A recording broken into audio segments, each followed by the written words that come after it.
Hello, hello, hello. How are you? Hope you're all well. Happy birthday to me. So, how are we all doing? KD, I saw this yesterday. KD was the first.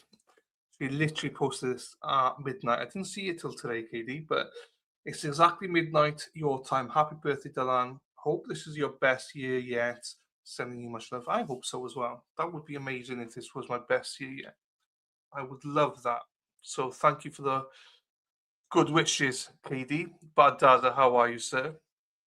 Thank you, brother. Brenda, good morning to you. Happy birthday, and thank you very much, Brenda. Hope you're doing well, my darling. Sarah P, welcome to the party.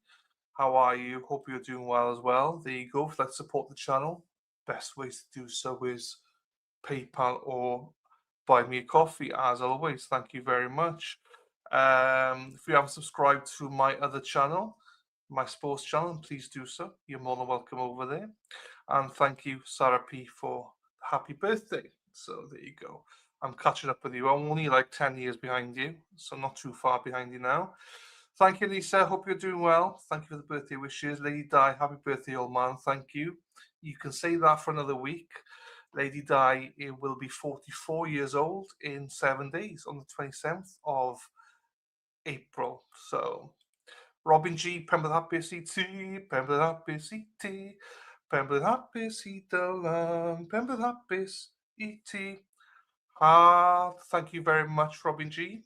Hope you're doing well. Well, I tried, but the format is screwed up. No, it's fine. It came up fine. Dave Umberger, how are you, Stonehead? Hope you're doing well. Are you on the way to the dispensary? Mofo, he says it 3 times. Hello, Marky. Hope the holiday's going well, my friend. Hope you're doing well. Hope you're enjoying your final day. Hope it's all going well for you, fella. J Mac, how are you, my darling? Hope you're doing well. Happy birthday to you, motherfucker. Thank you, my darling. Hope you're doing well. Tracy, my lovely Tracy, how are you, beautiful? Nice to see Tracy Murray here. Brightens up everyone's day when Tracy's around. Hello to you, my darling. Happy birthday. Thank you very much, Tracy. Thank you, thank you, thank you. Appreciate you, my darling. Morning, y'all. As Sarah P would say, y'all. Williams signs 2-year 50 million, for fuck's sakes. Dave, where have you been? I posted that like probably about an hour ago, Dave. Come on, get on it, Dave. Come on. Young whippersnapper by No CG. How are you, sir? Hope you're doing well as well, my friend. Morning, morning, morning. 3% off all the dispensaries I'll be attending. Laugh my ass off here, fucking. When we get high by Dave. Well, we start off the day by saying I don't like to be 7 a.m. for fuck's sakes. Well, what can I do? I posted about it. I've done 3 videos already on the other channel, or 4. I'm not sure. Do you know what I mean? What's yours still in bed? Right. Thank you as well to. I hate doing this, but thank you very much to you, Lady Di. Diana M. Couch.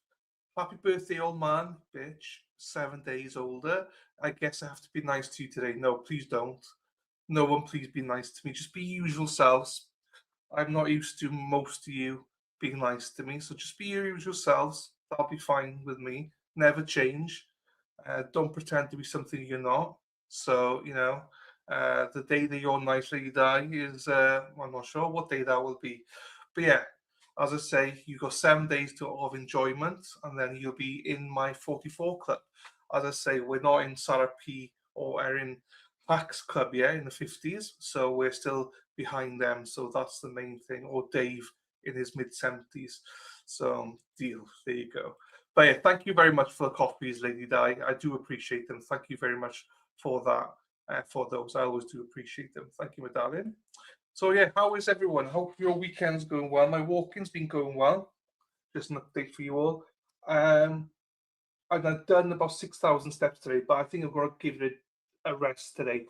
I did 12 miles of walking Saturday and Sunday, so I can relax a little bit today. So that was a deal. And I think I'm up to 80, just over 80 miles now, with 10 days to go to do the 100. So I'm obviously going to do it, bar something happening. So Yeah, so not good. My birthday message got censored. No, I played all yours. You just said happy birthday, Bish, happy birthday, Mofo, happy birthday, Mofo. So that's enough, Dave. You're fine. So yeah, I'm happy with that. I was happy today.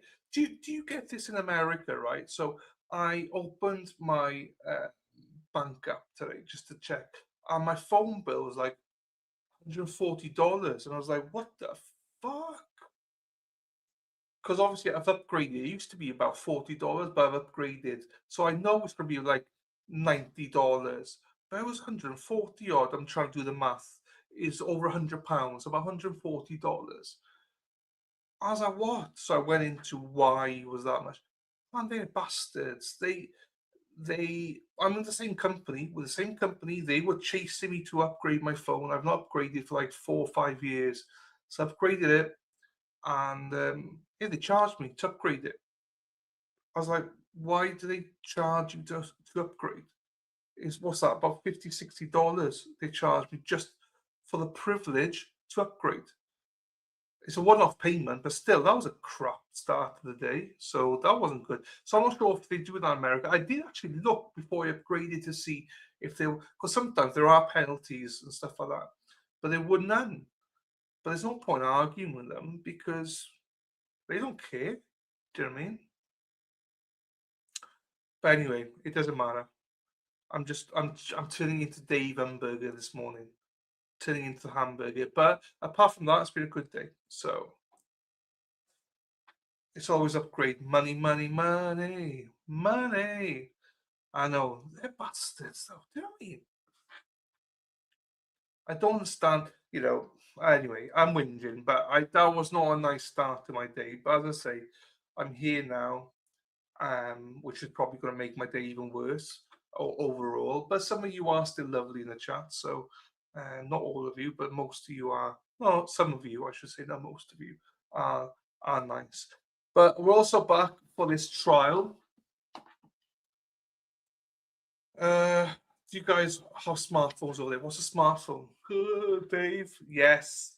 I upgraded from a 13 to a 16, I think.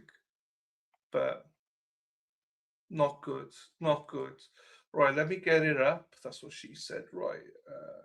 Here we are. Where's it gone? I've got the. Need to find the trial one first. Is it there? No. Is it there? No. Is it there? No. Yes, it is there. Hang on then. Let me refresh this. I will get it ready. I don't think I've seen you, Dave, since Dexter Lawrence left, went to the Bengals. That was a bit of news as well over the weekend. Why is the chat so quiet? Why do I have to talk to Dave? What's going on, people? Don't let me speak to Dave. Because we'll just be talking about weed. Right, let me get this in here. Remove it. Do that.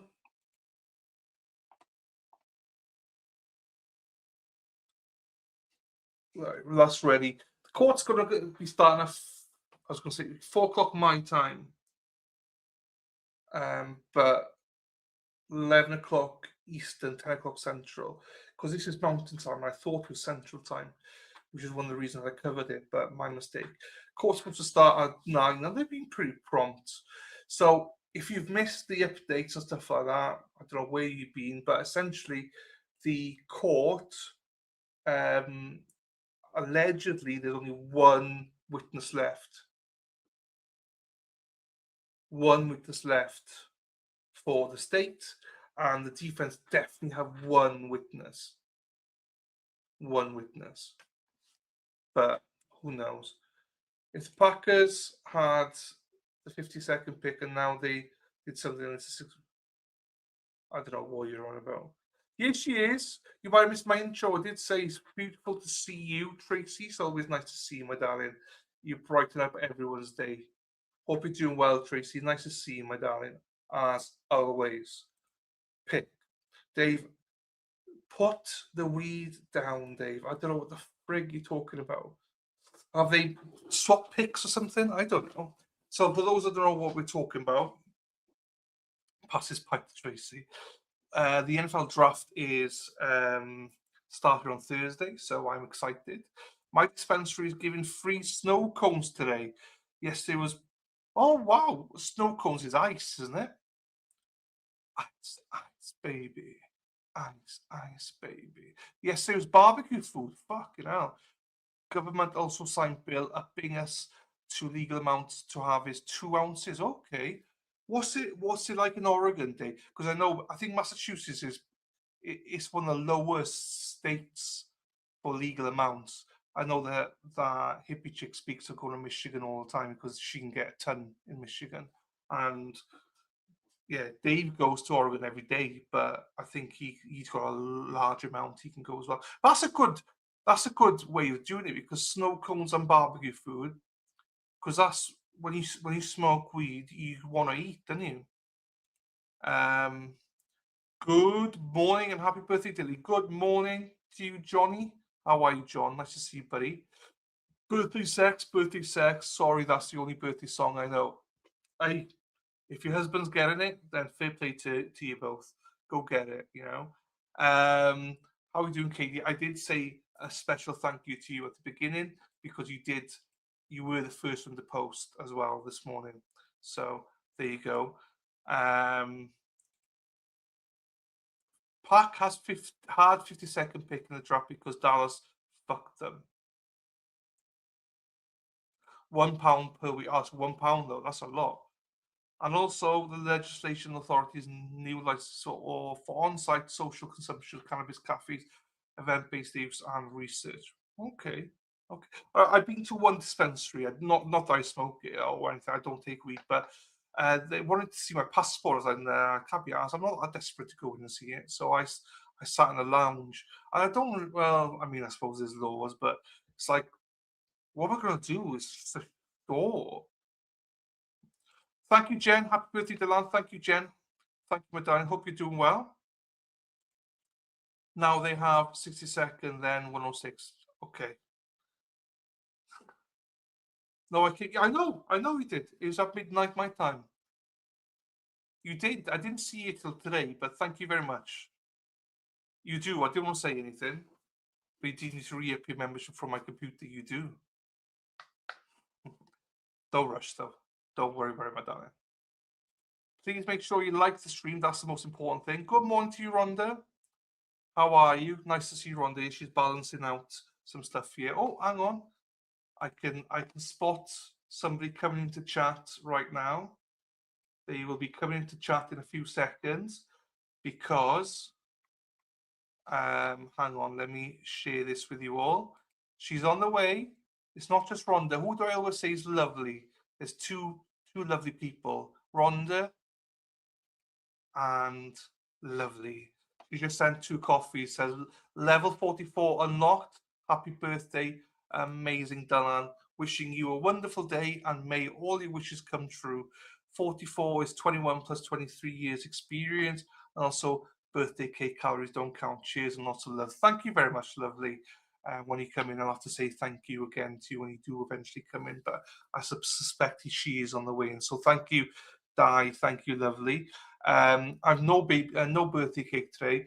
I'm on my weight loss diet, so I lost another, I think, £1.5 this week. So yeah, I'm doing well. I'm happy. So we're dropping. So as long as we're dropping weight, I don't care. I am dropping weight, so it's good. So yeah, my routine's working for me. I only walked about 6,500 steps today because I wanted a bit of a break. I had a late night walk last night. Do you know what? I did have a late night walk for about 2.5 miles. I can tell you now, right? It was the best. It was the best walk ever. Why? Because you're so quiet. I just got to think. I got to think about stuff in my head. I enjoyed it. I really did. I do everything humanly possible to wriggle my way out of having to give my state money. Lost weight is less momentum when on top.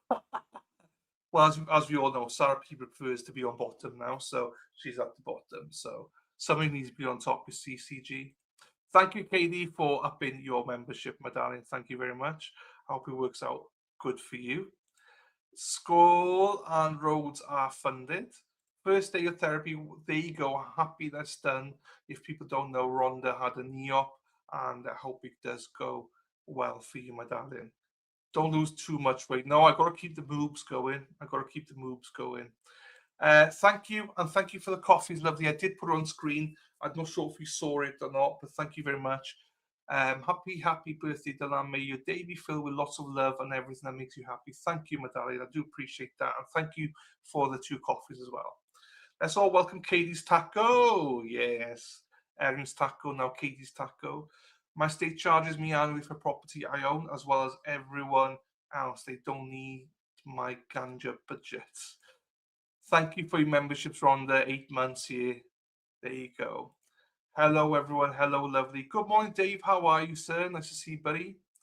Lovely. How was the night out with the ladies? Cool thing is, if I have a car, I got $1,000. It becomes worth 15,000. I pay taxes on what it's worth, not what I paid for it. See, this is what I love about this chat. There's about 10 different conversations happening in the chat. And normally Jonathan's having a conversation with himself. So you've got to take that into consideration as well. So if you are new to the channel, please chat away. It's all good. Just ignore some of the chatters in chat. Thank you, Rhonda. Thank you, my darling. I appreciate that. Also, Gracie Lou, if she's watching on replay, as she always does, it's her birthday today as well. So happy birthday, Gracie Lou, if you do watch this on replay.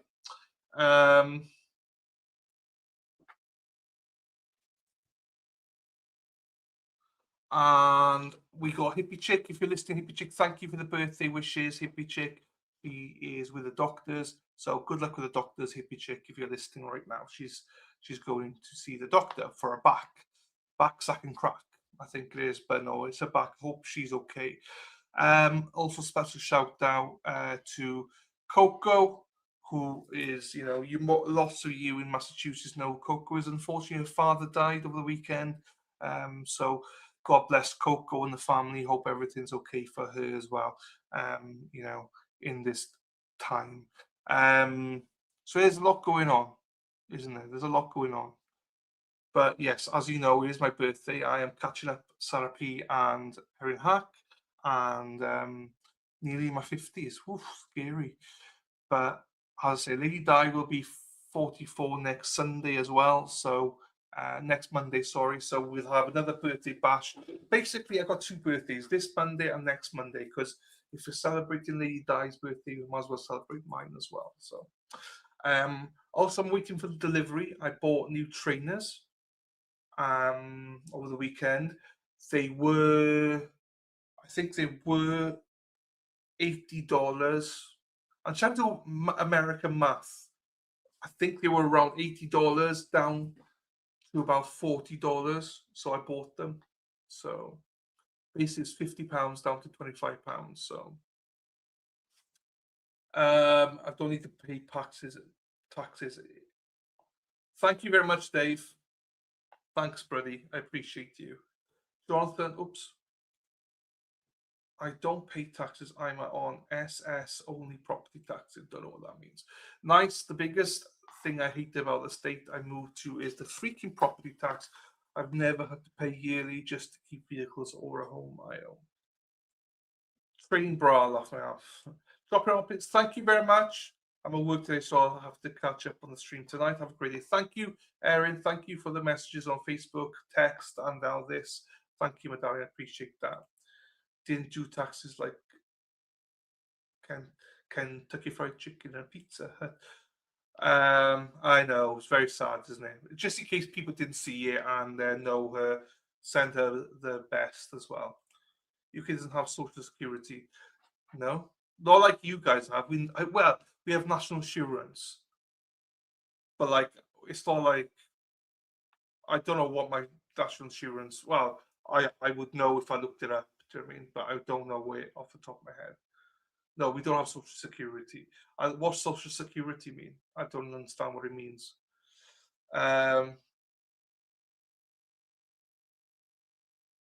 My night that was amazing. Had lots of fun until those damn tequilas. I don't miss tequilas.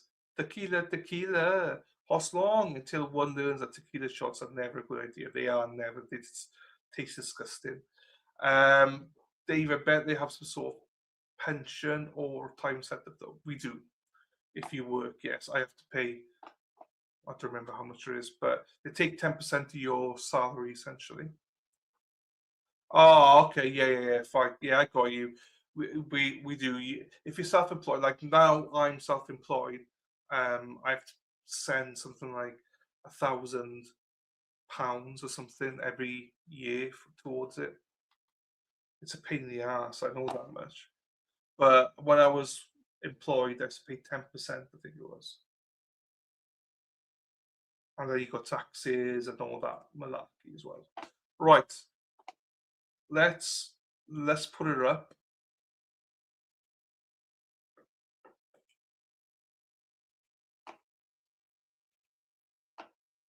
Right, here we go. So court is there in the background. They're not there yet, but that's fine. We don't care about that. So they might get this to the jury tonight or tomorrow, they said. So, and in Utah, they go, do you know what, ladies? They go all night long, all night, all night, all night long. So they don't have a stop time of like 4 or 5 o'clock. They can go till whatever time. So selfishly, I hope that there's closings and stuff. So I don't think the defense will have much more than one witness because there's definitely 2 witnesses left, one for the state, one for the defense, and closings. And he said, we might have it at you tonight or tomorrow, but we still don't know if she's going to testify or not. So I suppose that needs to be taken into account as well. If she testifies, but also I know that some people will, like Dave Amberger says, guilty, but just remember there's 4 charges. Do you know what I mean? So I think there's at least one should be found guilty for, in my opinion, but there's still 4 charges, so she may still be found not guilty on some of them. So there will be discussions to be had by the jury. It's not a case of guilty, not guilty overall. There's guilty, not guilty on 4 charges. So, oh shit, my suntan lotion. I like to give it a squirt. Do you know what I mean? It's a little bit dubious sometimes when you squirt it and it's just white on your face. You sometimes have a Sarah P moment, which is not great. Oh, thank you very much. What's this? Welcome. Mom. Whale, what? Welcome. Welcome. I'm sorry, honey. They're not serving so whale sorry, semen. baby. I've got it. Twinkle, twinkle, little snitch, mind your own business. Twinkle, twinkle, little snitch, mind your own business, you fucking nosy bitch. Coulter says, happy birthday. He also wants to see your shirt. My shirt's just Patriots. There you go, Coulter. Patriot shirt. What kind of special cake are you having today? No cake today. I'm going out for dinner with my parents on Thursday, so I might have cake then, but no cake today. Lovely. He says he wished he lived in Wales so he could swear. Sorry, Colton. Jonathan, could you get it a praise and ask them to lower it? Twinkle makes my day. I like those are my 2 favorite ones. The Sarah P one and the spit one and the twinkle one. Yeah, I do like those 2. I do like them. No, Robin, if I have it appraised, it's going to be worth even more because it's modified and the engine trans swap. Oh, there you go. I didn't know Colton was here, so I will stop with. Oh, of course, I will stop with that. I don't want to be bad influence. For the record, United States versus Grist, case number 241101170. Counsel, I hope you had a good weekend. Okay. Is there anything that we need to put on the record to discuss before we bring the jury out from the state's perspective? No, Your Honor. Yeah, I think we need to go to chambers. All right, let's do that. Oh, Recess and go to the chambers, Reggie, please. Nora. All right. Guess what?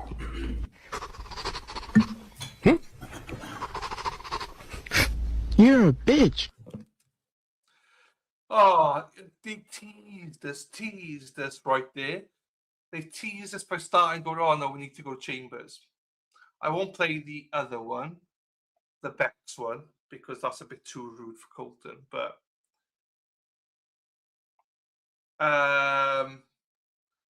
now what I want to tell the judge or the attorney is, Hey man, just want to let you know that sometimes you gotta shut the fuck up. And this current time is just one of those times you gotta shut the fuck up. I don't think you're a bad person. I just don't want to hear you talking anymore. You gotta shut the fuck up. even though they're not here, we'll still play it for the Hippie chick, Marky C. Hippie chick, Marky C, Spacey Stacy, walking those streets all night. You go, ladies and Marky, go have some fun now. Let's go, girls. Zara P, Zara P, Zara P, P, P, P, P, Zara P, Zara P, Zara P is lovely. Josie and Murph Turf, they aren't as lovely. Fuck around and find out I'm joking, they're lovely. Erin Hattree drives a bus, yellow bus, yellow bus. Erin Hattree drives a bus all day long. So there you go, everyone. I played a little bit of that for you. Right, let's try and cover this then, shall I? What are we doing here? Right, okay, let me put this up here. That'll do it. That will do it. So yeah, that's where we're at. We're just waiting now for the court to start. I got excited. I got very excited there for about 30 seconds. I thought we were done, but no. It was a bit of a tease. The court teased me there. Now I have to wait.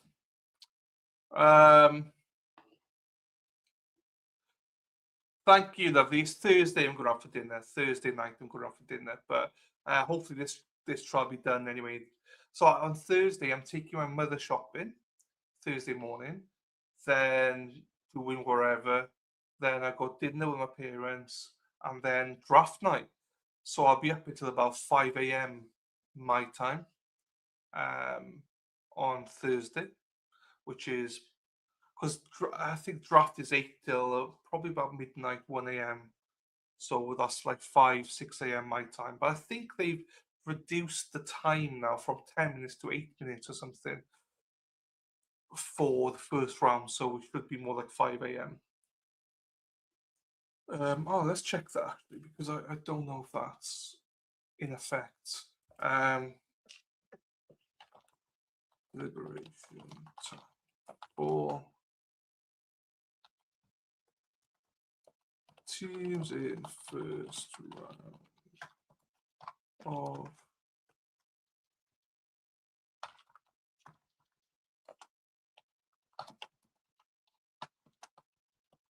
draft. It is. It's 8 minutes. So that's going to lessen it then. They think approximately it's going to take 2.5 hours, but add half an hour for the BS. So 8, 9, 10. So I should be finished by 4 a.m. then. Okay, that's not too bad. That's not too bad. I am not going live on draft night, Dave. I want to enjoy. I'm going to be making videos, probably shorts, but I'm not going live, Dave. No. I want to enjoy it myself. I will probably watch the NFL itself and watch Pat McAfee on replay, probably on 2.0 speed. But I want to enjoy it. Do you know what I mean? And I'd be no offense to everybody, but I don't really want to stream to like 3 people. watching it and not being able to really enjoy it myself. So it's a long time just to talk about stuff, you know. So, but I might go live the next day or something on Friday, because I don't think I'll be streaming here. So I might go live on the other channel on Friday. So we'll see. We'll see. But I am excited for draft. I love the draft. Now that Dexter Lawrence is gone. Anyway, what I should talk about sports on the other channel. So sorry. Right. Back to this one.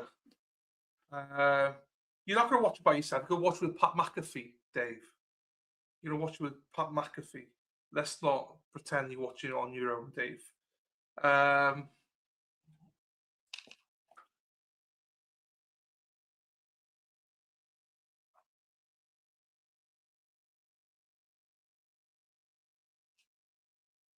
Okay. That's that.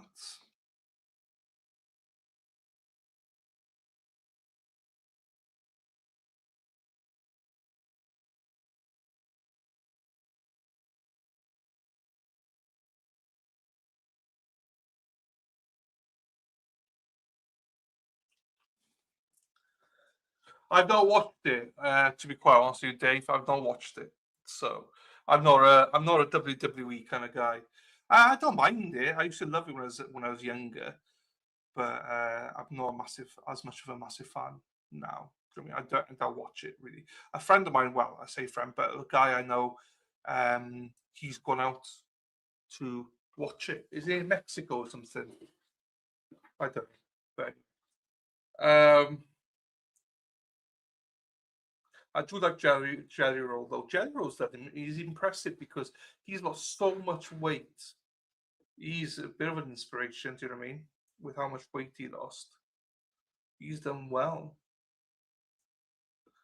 Oh, come on, court! Don't do this to me. Don't leave me with a chat, Judge. You make me listen here and wait. Not listen, to wait for the chat. I like Jerry Roll as well. I think he's a great singer as well, great artist. I think he's got a great story from when he went from prison and changed his life.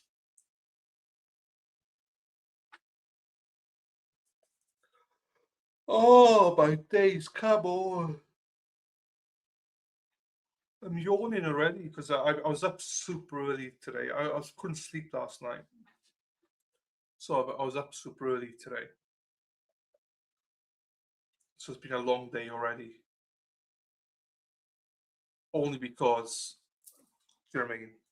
It's now 4:05 in the afternoon here.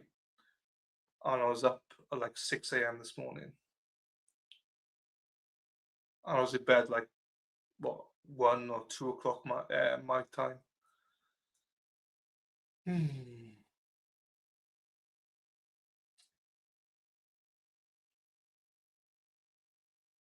His story is inspiring, you're right.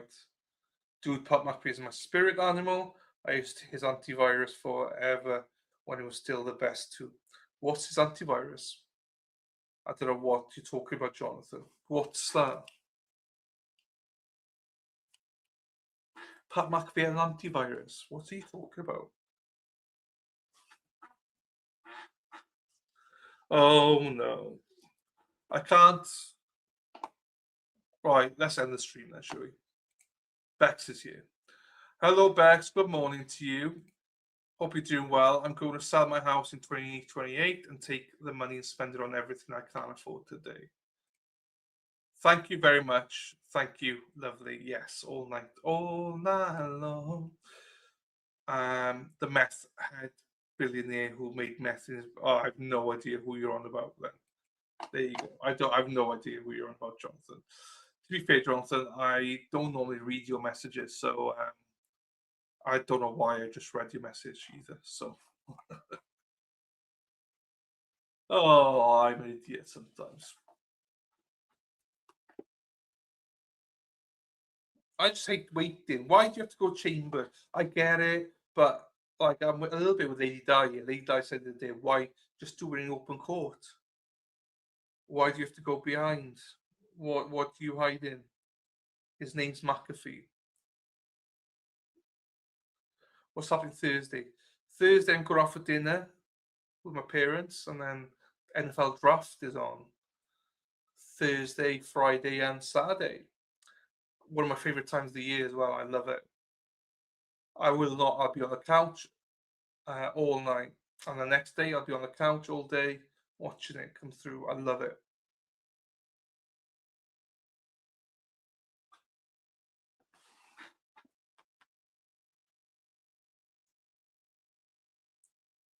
Oh, now you remember. Now you remember. Jeepers. Oh, yeah, happy birthday. Thank you, Bex. Not only were you late today, you also forgot my birthday. Poor show. And just remember, Lady Di's birthday next week. Damn, Bex, how do you forget such a grand day? I can't. I'm so tired. I've been up for like 10 hours. I'm just waiting for the call. I can't do it. The draft starts at dinner time for you. For you. For me, it starts at 8 p.m. 1 a.m. Sorry. And day 2, I don't remember what time it starts at, but it's still late. It only took me 5 minutes. That's good for me. 5 minutes. Oof. If it took me 5 minutes, I'd be happy with that as well. I'd be very happy with that.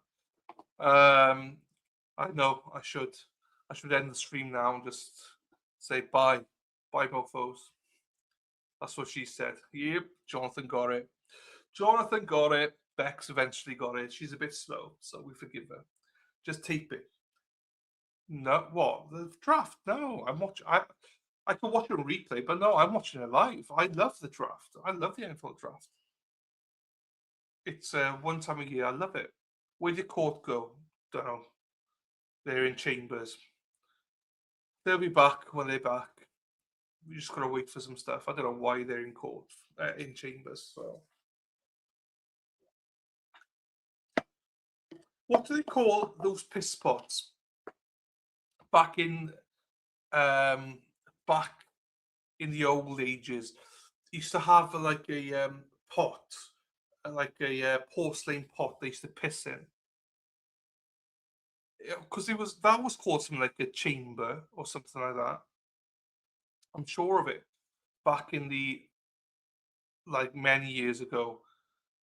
Oh, I don't know what it's called, but chamber pot or something like that, I used to call it. They should take it to bed with them. The people who the higher ups, the people who had a lot of. So here's chamber pot. There you go. You see. So Dave says chamber pot. Robin G says chamber pot. I know we're trying to say Robin G. It's chamber pots. So they go to chambers. They might be using some chamber pots, maybe. I don't know. It's funny how Dave and Robin know what it is, showing their age. Bad Dad also showing his age. My grandma's old enough, she calls her dogs piss pots still. I used one back in the day. Yeah, it's for rich people, Dave, isn't it? So. Oh, hang on, people. Hang on, people. Strap her in, people. Hang on. Like, you all say bad things about her, but I always say she's one of the best. She's one of the best. And I don't care what the chat says about her. Sarah P is all right in my book. So hang on. So chat, stop saying bad stuff about her. She's great. Sarah P, Sarah P, Sarah P, P, P, P, P, Sarah P, Sarah P, Sarah P is lovely.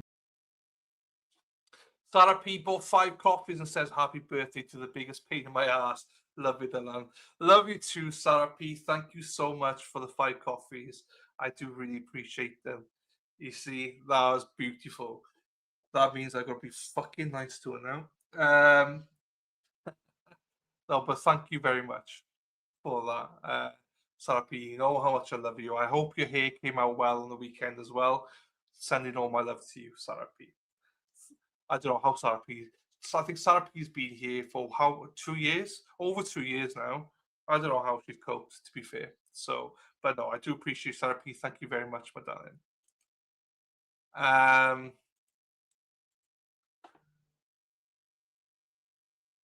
I've years I can hear that it's not chat. They make me say it. And J Mac has never heard of a chamber pot. You just go all wild. You just do in the bed sheets. Don't care. Don't care, mate. She's a saint. 34 months. Way more than 2 years. Almost 3 years. Also, I'm sure you were here before I was even monetized, probably. Yeah, you were. You were I think you were the first member. You were the first until Erin Hack took over from you. So you were definitely, I think you were the first member. So you were here before we were even monetized. So it's more than 34 months you've been here for. Because I don't remember when I got monetized, but you were definitely here because you were the first ever member. So, oh, Bex. Oh, shit. Here we go. They've been nice to each other. Fuck's sakes. J-Mac, they had those during the times of chastity belts. I grew up hearing by my mum say, "Hey, ain't got a pot to piss in." There you go. Yes, until I had my card compromised. You did. So Sarah P was the first ever member of this channel, and then her card got compromised, which obviously meant she wasn't a member anymore. And by the time that she re-upped it by, I think it was like a day or a few hours anyway, guess who took over? Erin Hack, she drives a bus, yellow bus, yellow bus. Erin Hack, she drives a bus all day long. Erin Hack zoomed past her. So yeah, so now it's always a running joke. Erin Hack has been the longest ever member here, but it's all because Sarah P's card is compromised. I do find it funny, but I do remember Sarah P was the first ever member of this channel, so you'd still have that plaudits. What I'm feeling nice, obviously, when you haven't given me 5 coffees, I will still say, you know, Erin Hack is the longest ever member here, just to piss you off. I was here before you were trying to get monetized, but you kept getting strikes for foul mouth. Yes, that's true. But Jan, yes, you were here. Dave, I'm not sure who. Yeah, I don't know who. I don't remember who was here before we got monetized. I know you were. Josie was. Sarah P was. Erin Hack was. But yeah, I don't think there was many others. I don't know how the word "buy" got in there. I don't know how you got in here, Bex. I don't know how you got back to this channel, Bex. So yes, I laughed every time you played that bus. I truly thought for well over a year she actually drove the bus. I know many people thought that Erin Hack drove the bus. It was an inside joke. So Doug has a foul mouth. Which I know, I don't, you know. So yes, but she's no longer here, Dave. I meant people who are here still now. So if I remember the old OGs like Mad World and all of them. So there was a lot, but they're no longer here. So no, that's what I mean. There's not many that was still here. Oops, not many who was still here. There's not. I think it might just be Dave, you, Josie, Hack, Murphish around that time. And yeah, I don't remember. I don't think Jonathan was, but this must have been the way before I found this week. Yes, definitely way before.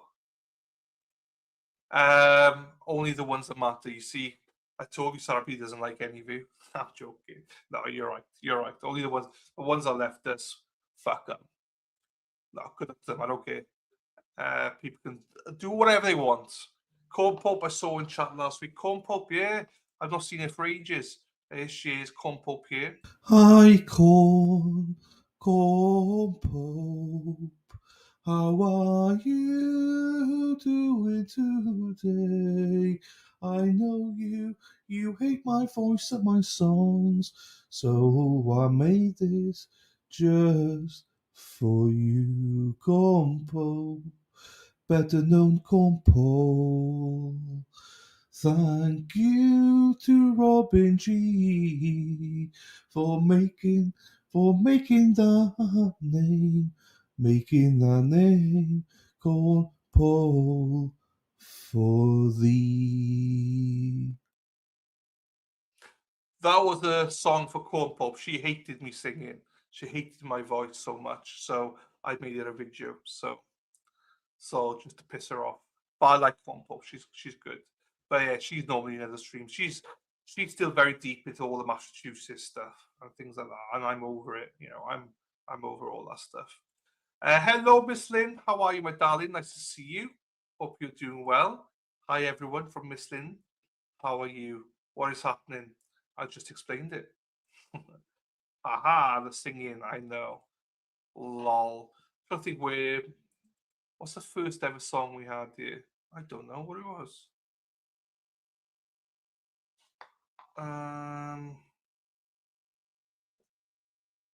This one. I think this is the first ever song. Press the like, please. Press the like and subscribe. It would mean the world to me if you liked and subscribe. Like and subscribe, everyone. Let's fucking go. I don't know what this one is. This is a 3-second clip. So let's. Oh, cheese and rice. That's a cheese and rice. I didn't know that. So you see, Miss Lynn remembers it. I mean, I didn't even remember that song at all. To be honest with you, good. Not the Christmas tunes at 11 a.m. in April. There's 2 high-profile trials coming up in Massachusetts in the next 6 months. Yeah, I'll be honest with you, Dave. I don't know what they are, and I don't think I have any. No offense, I don't have any inclination. There's so many other trials going on at the minute. I'm quite interested in the Jared Brigham one in August in Florida for his ex-wife and her husband.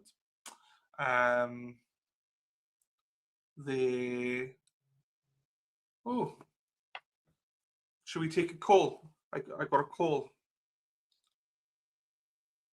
Hello? Hello. Hello. How are you? Yes. Speaking. Good evening. This is Michael. I'm calling you from Money Helper. It's sponsored by the Department of Work and Pensions. How are you? Good, thank you. How are you? Doing fine. Thank you for asking. The reason I'm calling you is that your name has been qualified for the government help, where we're going to help you to write up the major part of it and please down all interest to the referral center, okay? Okay. Yeah. So first thing is we're going to include all of your unsecured debts into one. Yeah. How much you think is the total balance? Is that 5,000, 7,000? Probably about right now. Probably about 850,000. 850,000. Yeah. Roughly, yeah.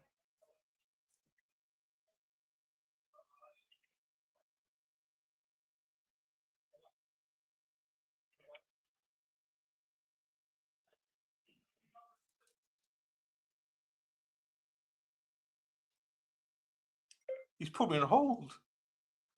He's probably going, "What the fuck? We got a guy here, 850,000. What the fuck?"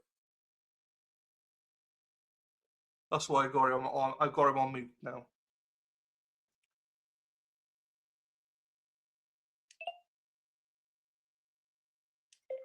He's disappeared. He didn't say anything. He just fucking disappeared. How much is your debt? 2,000, 5,000, 7,500, 850,000. So he's either pulling one off. And he's fucking. He put the phone down. He put the phone down on me. He put the phone down on me. I love it. I love it. I didn't even hang up on him. He hung up on me.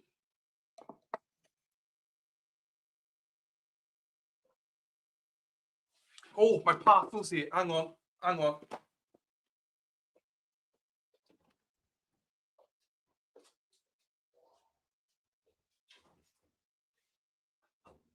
Thank you.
Let's make it bigger. That's what she said.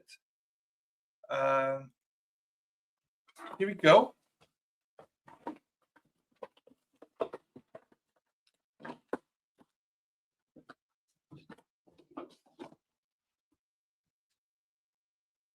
But here we go. My new shoes. Under Armour.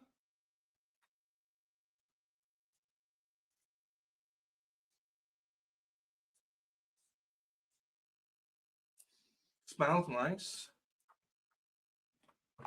What do you think, you nosy bitches? I just try them on. Oh shit! Let me try them on then. See if they fit. Oh, there's no laces. Oh shit. Oh, they are laces. Shit. Okay, that's fine.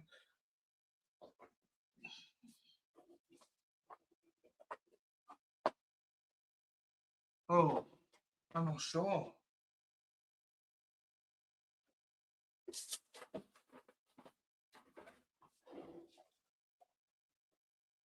It might be a little bit too tight. I don't normally complain about it being too tight, but I could have done with it a little bit looser. I'm not sure. I'm probably gonna have to walk in them for a bit.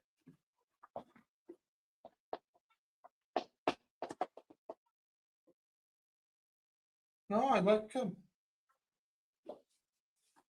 I think I like them. They're running shoes, J-Man, so they might do. I don't know. For those of you just coming into the stream, well, I've walked 80 miles so far this month, as of today. Nearly just short of 81 miles.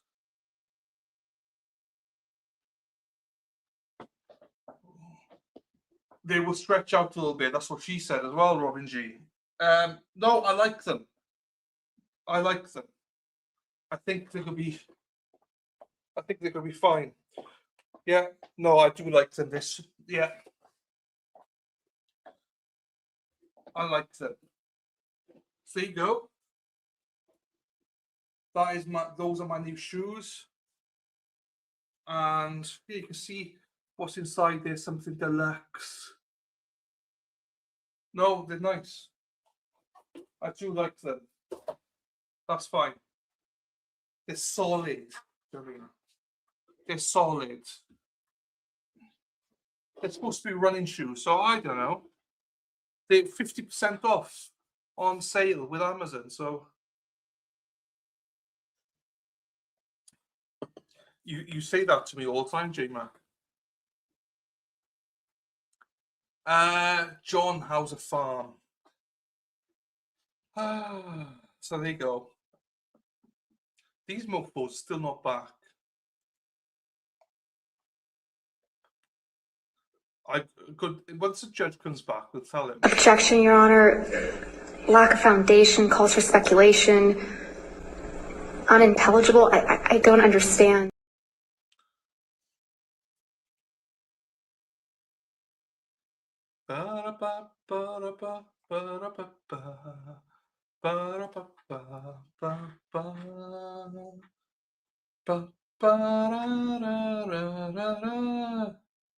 Oh, do you know what? I had to just check there as well. I did have to check there because I was like, oh no, because last time I said this court a pain in the ass. And I'd actually paused them. Ooh, I did literally. I saw your messages like, oh no, no, this judge blowing them both. This judge is doing a therapy. Oh, thank you very much. What's this? Welcome. Whale what? Welcome. Welcome. I'm sorry, honey. They're not serving so whale sorry, semen. baby. I've got it. Thank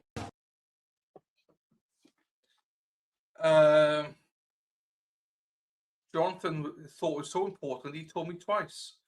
He's got 2 messages up. Oops. Jen, I literally was just hatching a partridge in the pear tree. Before I read that, I got 2 more coming.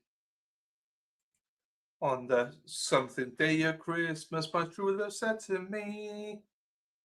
Ba ba ba da da, ba ba ba da da, ba ba da da. Bex hates me singing about Christmas in April, but I love Christmas songs. J-Mac, how are you? I wrote you a little message before. Maybe it got rehomed. Oh no, I'm sorry, love. You write the best messages. My internet cut out and came back on and did it. Bex blamed Jonathan. He started talking about partridges, which is a Christmas song. On the first day of April, Bex told me. The one dislike is me. So engagement. I'll be back when Christmas in April is over. I'm joking, but you know how much I love Christmas. I could have Christmas all day long, all year long. The one day I'm non-fussed about is actually Christmas Day. I enjoy the food, but I'm not. I like the build up to it. The climax, I am. It's over with. It's no point. Do you know what I mean? You all know what I mean by that. Do you know what I mean? So you get this whole build up, and then when it comes to the end, the actual exciting bit, it's like, oh, is that it? Was that it? Such a disappointment. Such a disappointment. I love everything about Christmas. It's just the music. Don't you like the music? You like the music in December, though, right? You like it in December, just not now.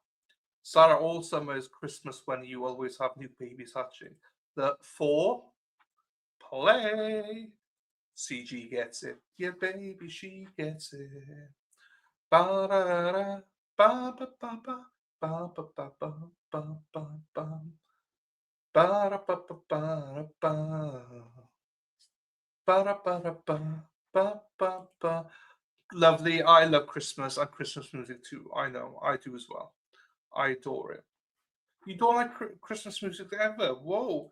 Start playing it all the time in October, and by November I'm over it. I gotta be honest, I do always listen to it. Court is now in session. Judge Roger Griffin presiding. Thank you. Please be seated. We're back on the record in the matter of State versus Grist, case number 241101170. Right, here we go. Court's made some evidentiary rulings off the record. Exhibit 25, there will be a substitute Exhibit 25 provided to you. It's Exhibit 10. I apologize, not 25. Exhibit 10, not Exhibit 25? Yes, sir. Thank you. All right, so we'll have a substitute Exhibit 10. The original one provided was missing a page. So it'll be out. With that in mind, I believe we're ready to bring out the jury. Can you just give me a moment while I find that exhibit, Your Honor? Of course.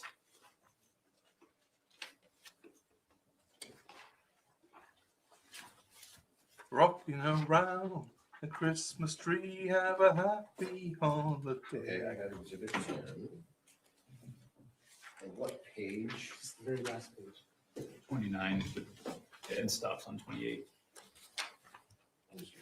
I would love Christmas right now. So can you show me? Christmas time, Bexy and wine. Christmas whiskey and wine. Beck's in the corner with Sarah P. They hate Christmas because of me.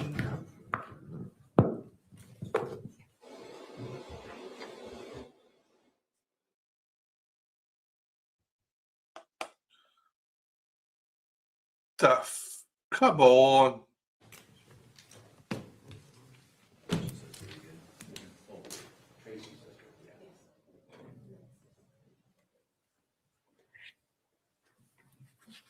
And has that been introduced already? It just wasn't on our version, or is Just the last page didn't get printed. just for us, but is it electronically on? No. Okay.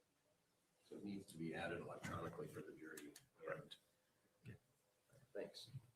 Yeah. I'm just making sure I know what one we're talking about. So we're good. I'm sorry, Mr. Facemer. So I just pulling that exhibit to make sure that, You had it, correct? well, that I not only have it, that I know it's context as well. And so we're good to move forward up with it and no objection. All right, so we're moving forward. Are you ready to have me bring the jury out? Yes. All right, we'll bring out the jury, please.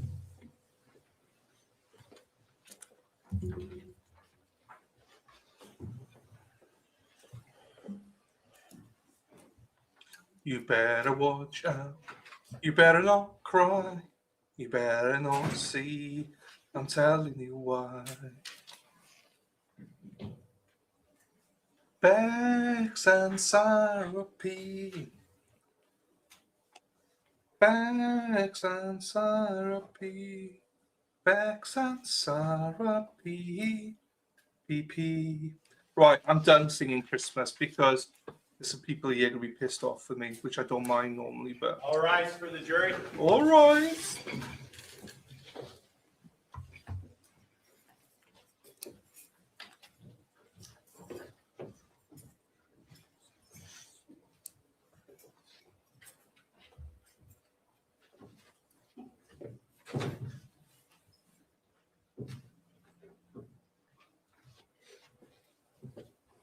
Thank you. Please be seated. Good morning, ladies and gentlemen of the jury. I hope you have a pleasant weekend. I should give you a brief explanation as to why it's starting today. The attorneys have been working with each other over the weekend on legal matters. After they've worked with each other over the weekend, they had the first chat with me, and we've been working on those since this morning. I was here 7:15, 7:20, somewhere around there, working on getting ready for today's trial. So it's just the dynamic nature of trials, and we always have to be a little flexible when we start stop times. With that in mind, we're ready to proceed forward. Turn the time over to Mr. Watabe. Please call your next witness. They call Tim Ellis. Mr. Ellis, come forward. I'll swear you in, sir.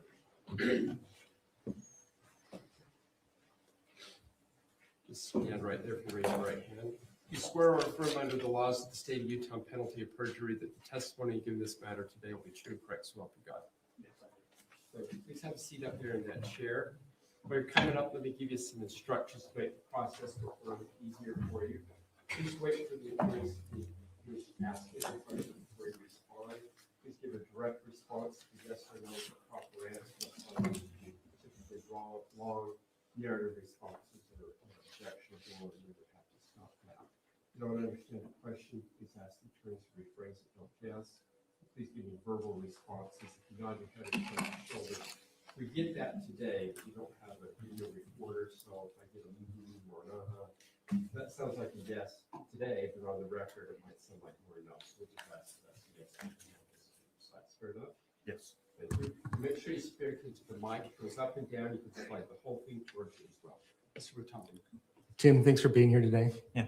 Is it okay if I call you Tim, or would you prefer something else? Tim is okay. Will you state your name and spell your last name for the record? Timothy Ellis, Timothyellis. And in what city did you reside in July of 2024? In Pleasant Grove. And I'd like to show you what's been marked as States Exhibit 1, if we could publish that. States Exhibit what? 1.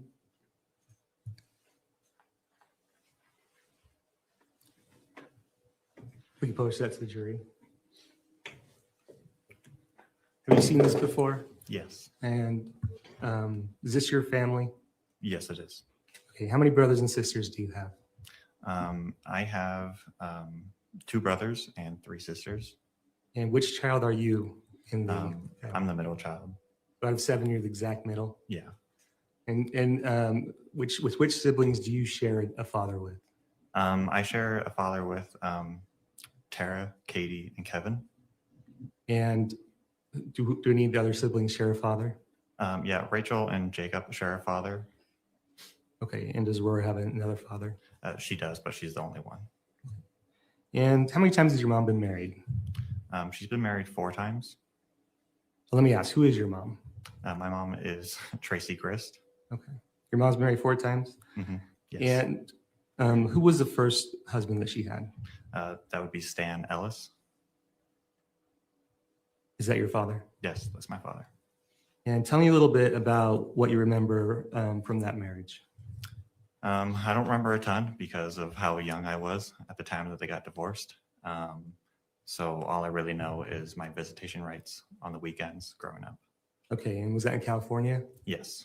And so how often would you see your father? About every other weekend. Would you stay the night there?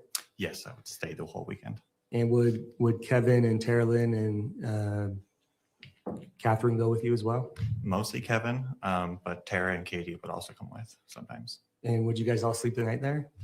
Mainly me and Kevin. How many nights would you stay there? So 2 nights, yeah, Friday night, Saturday night. You remember ever Teralyn or Kathryn staying the night? Only on rare occasions, like holidays. Okay. And tell me about who her second husband was. Her second husband would be Brian Trujillo. Okay, and do you remember when they were married? I was very young. I was probably only like 4 or 5 at the time. Was it also in California? Yes. Okay, and they had 2 kids together, is that right? Yes. And how often would Rachel or Jacob see their father? Not often at all after their divorce. So they just stayed at home with Tracey? Yes. Okay. And who was the next husband? And then it would be Mark Franz. Okay.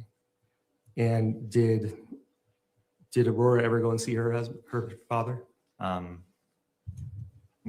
After their divorce, no. Okay. And then who did she marry next? And then that would be Bruce Grist. Okay. And how long was that marriage?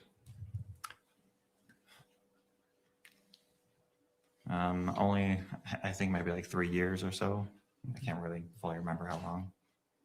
And so tell me about when did you move from California to Utah? When I was 14. And who moved with you? Me, my mom, Jacob, Rachel, and Rory. Okay, and where are the other siblings? What did they do? They're all living on their own at this point. Kevin lives, I believe, with my dad, and then Tara and Katie are doing their own things with their own apartments. Okay, so what was the family dynamic like as far as the relationship between the siblings? I mean, I thought it was good. Obviously, there was a bit of disconnect after we moved, being further away, but before that, we would see each other all the time. So probably, would you say you were a close family? Yes. And would you say being in the middle, you saw a lot of things that the other siblings didn't see? Yeah, 'cause I was able to see both sides. Was there drama in the family? Sometimes. And would people come to you for advice or help? Not until, obviously I grew up a bit more, so not until later in life would that happen. But yeah, they've come to me for questions about arguments in the past. What kind of role did you take in your family? I like to think as the peacekeeper, or just someone who always thinks logically and not always so emotional. Did you take on a fatherly role as well? Yeah, to Rachel and Jacob for sure. And even so much, and so how did you take on a fatherly role for Rachel? For Rachel, I walked her down the aisle when she got married. And which siblings were you closest to? Kevin, probably the closest, and then Rachel and Jacob, because we probably spent the most time in the house together. And what kind of things would you guys do together as a family? Well, I'm big into cooking, so I would grill a lot. I also enjoy fishing, so I would invite them to go fishing with me. And then obviously we big Disney fans, so anytime we could go to Disneyland together, we would. Did you ever do any trips with the extended family? Yeah. What kind of trips would you do? We would go back out to California, and there was one time we stayed at Robert's Cottages, which is just some little houses in Oceanside, and we stayed there for like a week and just hung out on the beach. When did Kevin move to Utah? About 3 years ago. And where did he live? With my mother. And how often would you see Kevin? I would go there, anywhere from like 2 times a week, or like 2 times a month to 4 times like a month. Sometimes Kevin would be there, sometimes he wouldn't be. Did he have a job? No. Okay, so who was supporting him? My mother. And what would he do with his free time? Kevin, he had a laptop, so he would, watch a lot of movies and TV shows. And then if he wasn't doing that, he would be playing pool. Okay, and did he have a lot of friends? Yes. And was he good at pool? Yes, he was very good. How good was he at pool? He would play in competitions and would do very well. And around July of 2024, had something happened in his pool career that he was excited about? Yes, he was about to go to a competition in Vegas. Is it the first time you'd been invited to that kind of competition? Yes, he was very excited. Okay. And was he ever able to go to that? No, he was not. Because of this incident? Yes. You ever know Kevin to carry a gun on him? No. What about using cocaine? In the past, I've heard stories, but nothing recently. You never used marijuana? Ever used marijuana that you know of? No. And which siblings were closest to your mom? I would say Katie and Tara. And how often would you visit your mom? All the time. Anywhere from once a week to maybe every other week. Did your mom, does she provide a lot for people in your family? Yes. What kind of things would she provide? She was very big on providing money to whoever kind of needed it in the family, or she'd even buy me groceries sometimes if we ran into each other at Walmart. Was she involved in your family's life, the kids' lives? Yes. How so? Well, Rachel would always bring her kids over, and she would always, want to be hanging out with them. Any chance that she would get, she would, want to hang out with the kids and with family. Okay. And did she have a pretty good grasp when you were talking with her about what everybody was doing in the family, kind of the comings and goings? Yeah, I think so. She talked to everyone else the most, I think. So. What do you mean everyone else the most? She just talked to everyone in the family, whereas I might not talk to Rory as much. Okay. And did you know Matt Restelli? Yes. And how did you know him? She was married to my sister, Kathryn Restelli. And how long did you know Matt? A tiny bit before the wedding. So, I mean, like, I guess close to 10 years, 11 years. What were your feelings about Matt? Wasn't my favorite brother-in-law, but I didn't hate him. we got along. So. And tell me a little bit about your interactions with him. What was he like when we had interactions with him? He's just a big talker. He, loves to talk your ear off. And so anytime we'd go over to their place, he would just love to talk about, whatever's going on in his life, whether it be, mountain biking or working on any of his vehicles. He just loved to talk. And when you mean by big talker, what do you mean by that? Just a chatterbox, just constantly just going. Was he very friendly? Yeah, very friendly. Did he talk so much that some people maybe were a little annoyed by him? Yeah, we might try to avoid him a little bit, just because he will talk your ear off. And when did you first become aware that Kate was leaving California? Only a few days beforehand. Okay, and what was your understanding of what was going on? That Katie was having some issues with Matt and that she wanted to come out here to try to solve some of those issues on her own. Okay. And was there a plan talked about that something would happen if Matt were to come out that you were aware of or part of? Can you say that one more time? Yeah. So at some point, did other people in your family talk to you about what would happen if Matt were to come out and kind of what you guys would do as a family? Yeah, just loosely, that they wanted, me and Kevin there, just to, be peacemakers and make sure nothing crazy happened. And you weren't on an air tag, were you? No. You weren't tracking that? No. Okay. And at some point, did that plan where you were supposed to go over to Tracey's house, did that change? Yes. And when did that change? The day that Matt was actually driving down. On the 12th? Yes. And do you remember who told you not to come over? I had a phone call with Rachel where I had asked if I should come over or not. And then I later got a text saying that from Rachel that I should not come over. Okay. And did she still say something to you? Did she ask you anything else about Rory? Do you remember? She asked if Rory wanted to come to my place or not, and we ultimately decided to go to Rachel's. Okay. One moment.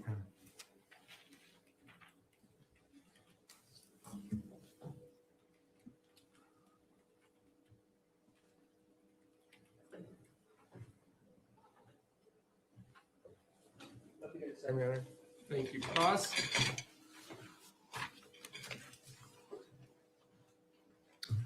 Morning, Tim. Good morning. You live in Pleasant Grove? I do. And you live how far from your mom's house in American Fork? Like 5 minutes. Yeah, so very close, right? Mm-hmm. And you've had opportunity to go to your mom's house many times? Yes. You considered yourself a close family? Yes.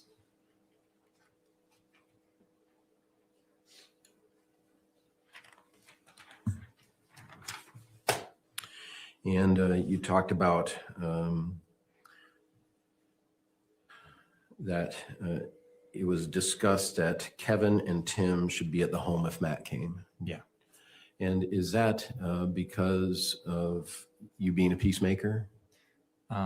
Yeah, and also just we knew that Katie and Matt haven't always had the best relationship, and in case something happened, we wanted to be there. Were you aware that Katie and Matt had a volatile relationship? Yes. That it was full of spats and volatility? Yes. Okay. And was one of the reasons that they wanted you and Kevin to be there is as a protection? Yes. Do you know who asked you to be there, or was it multiple people? It was kind of a consensus. It wasn't necessarily one person asking. Okay. It was just kind of like, do you want me there? And we kind of agreed yes. And in your conversation with Rachel on July 12th, you had a conversation with her on the telephone. Is that right? Yes. And it was decided between you and Rachel that it would be best if Rory went to Rachel's house while Matt was at the house? That was over text. We were more just talking about what we should do. And then the final decisions weren't made until I believe Rachel was able to talk to my mom and Katie. Okay. And then it was decided to let Katie figure out with Matt what she needed to. Yeah. Is that the general I was consensus? under the assumption that both Kevin and Jacob were going to be there. So that's why I didn't feel the need to show up as much. Okay. One moment.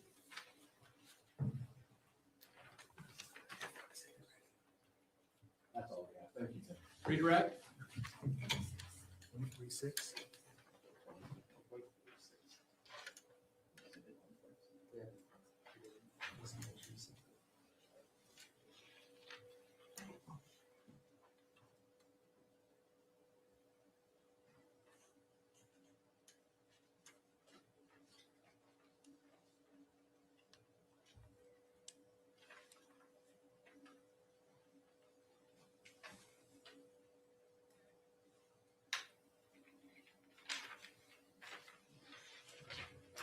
I'd like to show this witness what's been marked as State's Exhibit 146.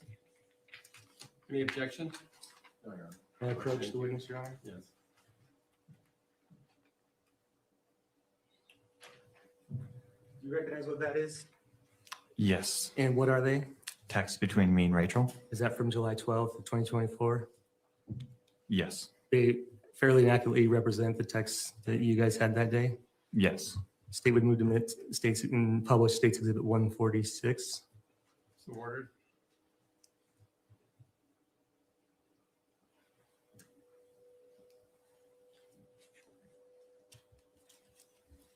So what time was these text messages with Rachel at?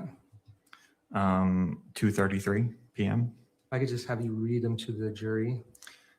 I guess Rory doesn't want to worry about her allergies and the bunnies, so she's not gonna come over, not gonna come spend the night here at my house. Okay. Yeah. If you could read that one more time. I guess Rory doesn't want to worry about the allergies and the bunnies, so she's gonna come spend the night here at my house. Okay. And so before that, was there some plan that she was going to come to your house? We weren't exactly sure where she wanted to go, so it was just kind of loose in the air. She can come to my place or she'd go to Rachel's. Okay. And do you recall whether you had the phone conversation with Rachel before or after this text? I believe it was beforehand. Okay. If I could have you scroll down again to the next screen one. Okay, go ahead and read that. Matt should be at mom's in like 30 minutes. I have Rory here. I think she's got Kevin, Kate, and Jake there. Okay. And so that was sometime, what time was that at? 9:32 p.m. You can take that down. So do you recall if Rachel still had any fear about Matt coming over when she talked to you about Rory coming to your house? I guess I wouldn't say fear. But she did have concerns? Yeah, concerns. Okay. And if you were going to go and check on things, was there ever part of the plan that you would have a gun? No. And at any point or any time, did anybody in your family ever call you to go check in on the house, after 10 p.m.? I believe Tara tried to call, but wasn't getting any answers. Called you? To call like mom. Oh, and, did anybody ever call you? or text you? To show up? No, I didn't get any calls until after everything had happened. Okay. So when did you first learn about what had happened? I didn't learn about it till the next morning because my phone was on silent. Okay. Was someone trying to call you? Yeah, Tara tried to call me several times, and yeah.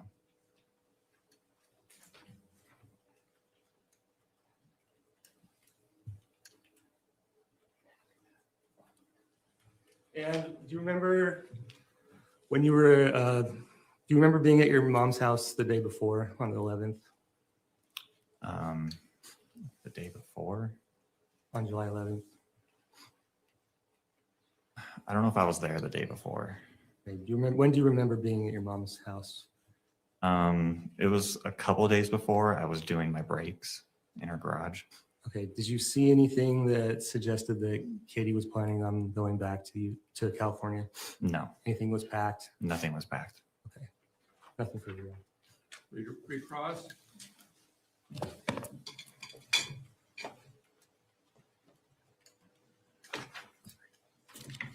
So you weren't asked to bring a gun? No, I don't own a gun. So does your mom own a gun? yes, she did.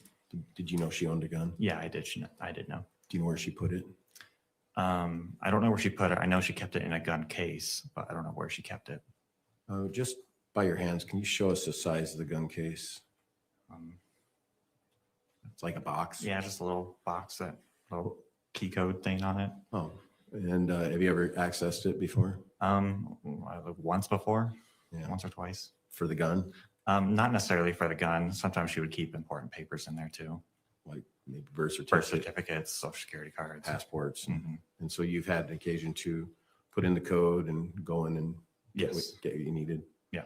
And so would it be fair to say that that box is like a shelf box, meaning it can go on a shelf? Yes. Okay. Thank you. No further questions. Nothing further, Your Honor. May this witness be excused from the subpoena? Yes. Thank you.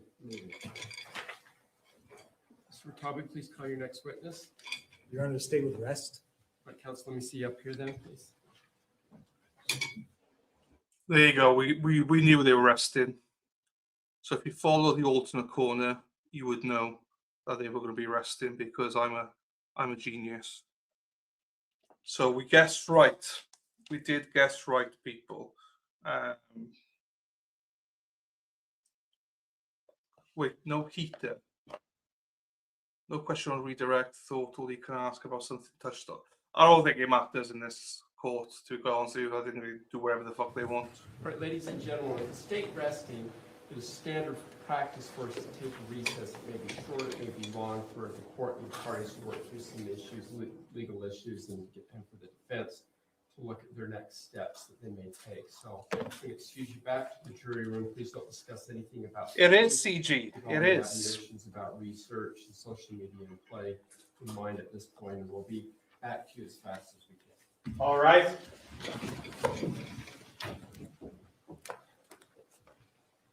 Dave wants a poll. Just ask RP, Dave. She's got a poll for you.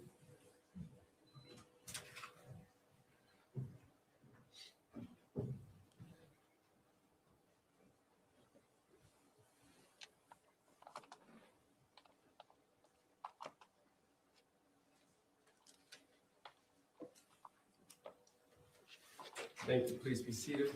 Mr. Ratabi, anything on behalf of the state you need to put on the record? No, Your Honor. Mr. Facemar, anything on behalf of the defense? No. All right, we'll take a recess. Mr. Facemar, I don't know, 10 to 15 minutes, but if you need more time, just let us know. We're in recess. All right. All right, thank you. Thank you very much, CG, for the $100. Happy 420 birthday. Thank you very much, CG. That is very, very nice of you. I did not expect that, but thank you very much. I'm a bit shocked, CG. I'm a little bit, I did not expect that. So that was, I don't know what to say. But thank you very much. And 420 is an easy number to remember.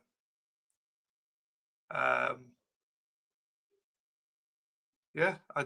honestly don't know what to say to that, except for thank you very much, CG. I do really appreciate that. Thank you very much, sir. Thank you, Bex.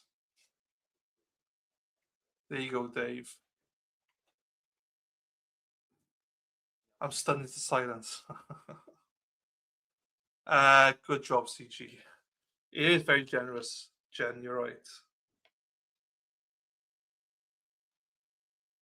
So we are on a 10-15 minute break, which I did not expect.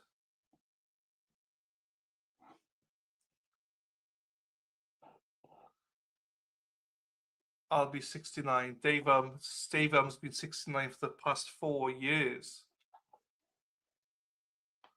I got 5 on it. It is. Oh, I don't know what to say now. I'm a little bit, So let's put something on, shall we? Because you don't want to hear me speak for another few hours, for another 15, 20 minutes. Shit. That woman scares the shit into me.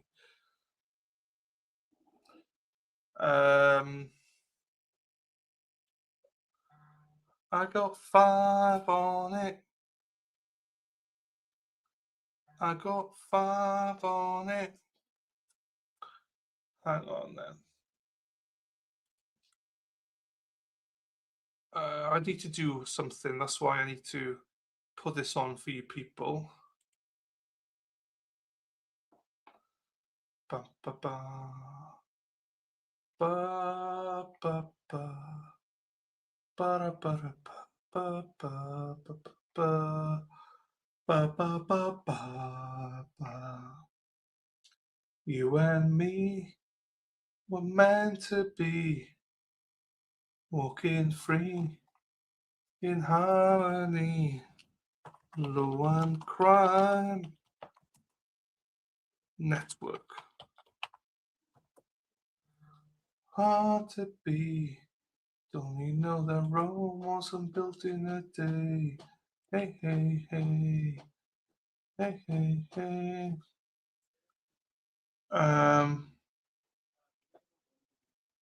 Let me try and find something that's like 15 minutes long.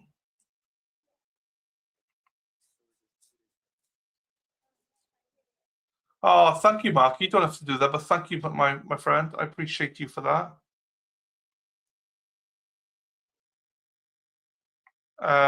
Okay, I got. Let's put this on then. I'll put this on and then I'll come back. I could just do something quickly, then I'll be back.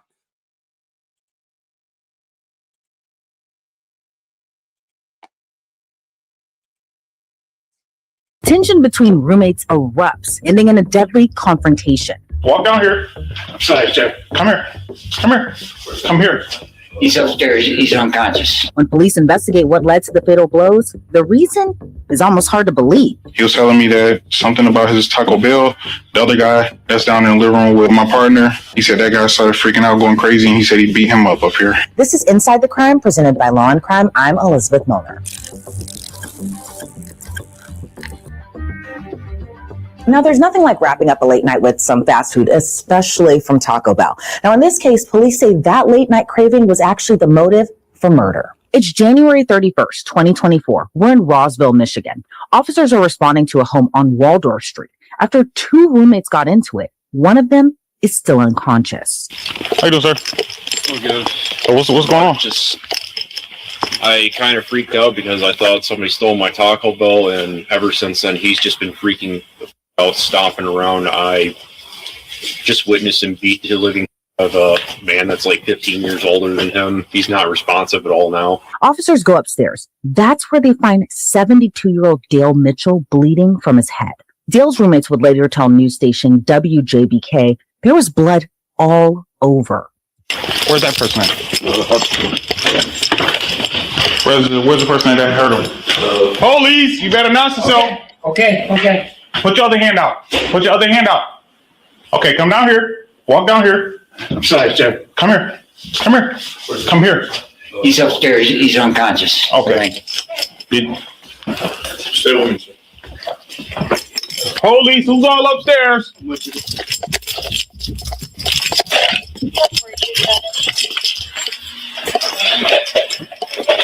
13 roller. No, I got it. Hey, buddy, talk to me. Have RP step it up. His blood coming from his head. 13 also have RP step it up. This guy's got blood out of his head. Copy.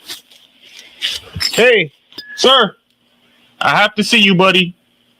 I have to see you. I think he's dead. Check his pulse.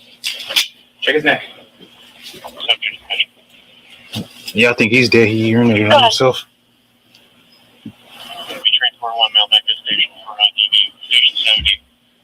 Sir. Let's put him in the cover position real quick. Check his pulse. He's dead.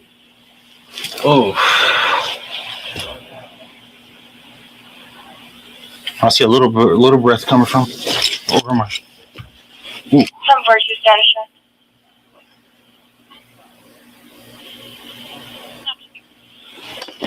Copy. Hold this for me. Hold this for me. I don't think there's. Hold on, put it on his nose. Sir. Hey, dispatch, could you also roll a supervisor? Possible homicide. Copy 7-1, could you head that way? Oh.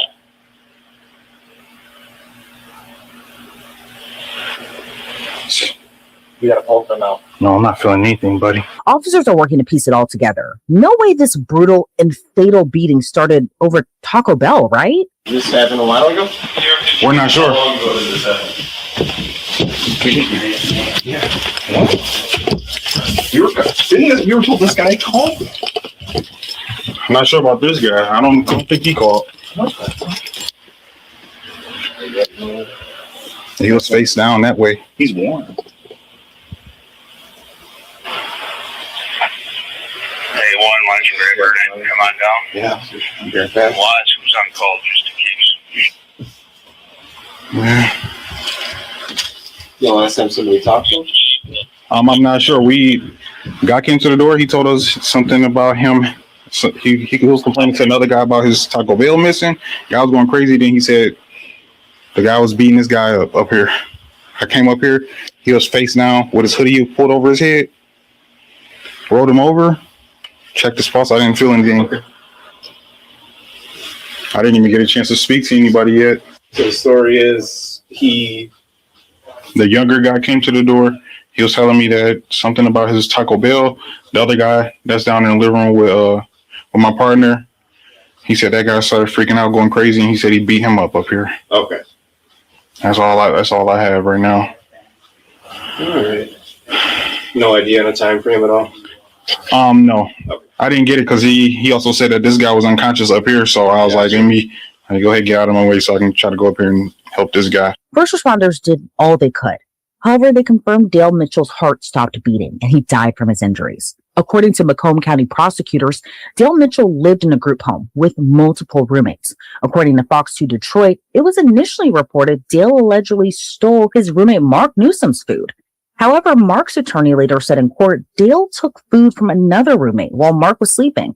Now, Mark was still at home when officers arrived. He even pointed out officers to where Dale was. Put your other hand out. Put your other hand out. Okay, come down here. Walk down here. I'm sorry, sir. Come here. Come here. Come here. He's upstairs. He's unconscious. So how was Mark even a part of this? Well, according to Fox 2 Detroit, Mark was asleep when his Taco Bell was allegedly stolen. He only woke up because of all the commotion that he heard and decided to get involved. The roommate and witness that I spoke to, he said his Taco Bell was missing, and he went and told the guy that we arrested, Mark Joseph Newsom, that his Taco Bell was missing. He said Mark he started going crazy and went upstairs and started beating up Dale.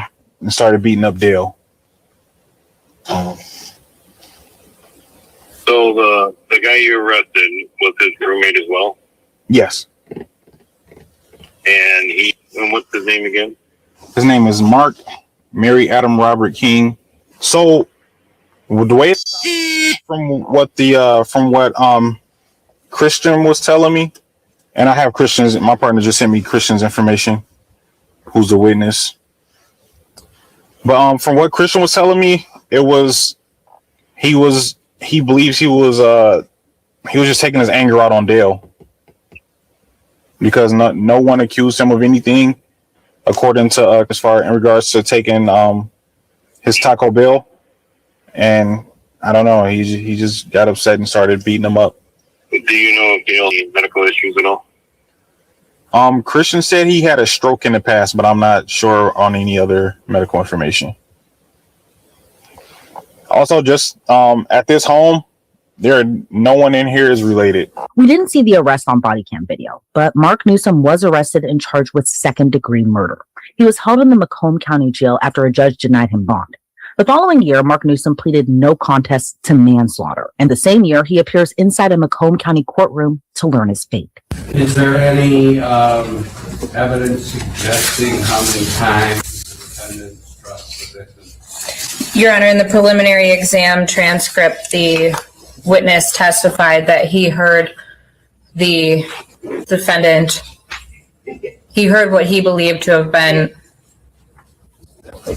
skin slapping is what he heard. And he heard this going on for a little bit. When he went upstairs, he heard this continuing. He saw it continuing. He tried to get the defendant to stop. The defendant refused to stop and continued on after the victim or after the witness went downstairs and called 911. So many strikes is what you're arguing. Yes, Your Honor. And we can see there were many strikes, Sean, but we don't know the numbers, and we don't have anything that indicates those many strikes were occasioned to increase the victim's fear and the victim's anxiety. So we think that. The court believes that this is probably a classic example of an excessive brutality, and certainly anxiety substantially increased the fear and anxiety of victims suffering during the offense. His fear level had to be off the charts as he was being beaten to death. During Mark's sentencing, his lawyer argues Mark and Dale had a lot of tension leading up to the fatal altercation. Mark Newsom is 55 years of age. He stands before you, a disabled and unemployed former construction worker. He suffers from a number of infirmities. He has a bad back as a result of a construction accident. He has digestive problems. He suffers from blood clots, hypertension, and he's had a number of heart attacks over the years. Last January, he was residing in a boarding house with 4 other men. One of those men was the deceased Dale Mitchell. By all accounts, and police officers interviewed the other residents, by all accounts, this Dale Mitchell considered himself to be top dog in this boarding house. He ran the roost. To coin a phrase, he considered himself first among equals, if you will permit that. Mr. Mitchell controlled the TV remote. He controlled the kitchen privileges. He took what food pleased him, whether it was his or not. And the witness statements indicated he was both physically and verbally abusive to them while they were in the residence. On the day in question, Mr. Newsom spent the day in the hospital getting various treatments and drugs. He came home from the hospital and went to bed shortly after supper time. He was sound asleep at around midnight when he was woken by another resident, a gentleman named Christian Lee, yelling, slamming doors, and basically making a ruckus. When Mr. Newsom woke up and cleared his head, he asked Mr. Lee, "What's wrong? Why are you making this ruckus?" And Mr. Lee blurted out, "Dale Mitchell stole my food." Now, we don't know why Christian Lee didn't deal with this on his own. We don't know why Christian Lee didn't himself confront the person that stole his food. All we know is that Mr. Lee enlisted aid from Mr. Newsom. He got Mr. Newsom involved, who was sound asleep when it happened. Mr. Newsom confronted Mr. Mitchell. Newsom says that Mr. Mitchell took a swing at it. Mr. Newsom ducked the punch, and it only grazed his ear on the left side of his head. Mr. Newsom then punched back, and the fist fight ensued. There were no weapons of any kind, least of all no baseball bats. It was just a fist fight. During that fist fight, Mr. Newsom gained the upper hand, and during the event, Dale Mitchell's heart stopped. The Macomb medical examiner performed an autopsy. She found that Mr. Mitchell suffered from a number of infirmities that Mr. Newsom did not and could not have known about. Mark's attorney argues that some of those infirmities included an infection of the heart muscle, kidney disease, artery blockage, and cardiovascular disease. He argued Dale Mitchell died from unintended consequences. When it was Mark Newsom's time to speak, he says Dale backed him into a corner. There's some discrepancies in a lot of this has been very difficult for me. I have a hard time understanding the court processes. I've never been in trouble before. You know, this was a terrible thing. You know, I worked in group homes. I resided in a man worked in them.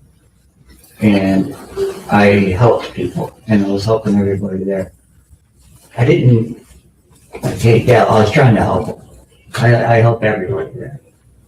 Trying to help them with your fist, sir? No, Your Honor, not at all. Being a friend. I'd go to the store and buy him, so you wouldn't even ask, and I'd buy him, and reminded him to, you know, to take his medicine, you know, because that's what I did at the other group homes, just basically help people.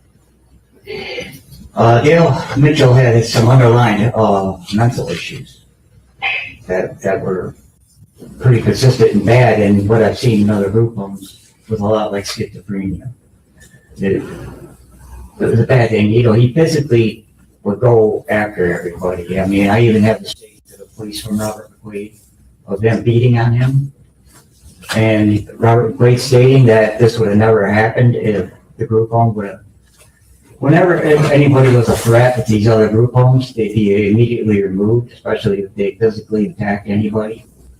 And over again, Dale was going after and hitting people. He hit me that night. Another thing that the court does not know is from the beginning, he said, "Graze my ear." No, he hit me in the ear, and that's what resulted me to swing on him, because it hurt really bad. And the hospital that night barely looked at my ear when I said something. But the jail had sent me to a specialist to an unrelated incident where my eye got shattered by somebody that sucker punched me. Mark says even though he and Dale didn't get along, he didn't mean for any of this to happen. I'm 55. I don't have any criminal record. I didn't intentionally kill Dale. I had, next to my bed, I had what I call the Dale wall that I made because I did not trust him. That's another thing. I was backed into a corner. Everyone had a bedroom but me. I was upstairs, and I didn't have a room to where I could close the door and get away from anybody. And Dale was ordered 2 days before by a police officer owns a group home. That was part of the reason why I wanted to be there. Dale went after me 2 days before and tried punching me in the face in the kitchen with the prosecutor's witness, Christian Lee, was standing right next to me. I didn't even call the group home owner. Christian Lee did, and told the group home owner that Dale went after me and tried punching me in the face. And the group home owner called me the following day and apologized to me and said, "We're trying to get rid of Dale. Mr. Haddad stated the other health problems he had." I can't describe on how sorry I've been for this. I've never been to jail before, and I've had a lot of nights to sit and think about it and my relationship with God and how what this has done to my family. And the news made it look bad, like I killed somebody over food. This has been a really horrible experience for me. And I never intended for Dale to die. You know, a lot of this was mental illness, and it's a sad thing, and I've seen it a lot before in the other group homes. I've been attacked before, that's why I wear that eye patch. There was cameras there, so that's why that guy went to jail that did this. I could not let Dale just punch me in the face. I mean, I let him get away with swinging on me many times before. I was only there for 3 months. And you know, I was back in a corner up there. There was nowhere for me to go. That's another thing I wanted to state is Christian Lee said I was on top of beating him. I wasn't. Dale had a hole in my hoodie.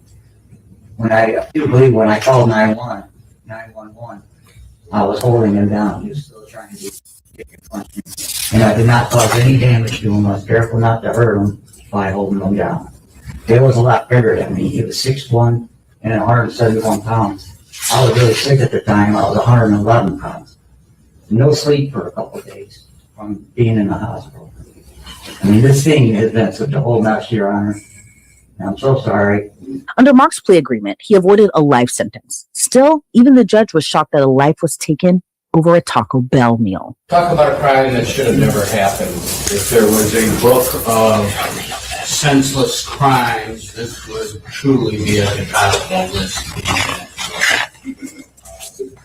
To take a man's life over a Taco Bell meal that wasn't even the defendant's meal is beyond senseless and heinous.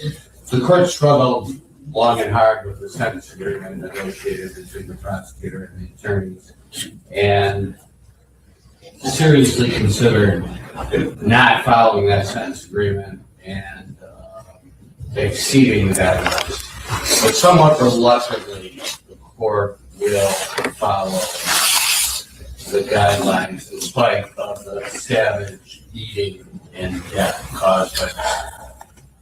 It is the sense of the court that the defendant be committed to the Michigan Department of Corrections for a period of 5 years to a maximum of 50 years.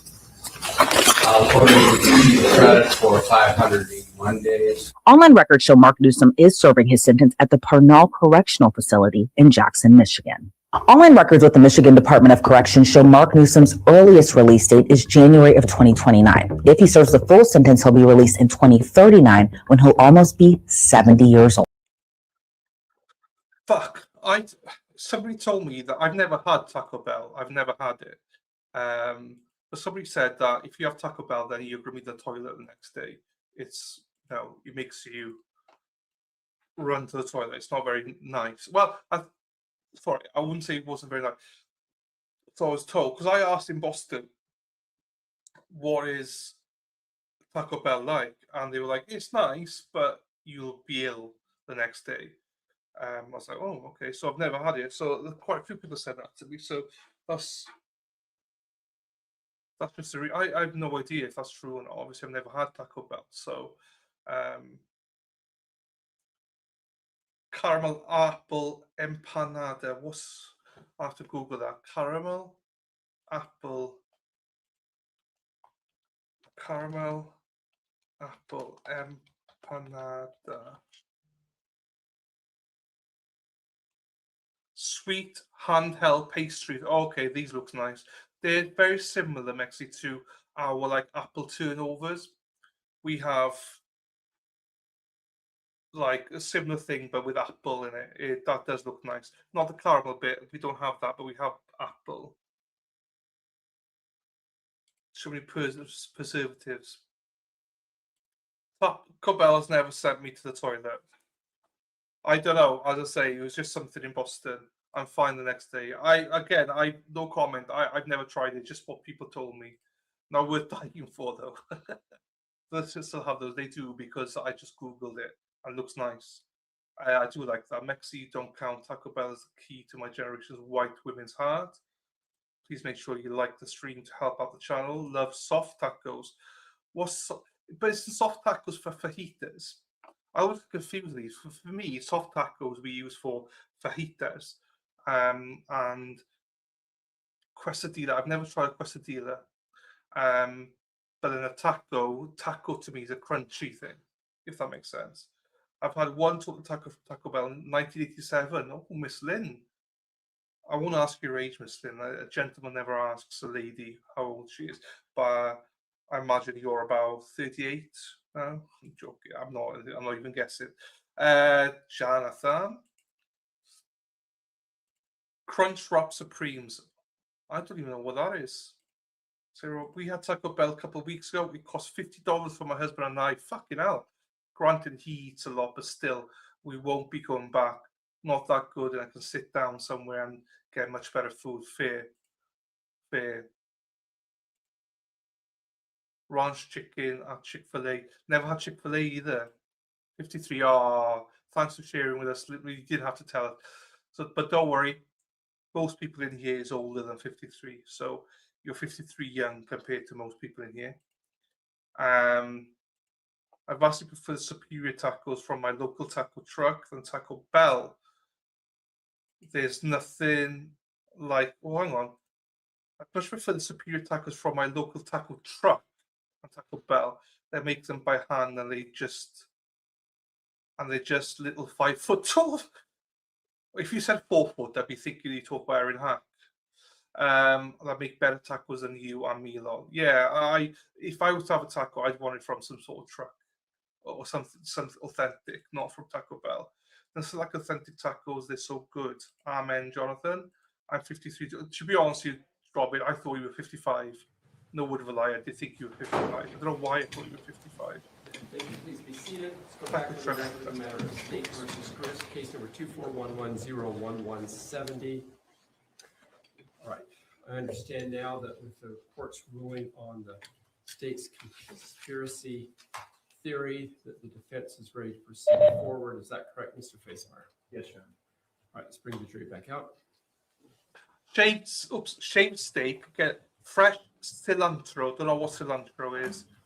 Different salsas, that's a sauce, isn't it? Quesos, don't know what queso is. I've heard of queso, don't know what it is though. Cucumber slices and raw onions, okay. Emerged. I don't know what cilantro is. Let me Google it quickly. So, cilantro. Oh, okay. It's like spice. Not spice, herbs.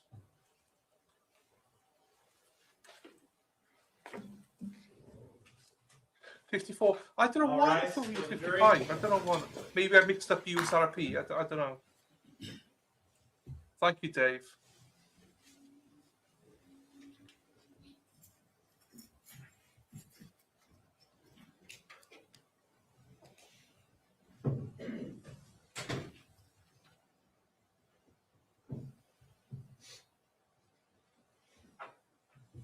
Thank you. Please be seated.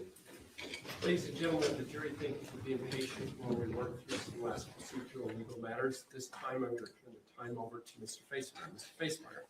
Thank you, Your Honor. We call to the stand Tracey Grist. Ms. Grist, you can stand in front of me and I'll swear you in. Okay. She is testifying. Strap her in or strap it on, ladies. Do you swear or affirm under the laws of the state of Utah on penalty of perjury that the testimony given in this matter today will be true and correct, so help you God? Please have a seat up there. So 69% of you were correct. Everybody, it's important to give correct answers. Long narrative answers are typically incorrect or subject to an objection. If you don't understand. 69% of you said she was going to testify. So well done, you. You were right for once. Doesn't happen very often, Lady Di. Question, please ask them to refrain. Your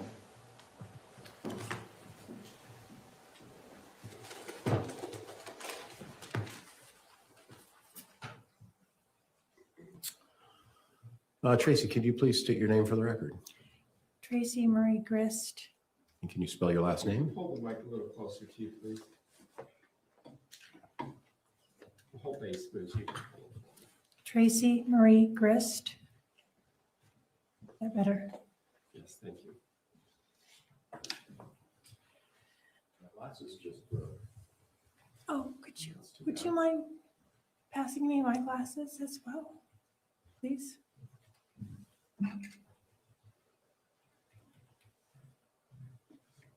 I apologize. You need some tape. I would be. I'd ask for a 5-minute break. Fortunately, he's got to have his glasses to see, so we're going to take a recess while I can fix that. All right. Fuck's sakes. As was about to settle in.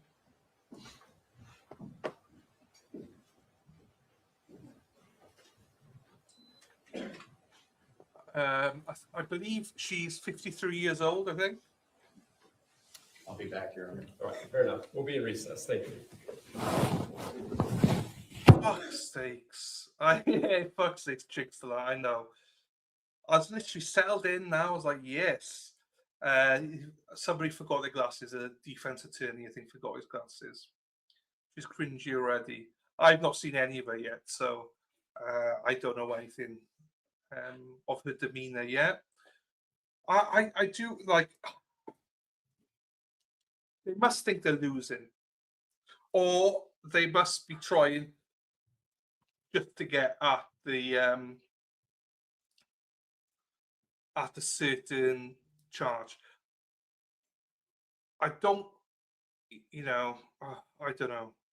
I don't think. I think there's some charges she could be found guilty of. So maybe they know that and they're like, okay, let's not get guilty for murder. Maybe that's what they're trying to play. Cilantro. Yeah, I need to. I've never tried. Like, I've not tried any foods, obviously. Hello, Patricia. Mission in action. I've been going through surgeries again, so good to see you. Oh, sorry to hear about your surgeries. I hope you're doing okay these days, though, Patricia. And thank you for being here. Thank you, my darling. Nice to see you. You know, as always, it's good to see you. I love cilantro, not clitantro. Bees in the age group I probably am most attracted to. And Jonathan, I mean, she's too young for you, Jonathan. And I'm not kidding you, but she might be a bit too young for Jonathan. Yaneti would share his glasses, that's true. Hi, Purple Heart. Good afternoon, Patricia from Jonathan. It's so embarrassing when I go saying hello to Jonathan, and people are like, who's Jonathan? I'm like, oh, two cocks fighting. So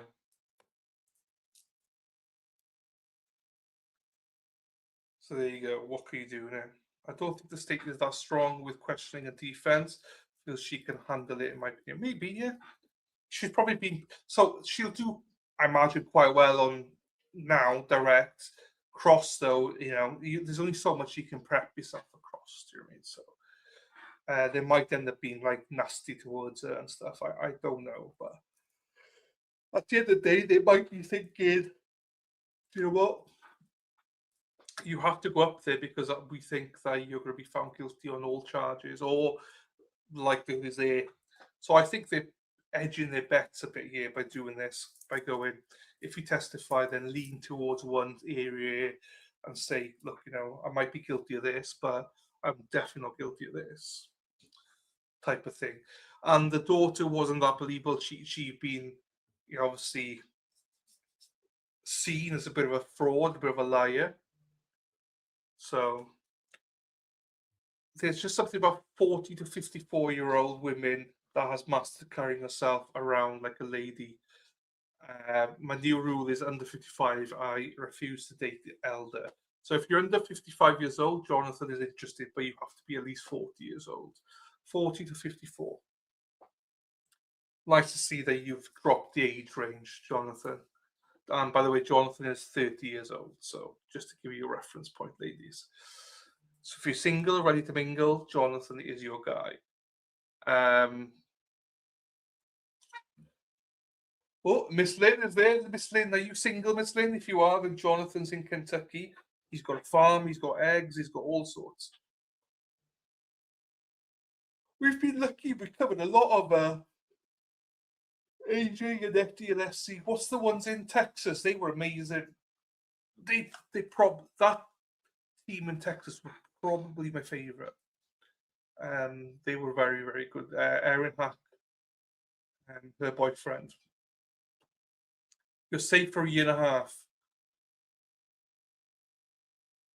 No, Robin. How were you safe? La Hood, that's it. No, you're in his age range at the minute, Robin G.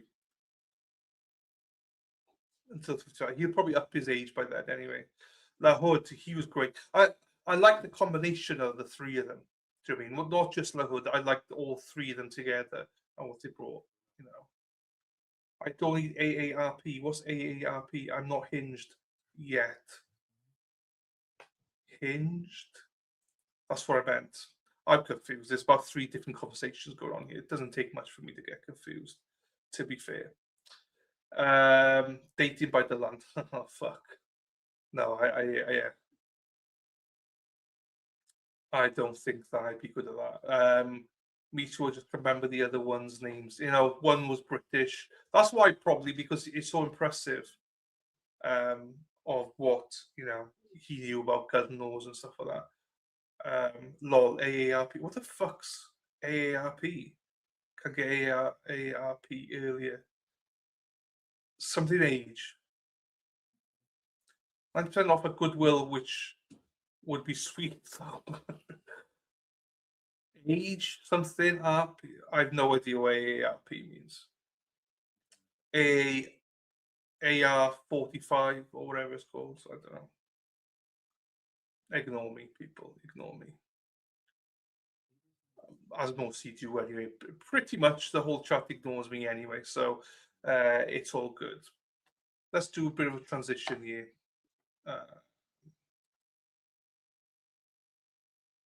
Let's do this song again. I like this song. Press the like, press the like, press the like, please. Press the like and subscribe.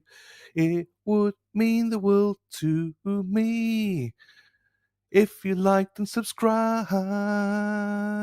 Like and subscribe, everyone. Let's fucking go. I turned 51 this year. I'm going to get as much AARP as I can get. Happy days. Lost insurance felony people. There you go. Imagine go to silver sneakers things for Eldry at 30. Bex, why are you so angry now, Bex? I'll play a song for you, Bex. Hang on.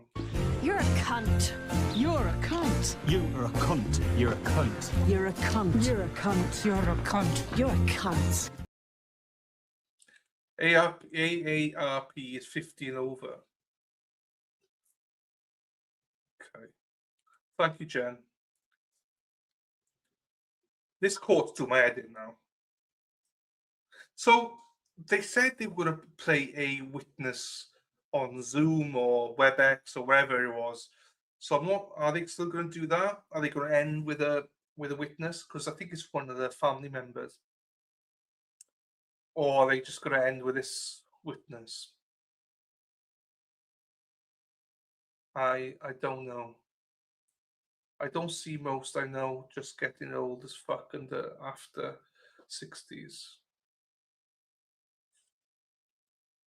Ba-ba-da, press the like, press the like, press the like, please. Press the like and subscribe. It would mean the world to me. Ba-ba-ba-ba. If you like and subscribe. Like and subscribe, motherfuckers. Sarapi, Sarapi, Sarapi, pi, pi, pi, pi. Sarapi, Sarapi, Sarapi is lovely. Josie, I'm of turf, they aren't as lovely. Fuck around and find out I'm joking, they're lovely. Oh, there's a little bit of movement in the core. A little bit of movement to my left, a little movement to my right. There's a little bit of movement in the core. There's a little bit of movement on the doors. 1, 2, 3, 4, 5. Court will be back in. I don't know, I'm not making sense now.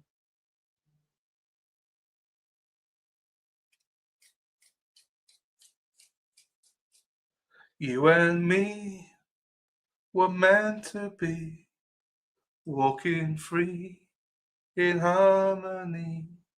One fine day, the lights are on. Only one day will we be on alone. January 4th, I thought that says 1986, but 1896. State of Utah Judiciary. So was this the same court, not the courtroom, but is this the same court as Corey Richards, lovely? I only ask you because I know you watch Corey Richards. Is this the same court, or was she in another district or something? Bexy, oh Bexy, Bexy is sexy, Bexy, Bexy. Bexy, you're a Maxi. Oh, sorry, Maxi instead of sexy. Bexy. I'm hoping 20 years. This state was become a bizarre disaster zone. I know. Lovely. What's your ideal man? Well, I don't even know where you're from, lovely. I literally don't know where you're from. You could be from America. You could be from Australia. I have no idea where you're from. Some part of me thinks you're from Europe. You're a mysterious woman. Mysterious girl. What's that? Peter Andre. Hey, no.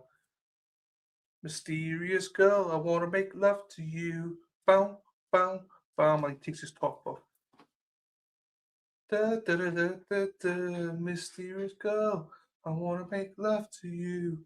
Whoa, whoa. I don't remember this song. I'll take it. I bet you'll take anything. Bex will take anything.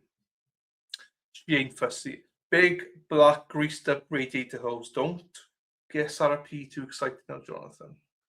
I wanna have ba ba da ba. Come on, everybody. Ba ba da ba. Bex is ba ba da ba. I love you. How to get rid of people that aren't coming to the chat? I just start singing, people just seem to leave. That's a good way to get rid of non-real ones. Do you know what I mean? Real ones just mute me. Do you know what I mean? People that just don't understand, you can just mute me right now, and you don't have to hear me singing. The people that don't know that just leave. So, Jonathan. Hey, Jonathan, why was that egg so small then? I didn't even look at it. But why was the egg small? Also, Jonathan, because I know that you will. Actually, I'm going to pull the poll up and I'm going to ask Jonathan to lead us on this.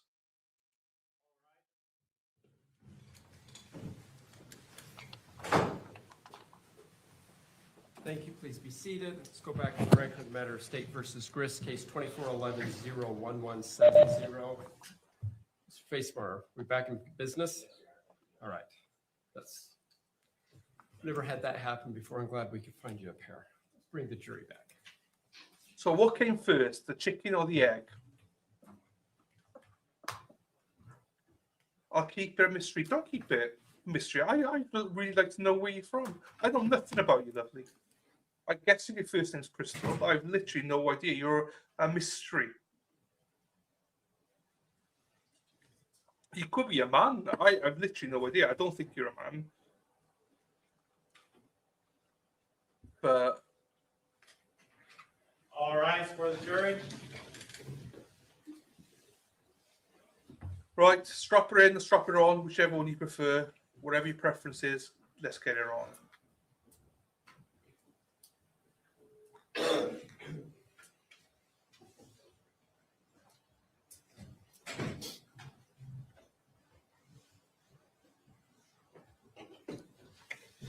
Thank you. Please be seated. Hey man, just want to let you know that sometimes you gotta shut the fuck up. And this current time is just one of those times you gotta shut the fuck up. I don't think you're a bad person. I just don't want to hear you talking anymore. You gotta shut the fuck up. Ladies and gentlemen, the jury, to be patient while we kind of switch our classes or got these fixed. Mr. Facebar, please proceed. Thank you, Your Honor.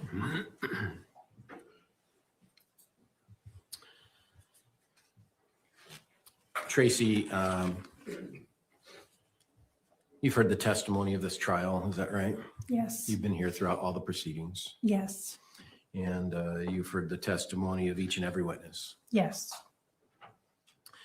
And in your trial, this is your opportunity, in your case, this is your opportunity to tell your story, isn't that right? Yes. Have you had your opportunity to say that to anyone but your attorney prior to that? No. So let's start then, Tracey, with June 20th, 2024. Do you remember that day? I do. And what happened on that day? My daughter, Kate Restelli, my daughter Kate, came to my home with her two little ones. They were 3 and 7 at the time. And she was going to stay with me for a week, 2 weeks, 3 weeks. It was not really clear exactly how long. And she was having marital struggles. And I offered her a safe space to think things through. Okay. This came as a surprise to you, didn't it? Yes. You didn't know that she was coming out to Utah before June 20th. No, I knew she was coming about probably 3 weeks. She was really planning. Okay. So about 3 weeks-ish, maybe a little more. And so during those 3 weeks before June 20th, was there a plan formulated on how to get her to Utah? Yes. And what was that plan? She had put some things into a storage unit that my daughter Tara Lynn had secured. In that storage unit were 2 types of things. The first were things that she would need to come and stay with me for a couple of weeks. So favorite blankets, kids' favorite things, and clothing to wear while she was, and puddle jumpers, things that she would use for a couple of weeks in the summer. The other type of thing she put in the storage unit were things that she perceived might be in physical jeopardy if she were to leave them at home with her husband. She was leaving Matt and coming to stay with me without telling him beforehand. Did you know that? I did know that. And so she had moved some stuff to the storage unit for things she was going to bring with her to Utah. And she had also moved some stuff to the storage unit that she was afraid might be damaged if she left. Yes. Were you aware that her leaving in the way she did could create volatility between her and Matt? 100% yes. Were you aware that she was not telling Matt she was going to Utah? Yes, I was aware. Were you aware when she told Matt she was going to Utah? Objection leading, Your Honor. We are leading. Was she aware when, I didn't ask what was said, was she aware when I think she, you've been leading up to it, yes. Some of your questions before that have been leading as well, so let's just watch them more carefully. were you aware Kate told Matt she went to Utah? I knew when Terrelyn had created a text for Kate to send to Matt. Kate had left her home, I think it was about 10 a.m. in the morning, and she was due home about 5 p.m. because she had said that she was going to go to her friend's house to do some work and to socialize both. So about the time she would be due home is when she sent the text to Matt that said something to the effect of, I'm going to Utah to stay with my mom for a few weeks. I don't remember what else it said, but it was like a paragraph text. It was a text sent to Matt. Right? Yes. And that text is actually included in the exhibits the state has offered to the jury. Isn't that right? Yes. Yeah. And so on June 20th, around 5 p.m. California time, is when you understood that text went out. Yes. And did you have an occasion to talk to Kate during her trip from California to Utah? Yeah, a little bit, not tons. Did you have an opportunity to talk to Kate during the weeks before her leaving about her plans? Yes, because she didn't have a credit card to rent a car. And so I had to add her as an authorized user and then mail her the card so that she could rent a car to drive out safely to my house. Okay, so you had actually sent her a credit card. Yes. And how long after she received the credit card did she leave to come to Utah? 1 day, 2 max. And how long did it take for you to send the credit card to where she actually got it? It took probably a week all told, that by the time I called the credit card company, added her, and then they sent it to me and I sent it to her. So probably it took a little over a week, maybe. So my question was, how long did it take for you to send Kate the credit card before she received it? Oh, probably a day and a half, 2 days, because I sent it FedEx. Okay. So the credit card company sent you the credit card, even Right. though it was in the name of Kate. Right. And then you FedExed it to Kate in California. Correct. Okay. And so, did you ever have an occasion to talk about Kate and Matt divorce? Yes, I talked with Kate about getting a divorce. Yes. Was that before she came to Utah Yes, definitely before she came to Utah. and after she came to And Utah? after she came to Utah. Was it your understanding that Kate was going to live in Utah for the rest of her life when she came? It was my understanding that she was going to stay with me for a few weeks to figure out step 1, step 2, step 3 on the process of a divorce. And she did say that she would prefer to move to Utah. And to my mind, that would happen in about a year because she had to go through the steps of getting a divorce. So when she arrived at your home on June 20th, do you remember when she arrived? Yeah, it was like 1 a.m. Okay, so early in the morning. And what was her accommodations? She stayed at your home. She stayed at my home. What were her accommodations? I gave her my bedroom. Her and Steele slept in my queen size bed.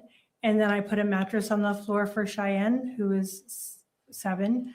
And I slept downstairs in the basement on a mattress, an air mattress on the ground, because it made more sense for Kate to have access to the bathtub and the larger bathroom for the kids' sake, and to be able to be comfortable for them to sleep. Is it fair to say that you gave Kate and the 2 kids the master bedroom suite, which had a bathroom, and then you moved downstairs? Yes. Okay. So that master bedroom had its own bathroom. Yeah. Upstairs, who lived upstairs? Upstairs was my primary bedroom. And then that was Kate. Kate was occupying Kevin, a guest room that Kevin was still staying in. And because he had been with us for 2.5 years-ish.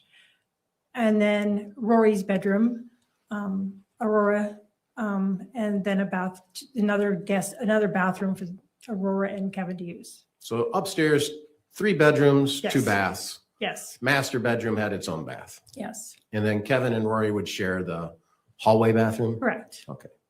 And you said you slept down in the basement. Yes. And who slept downstairs?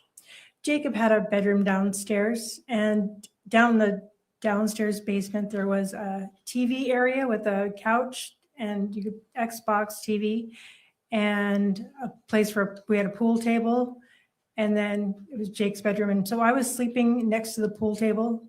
On an air mattress. Hmm. Did you consider this to be a long-term arrangement? No. When Kate got there at 1 a.m, did she move her stuff upstairs and? Yeah, she just unpacked her stuff and put it upstairs. And I bought the next day, I think I bought little plastic drawer things so that she could have the kids' clothes in there so she could get it out of the little plastic drawer organizers instead of having them in a suitcase. Was there something else in your bedroom that you had to move?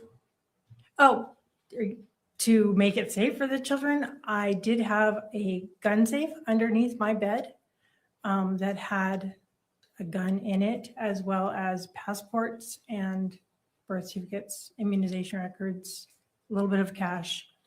And I moved that from underneath the bed to the shelf in the garage. Actually, I asked Kevin to move it because I wanted it especially high so that it would be out of reach. Because even though it had a code on it, it worried me. So this is a safe, is that right? This safe, it's about this big. So Maybe It like- a foot and a like- half by 5 inches high? the safe was not the size of a legal pad, but it was only about that deep. It was only a couple inches deep. So Okay. it was, And it had a keypad on it, yes. and that keypad had to have a code. Yes. You've heard the testimony of Tim today. Yes. Tim has advised he accessed the gun safe. Yes. Are you surprised by that testimony today? No. Why not? The only person that didn't have access to the gun safe was Rory, my daughter Aurora. She 18, 19 years old. I was just being cautious. Did Kevin have access to the gun safe? Yes, he did. What was in the gun safe besides a gun? Well, I guess you've testified. Yeah, If you could remind me, I'm sorry.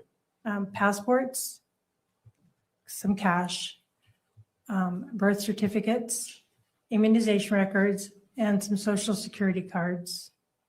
I think there were some divorce papers in there as well. From your divorce? Yes.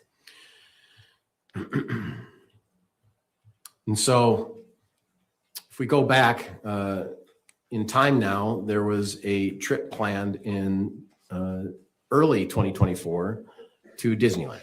Yes. Did you instigate that or did others instigate that?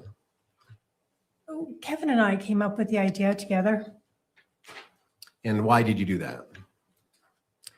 because Kevin had come to stay with me from Chicago. And so he was close by. And I wanted to give him something to look forward to.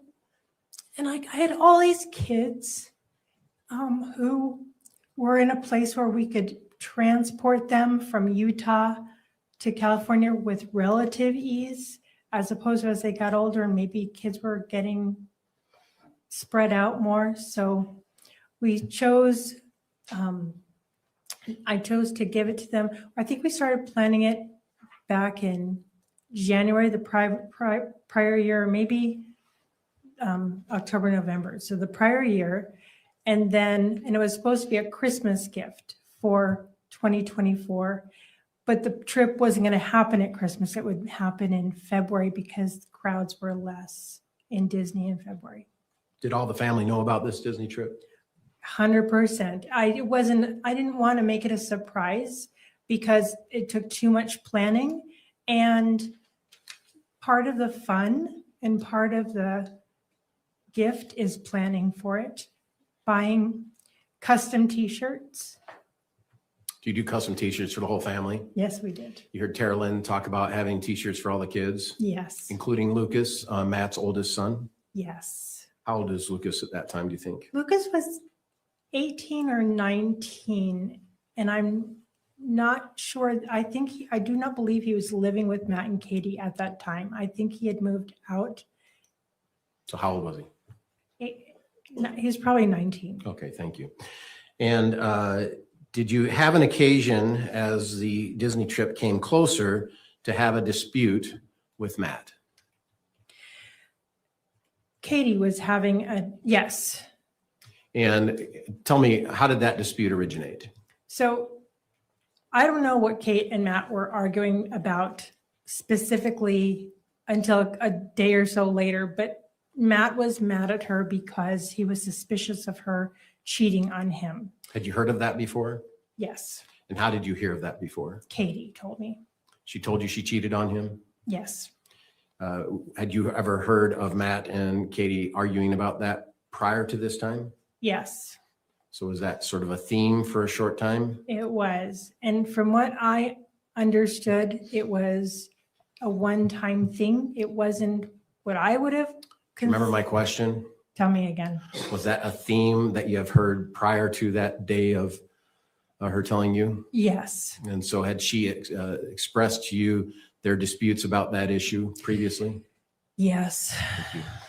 And during that time, what did Kate tell you was going to happen because of this dispute? He said, she's told me that Matt was not going to go to Disneyland.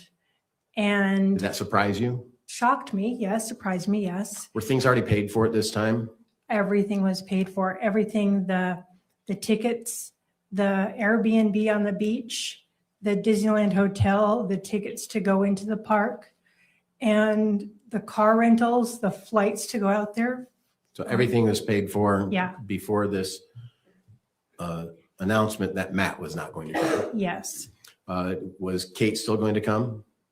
Kate said that she told me that she's like, oh, if he doesn't go, then I'll just go. And then she called me back and said, Matt said that if he doesn't go, the kids are not going. Did you have an opportunity to send a text about your frustration about Matt? Yes. Did you say, I want to strangle him? Yes, I did. May I? Yeah. So, Why did you say that? because I was frustrated with him, but it was more, I couldn't do anything about calming that down. And I knew that I couldn't be there to support Kate physically, but I could just kind of say, hey, I'll just drive 9 hours and strangle him. It was so ridiculous. That's why I could say it like that, because it was ridiculous. I would never do that. Did you have an occasion to talk to him on the phone in and around that? Yes, I did. And what did you say to him? I called him on the phone, and it was a very short call. And I told him, don't mess with my child. And I think he just said 1 or 2 words. He hung up. And Kate let me know. How did Kate let you know? She called me and texted me. What did both. she say? She said that I made it. She was essentially saying I made it worse. So you contacting Matt personally Yes. made their relationship and the Their dispute. fight worse. Yeah. And so what did you say? Do you remember? I said, do you want me to call? I can call him and backpedal. I told her I was frustrated, and wasn't like any kind of, she told me that he perceived it as a threat. And I said, that's ridiculous. Wasn't a threat. I'm just frustrated and didn't know what to say. Okay. Did you have an occasion to go out to California after the Disney trip? Yes, I did. Okay. At the Disney trip, it all ended up just fine, didn't It it? was great. Matt was fantastic. Matt, Katie, and the kids and I had a couple meals alone together. Matt and I, I'm sorry. How was the trip? great. Everyone participated Everyone was there, except for Lucas, except for Lucas, even though he had a shirt. even though he was invited and had a shirt. Yeah. Okay. And sorry, one moment.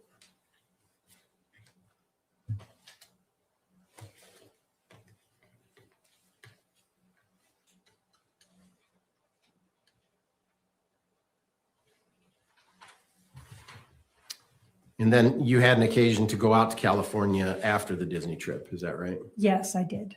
At the Disney trip, were you aware of the air tags being used? Oh, I bought them. Yes. And what were they used for? For putting into the kids' backpacks, or we bought little pins to put on them so that if the kids got separated from us, we would know exactly where they are 3 seconds later. Isn't it true that you actually bought the air tags so that you could follow Matt? No. Hey, you've heard that in prior hearings though, haven't you? Yes. The argument that those air tags were purchased for the specific purpose of following Matt. Absolutely. That is not true. You had an occasion to go to California. What month after Disney did you go to California? I went 3 times to California. I went in. Do you remember the question? Sorry. All right, so I'm going to just instruct you. I I'll want be you to better. pay attention to the questions that's asked and only answer to the question that's asked. He'll follow up, okay? Yes, Your Honor. Vice Mayor, please continue. So did you have an occasion to go to California after Disney? Yes. And what was the reason? My friend Amy Johnson, her was very sick. She could use a walker to get around, but for the most part, she was bedridden. And her husband had passed away in December, 3 months prior. So what was the reason you went to California? To help my friend, And who is your friend? Amy Johnson, Thank you. And where does Amy Johnson live? in Ramona, California. And how far is Ramona from Temecula or the area in which Matt and Kate lived? From Temecula, it's about an hour, maybe a little less. Were you familiar with that part of California? Yes. Why were you familiar with that part of California? I lived in Ramona, California, and I've also lived in Temecula, California. Okay. And your testimony is that Amy's husband had passed away? Yes. And you went out for what purpose for Amy? She was needing help to move into an assisted living situation, and she had a large house, and she needed a lot of help to arrange for real estate brokers, estate sales. Did she ask you for this help? Yes. And how long had you known Amy? 38 years. Is it fair to say that all your children knew Amy? Yes. And when you went to California, did Kate go with you to Amy's house? Yes. And what was your purpose there? On the day or two that Kate was there for 2 separate days. On the one of the days, we did the same thing on both days. We cleaned the chest freezer out of the garage. We cleaned the stand-up refrigerator freezer, organized some things in the garage, and cleaning the office in her house and going through her closets. Was Amy asking for this assistance? Yes. And did Amy get better? No. What happened to Amy? Amy passed away the middle of April. Of 2024? Yes. Did you go out there after she passed away? After she passed away, there was a celebration of life at the end of May, like the 20th. I think it was on May 28th that the celebration of life was. But I was out there from like the 23rd to the 30th. Okay. And did Kate come out with you to? Yeah, she came out to the Pomona or Ramona? Ramona. And she came out to the celebration of life with me. Did you visit Amy's house? Yes. And what did you do then? That mostly was the celebration of life was me visiting with Amy's family and friends. While Katie, even though she was very close to Amy, she was playing more she was cleaning up glasses and taking care of things, trying to make it so that the people who are grieving could focus on connection. And you were one grieving, right? Yes. And I would imagine Amy was one grieving. It was her, not Amy. I'm No. sorry. Kate was grieving. Yes. Kate's friend. And did you have an occasion during that trip to go to Kate and Matt's house? I did. And did you get in a tiff with Matt during that time? I did. Did you spend the night at their home or did you stay at some other place during that trip? I stayed the night at her home several nights. And what was the tiff about? It was the end of May, and I asked Matt if Kate could come out and stay with me for a week or so when the kids got out of school. And he said no. And so and we were alone in the kitchen. And I said, please, I said, it won't, I'll pay for their gas. I'll rent the car for them to get there. I will give them spending money.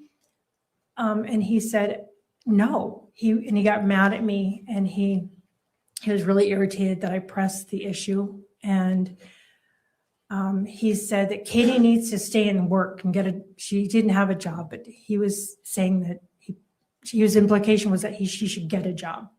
Was Matt working at that time? Did you know? No, he wasn't working at Was that Kate- time that I know. Was Kate working at that time? Did you know? No, Okay, so neither were working. no. Sorry, I'm gonna sneeze. There, I beat it. Did you? Was Matt annoyed with your request? Yes. At that time, had you been under the impression that Matt and Kate were disputing about other issues?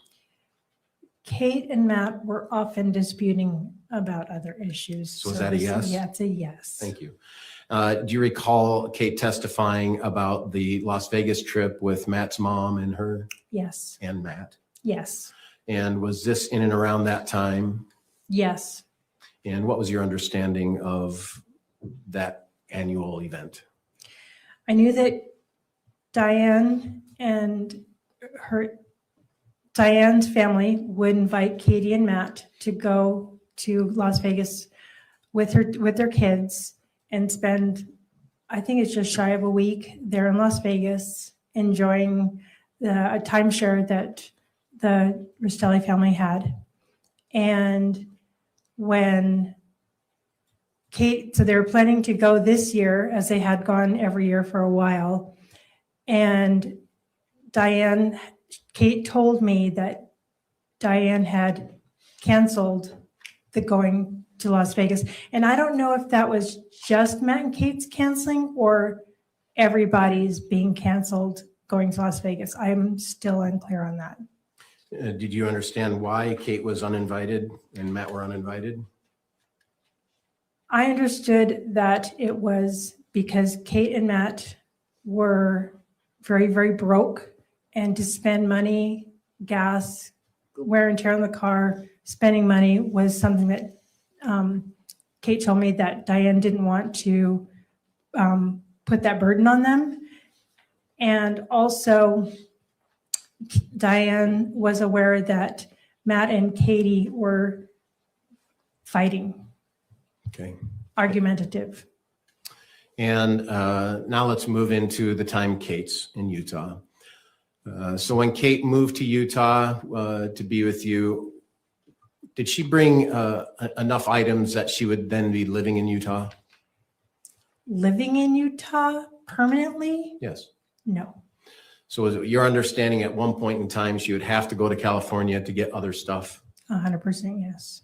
And on or about, well, during that time she was living there, was Kate acting as if Matt was demonstrating a desire to reestablish or to improve the relationship? Yes, Kate told me that Matt was trying to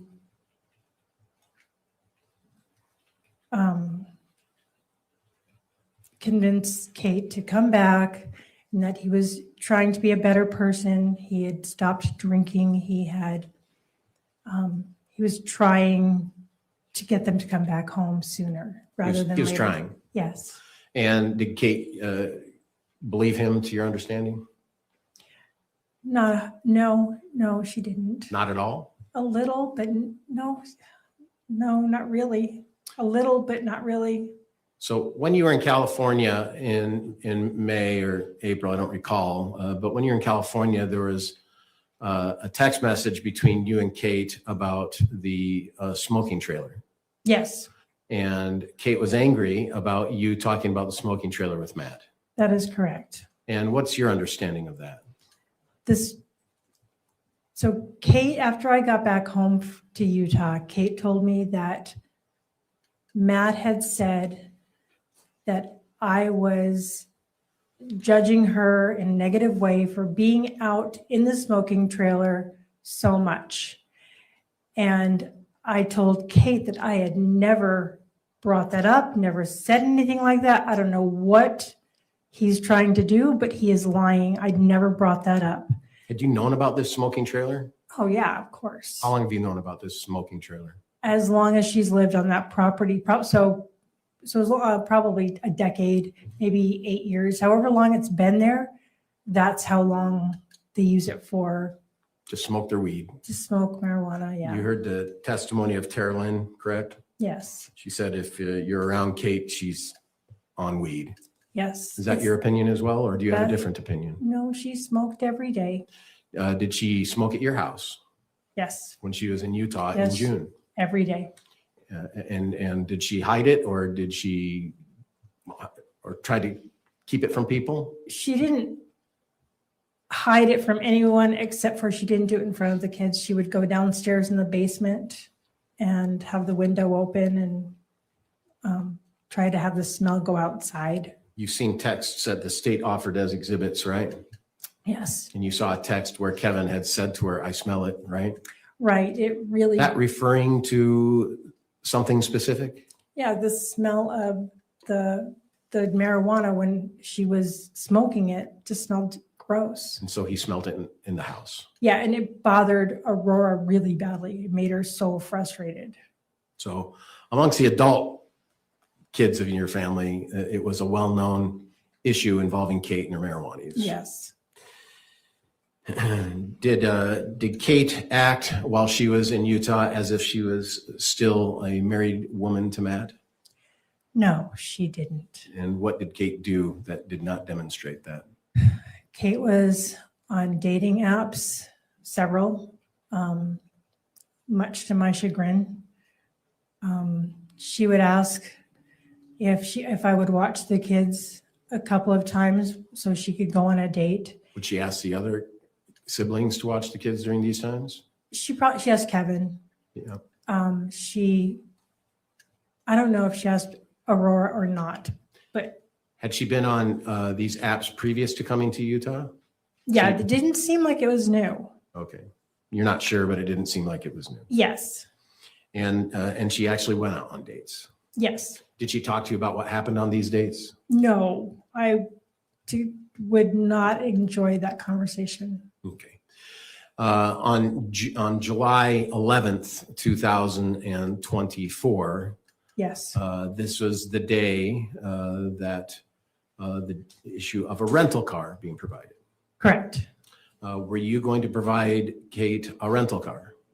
No, Do you recall seeing texts that talk about you providing Kate a rental car?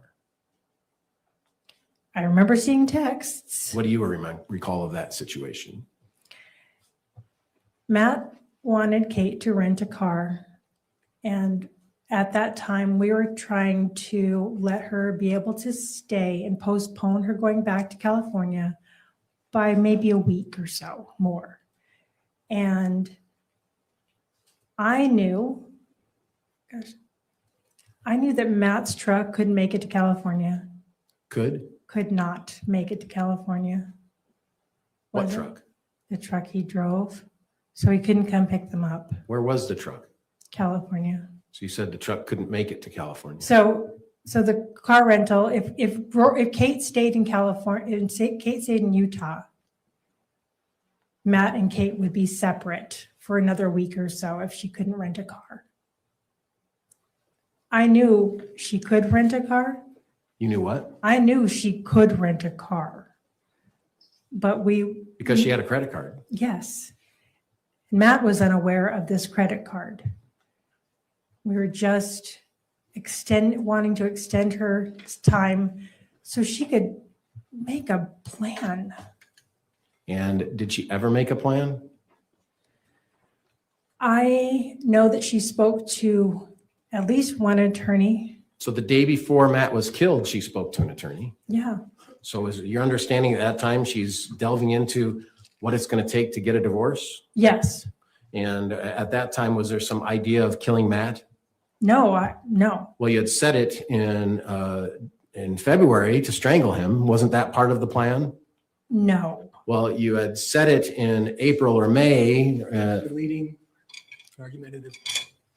Let's rephrase our questions. In April or May, did you say you would just drive to kill him? I said I would drive 10 hours and strangle him. And I said about when he lied, trying to make Kate mad at me, I said, I'm going to kill him. And that was a harmless expression of my frustration. So on July 11th, when Kate had spoken to the lawyer, did she advise you of that conversation? Ask again, please. On July 11th, when Kate had spoken to that lawyer, had she advised you of that conversation? She sent me the conversation with her attorney and the attorney she was consulting, but Was that a yes? yes. Thank you. Did you listen to what she sent you? Not, if I did, I listened to maybe 2 minutes of it because I was too busy. And I believe the recording was more for her purposes and she can just tell me and give me the shorthand of what was said. You've heard the conversation as an exhibit here in court. Is that right? Ask me. Between the lawyer and Kate? Yes. Okay. And is that, to your recollection, the recording that was sent to you? Yes. And that was July 11th, right? Yes. And there was some conversation in and around that time on that day about the rental car. Is that correct? Yes. And did you come up with a plan about Kate not being able to drive the car?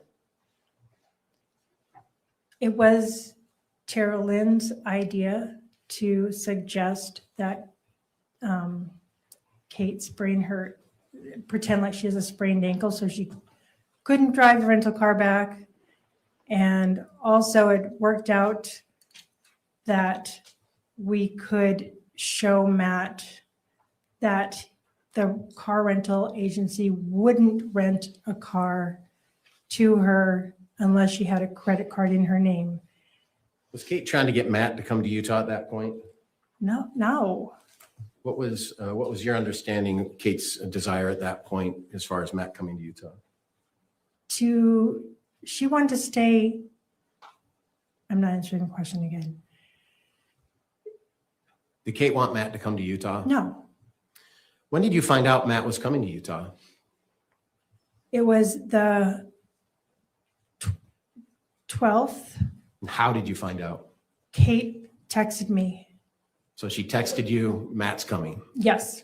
Is that the first time you knew that Matt was coming? Yes.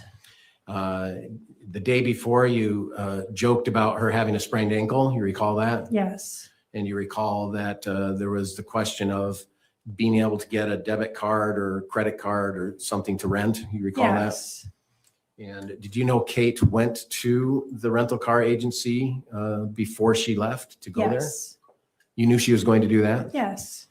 And what was your understanding was the purpose of that? Because she wanted to go because she knows that we had this conversation. She knew that Matt had made the arrangements for the rental car. And so she wanted to go and physically say to the people, so if I have just this ID and this debit card, can I rent a car? And for them to say no. So that way, if Matt called them and said, why aren't you renting her the car? They would be able to give him a response. To your understanding at this time, had Kate and Matt had a conversation about divorce? Yes. Let me limit that a little bit. To your understanding, during the time that Kate was in Utah, up to that day, July 11th, so June 20th or 21st, she got there at 1 a.m. June 21st to July 11th, had Kate and Matt had a conversation about divorce? I don't believe so. But they had previously, to your understanding? Yes. And so on July 12th, you were notified by text that that Matt is coming. Yes. And do you recall what your text response was? I'll call you in a few minutes. Yeah, I'll call you. And did you end up having a telephone conversation with Kate? Yes, I called her. And what was said? I asked her, what's going on? How is he coming out? Did he borrow a car? What's going on? And she said that he was going to drive out. And I said, okay, well, did he already leave? And she, I don't remember what she said. And I said, well, if he's coming out, I want you to just when he comes out, just have a conversation with him. And in some ways, maybe it's better because you won't be going home to Temecula, having a conversation with him where you're alone in the house and he can yell. If he's coming out here, then he can have a conversation with you.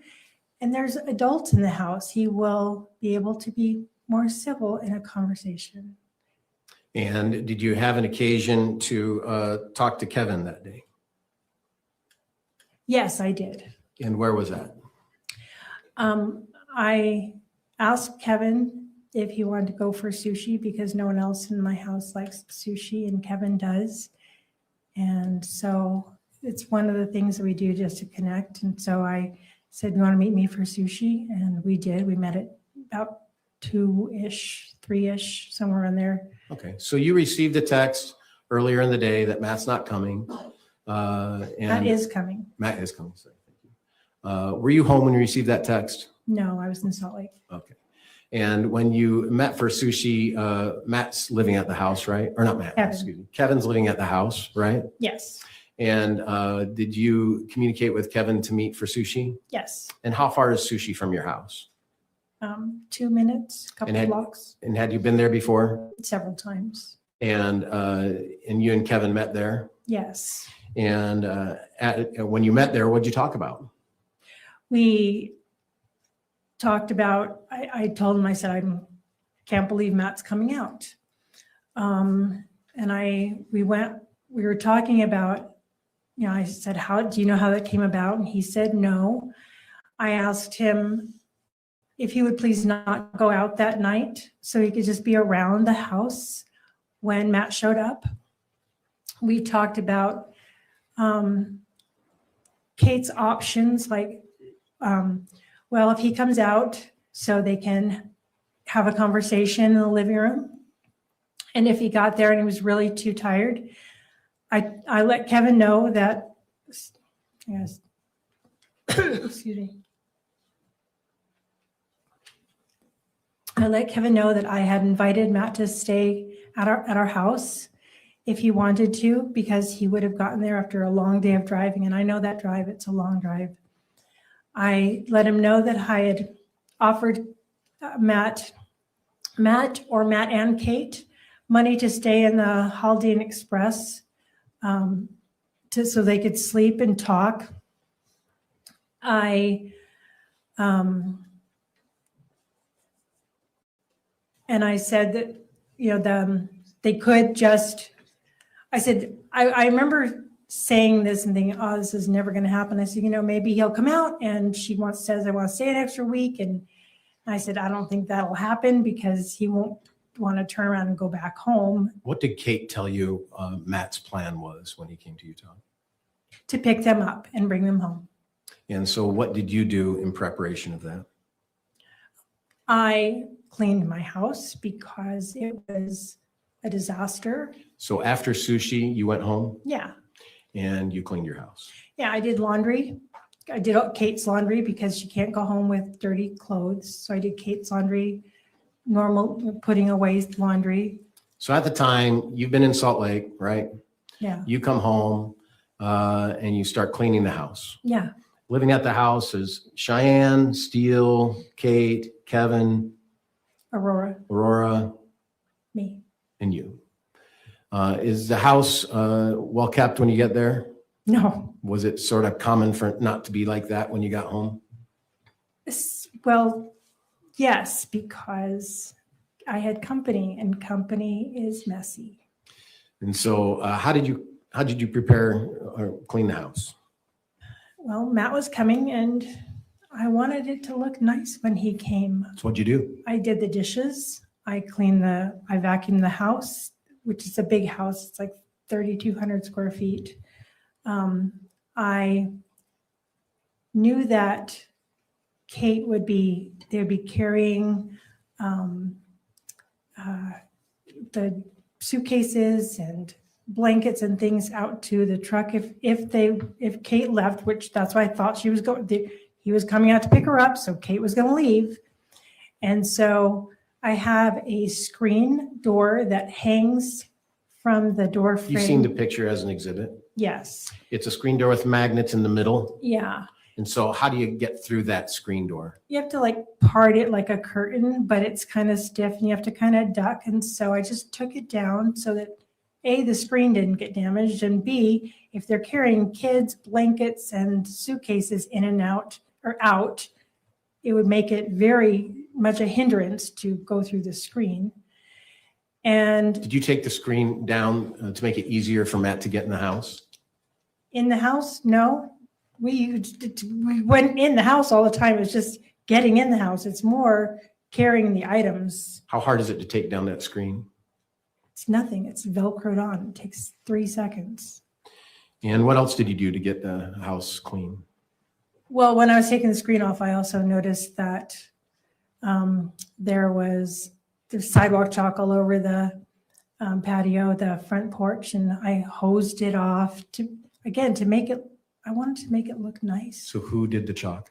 The kids put sidewalk chalk. So I hosed it off, watered my tomato plants, squirted off the chairs from dust and spiders.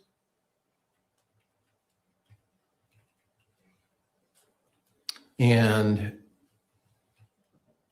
did you have a conversation with Kate when you got home from sushi?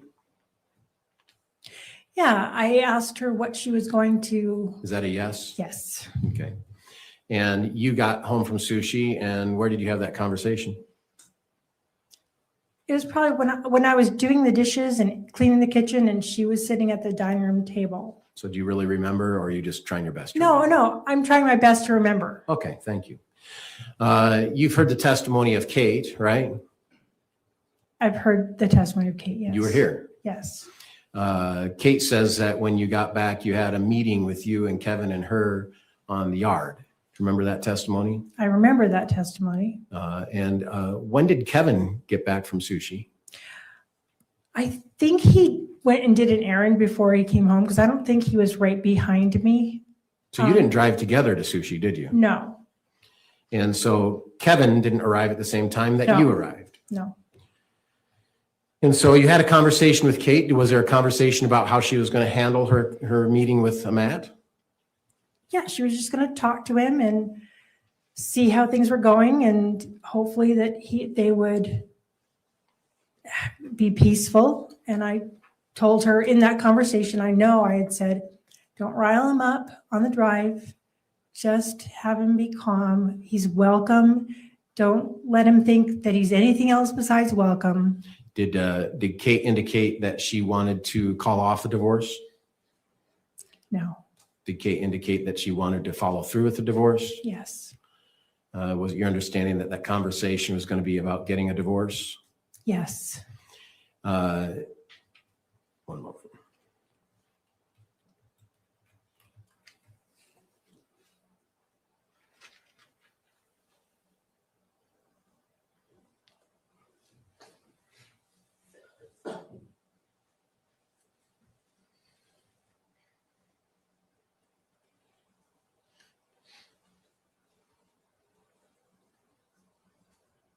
Did Kate help you clean the house? Yeah, she picked up toys. Yes. Where were the kids? Running around the house, playing, just What time on their is this? iPads. Well, probably about 4-ish because we went to sushi at 3. And so maybe it took us an hour to get back.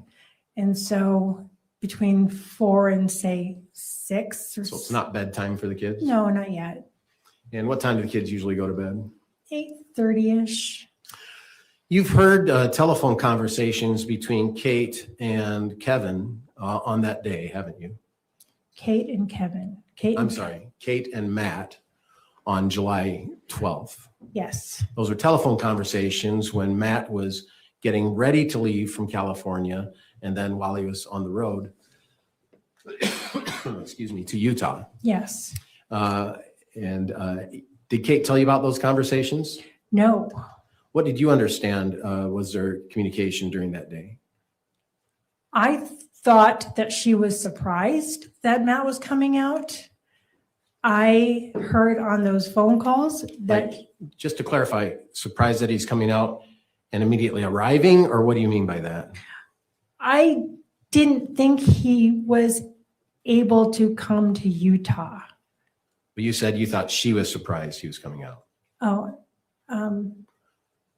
Did you think Kate was surprised Matt was coming out? I think she was because he didn't have a reliable vehicle. Yeah, I perceived her to be surprised, like he's coming out. Oh my gosh, he's coming out. Was it your understanding that she was trying to delay him from coming out or have him not come out at all? Yes. Because you had talked about the rental car, Yes. because you had talked about spraining an ankle so she couldn't drive. Yes. So this plan was to just have her stay in Utah and Matt not come out to Utah. Yes. And when you, on these telephone conversations, you heard telephone conversations before Matt even left Utah, right? Yes. I'm sorry, I said that wrong. California. Before Matt even left California, Yes. he was talking about, I have to whack the starter with a tool to get it to work on the truck. You remember that conversation? I do. You remember the conversations while he's on the road coming to Utah. Is that right? I do. When's the first time you ever heard those telephone conversations? Here in court. And if I read them on transcripts that you gave me. Isn't it true that the first time you heard those was at the hearing May 20th and May 22nd of 2025? Yes. And that was at a preliminary hearing, correct? Yes. Where witnesses were taking the stand, correct? Your Honor, he's leading. Did witnesses take the stand at the preliminary hearing? Yes. And did you hear what they said? Yes. Did you hear any telephone conversations during that preliminary hearing? Yes, Did you hear telephone conversations between Matt and Kate during that preliminary hearing yes, on May 20th and May 22nd, 2025? yes. And is that the first time you had heard or read anything about those telephone conversations? Yes. Were you surprised? You could have knocked me over with a feather. I was shocked. Why? Because that's not what she said to me. That's not what she represented. That's not what Kate represented to me in any way, shape, or form. What was she representing to you? That she was more surprised that Matt was coming. What did she represent to you was the relationship between them at that time? It sounded pretty lovey-dovey on the telephone calls. That was surprising to me. I couldn't believe it. It was like it was two different people. You were aware that she had been on dates while in Utah during this time, Yes, yet there were lovey-dovey calls between her and Matt at that time. yes. And that's not the same thing as keeping him calm. Do you recall making searches on your internet? Lots of searches for whatever's in my head. Do you recall searching the Adelson case? Yes. And how do you know about that case? It was a popular true crime story, and there was no movies out. And you searched it? Well, I would listen to the podcast. Is that a yes? Yes. Okay. And you listened to a podcast about it? Yeah, I listened to the podcast, and then I would go down a rabbit hole and look at things, look at a picture of a person that's being talked about. So is this a hobby of yours? Yeah. True crime? Yes. Is it a hobby of Tara Lynn's? Yes. I mean, you heard Tara Lynn testify to that, haven't I you? know. Yes.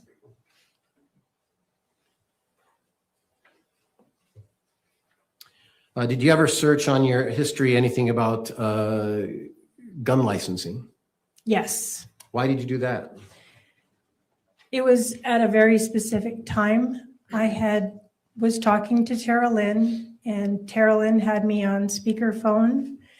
This was a few days before Kate came out. It was after the storage unit was rented and before Kate actually came to Utah. And Tara Lynn was talking to me about Kate coming out, and her husband, David, was in the background on the speakerphone call and said, well, what's your mom going to do or maybe she even said, what are you going to do? Because it was speaker. What are you going to do if Matt shows up at your house? And because David is the one who was so encouraging for me to have a gun in the house, I was almost flippant about it and said, well, I've got a gun. I can protect myself, because that's what he advocated, is having a gun for protection. David? Yes. Tara Lynn's husband? Yes. And did you search gun issues on Yeah. your internet? Because then his follow-up question was, did you register the gun? And I remember when I bought it from my friend, I asked him, I said, is there anything I need to do to file paperwork for this purchase? And he said, no, you don't have to. But then in that moment, when I was talking to Tara Lynn and Dave was saying, did you register it? I went and researched the law, because I didn't know what the law was. And if I might have missed a huge step, and it came up during conversation. So I looked it up. That was before Matt even came out, isn't it? Yeah. Do you remember searching American Fork Cemetery and Alpine Cemetery on June 27th? Yes. Was that in preparation for the death of Matt? No, that was in preparation for a hike that I wanted to take Cheyenne and Steele on. May I? Yeah. Why did you search Alpine Cemetery and American Fork Cemetery? Because one of those cemeteries has a lookout point where there's a plaque that has a brass picture of the mountain range, and it labels the tops of the mountains. And I didn't know if it's like this little lookout point inside the cemetery, and I didn't know if it was Alpine or American Fork. So I looked it up, and turns out it's Alpine, and you just go into the cemetery and you drive up this little road, and it's a spot that you can enjoy the view and see the labeled mountains. And I thought that Cheyenne might enjoy that. I've been up there many times because it's pretty, but I forgot. I'm not very good at directions. What was your understanding of the items in the front room, the toys and things? Were those moved from the front room? Yes. Why? There's 2 laundry baskets in the front room by the fireplace, and I put them into the office, which is just inside the front door. I put them in the office so that when Matt came in, he would be able to have a conversation with Kate and not be frustrated and say, why aren't you all packed and ready to go? Why isn't all this stuff ready to be here? And so I moved them into the office, but I already told Kate that all you have to do is take and slide them into a lawn and leaf bag, tie it up, and you can have the laundry baskets. So you had bought the laundry baskets? Yeah. And you talked about these drawers things up in the bedroom? Yeah, they're like Sterilite brand 3-drawer things that I thought it would be easier for her to work with for the week or 2 weeks or 3 weeks that she was there at my house. Did you think it was possible Kate was going to go with Matt back to California? Yes. Do you think it was possible Kate was not going to go back to Matt to California? No. No, I You didn't. can't answer. Oh, sorry. He made his ruling. Oops. Let's rephrase it.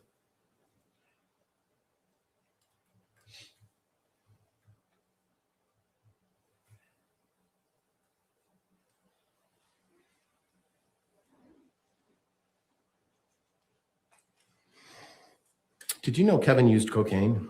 No. Did you know Kevin was depressed?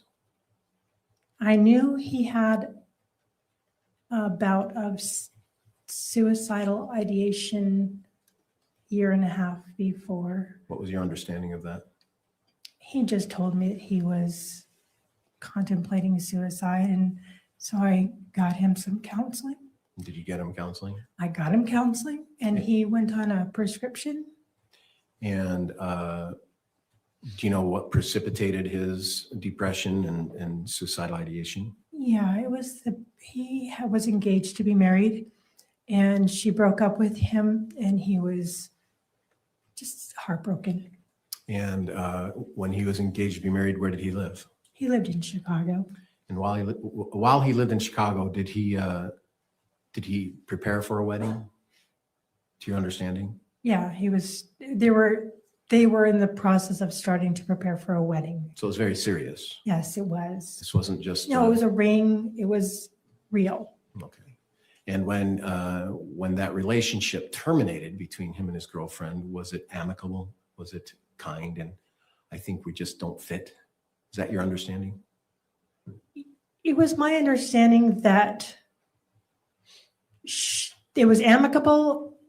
However, she was the one ending it. And so he was calling her a lot. And Did that cause problems? for her, yeah. Did that cause problems for him? It caused problems because when he didn't stop, he was, he'd only been in Utah probably a couple weeks when he was served with protective order papers because she wanted him to stop calling, texting, reaching out by any other social media means. And so her dad was an attorney, was able to help her with that. And did Kevin indicate to you that that made him sadder, that he has Yeah. a protective order? Yes. And how long after that did you get him involved in some therapeutic help?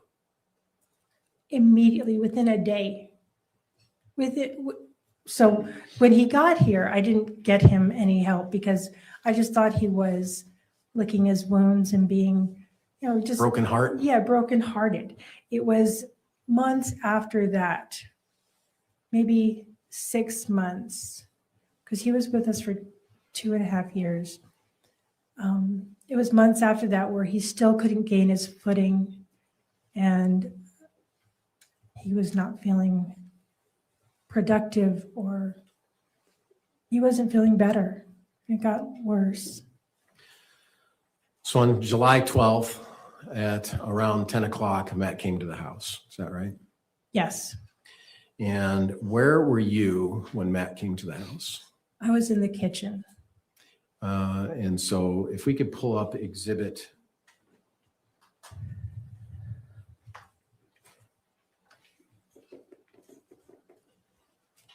It's going to take me a second.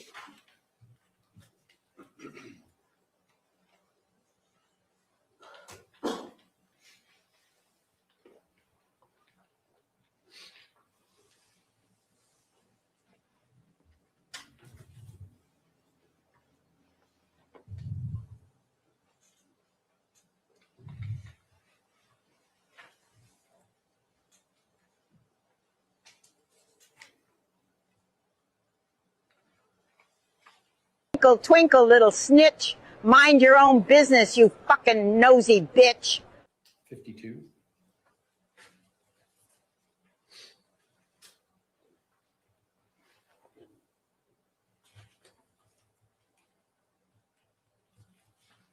Does this look like your home? Yes, And where were you when Matt arrived, according to this picture? I'm on the other side of the fireplace, the other side of that wall. So you can't see where you are at this point. No, We can pull up picture 57.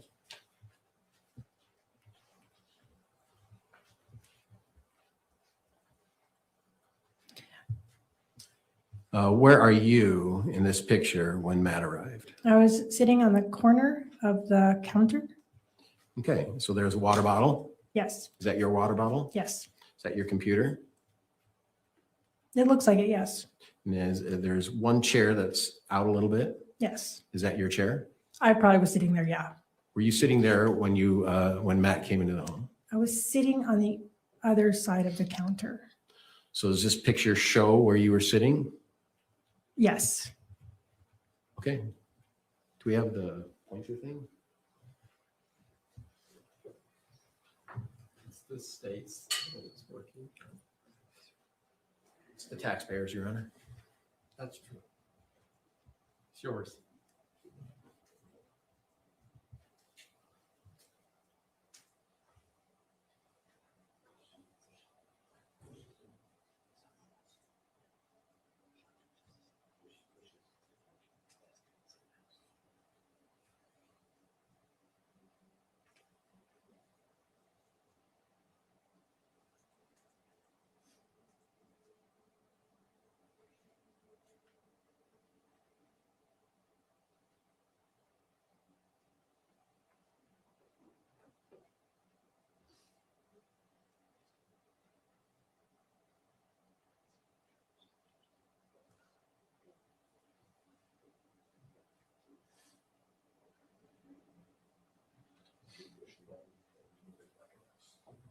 okay.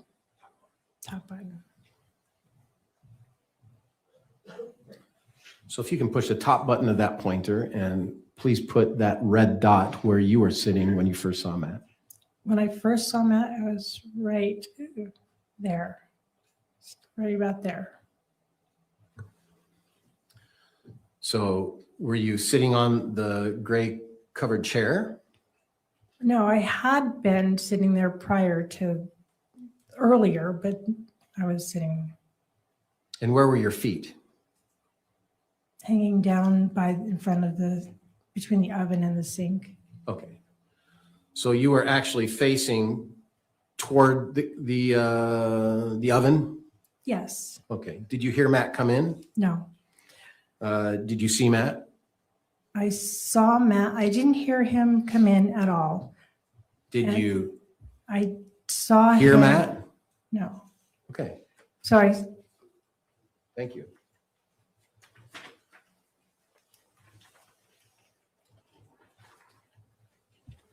We can go back to 52.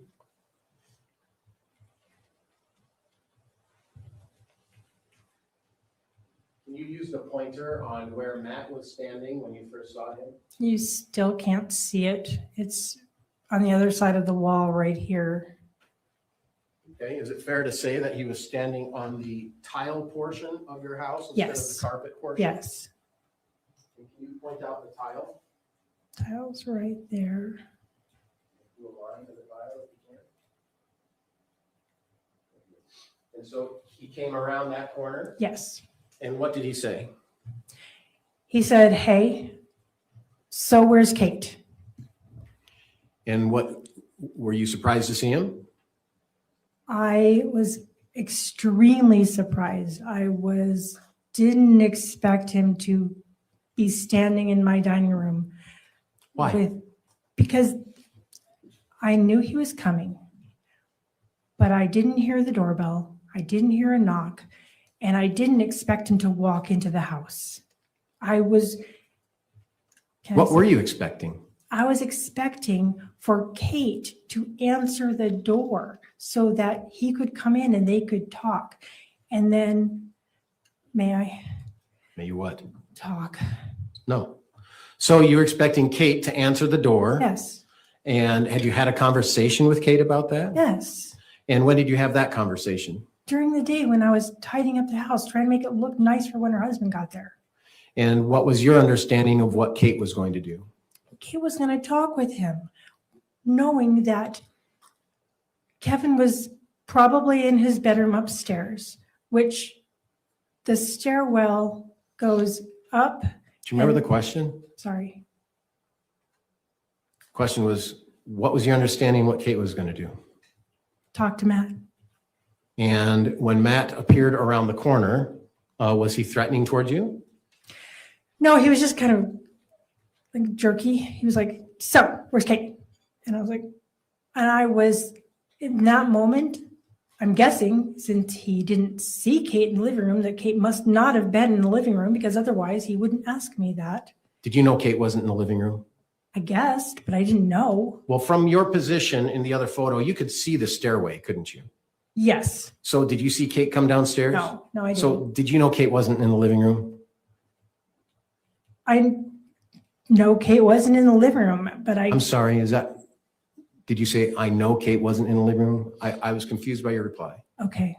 Did you know Kate was or was not in the living room? Kate could have walked past me while I was looking at my phone scrolling. I don't think she did, but I didn't think that, I thought Kate was going to be in the living room, but she was not in the living room. Did you know what time Matt was going to get to the house? 10-ish. Did you have a forecast of closer than 10-ish? No, I didn't know. Did Kate tell you he's 10 minutes out, or did Kevin tell you, or did Tara Lynn, I'm not done, this is a long question, or did Rory, or did, I'm missing one. Anyone do that to you? No. Were you aware of anyone having that kind of instant kind of understanding of when Matt was going to get there? No. Okay, but you knew about 10. Yes. Where were the kids at that time? They were upstairs. Katie had put them to bed. And since she had put them to bed an hour or so before, I assumed they were asleep. Did you have a conversation with Kate after she put the kids to bed? Yeah, probably in passing. Just, are you okay? How are you feeling? Where was that conversation? Downstairs on the main floor. Okay, so was she downstairs and upstairs? She is going to, yes. Thank you.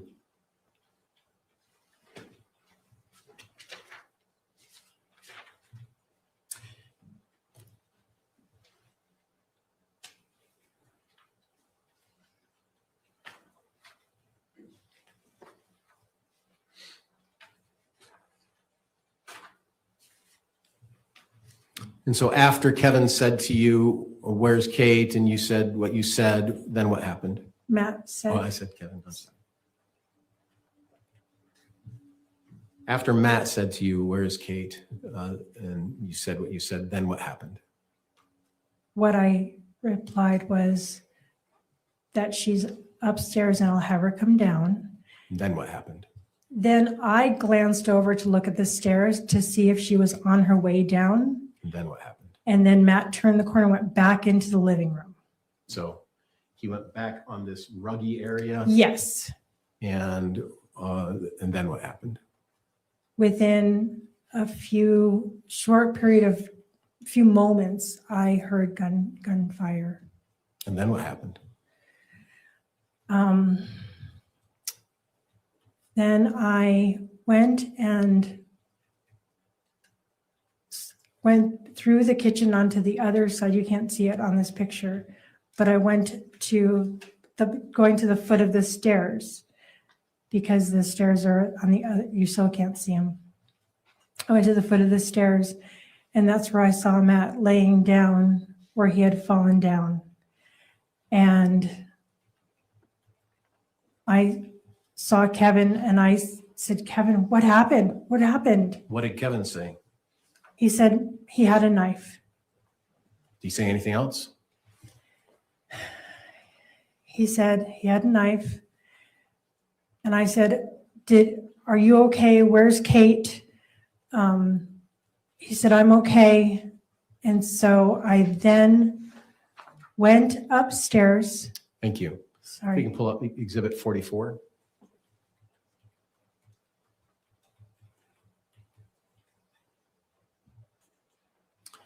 So this picture shows Matt on the floor, correct? Yes. And it shows a carpeted stairway Yes. going up, correct? Yes.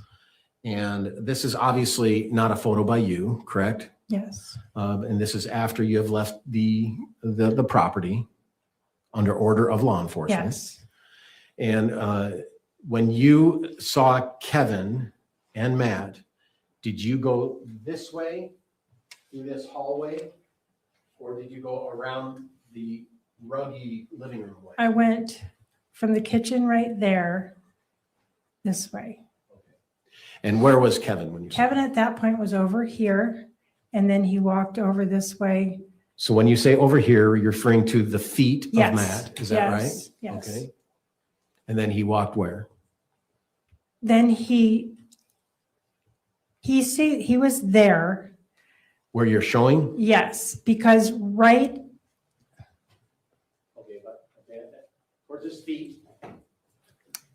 I'm sorry.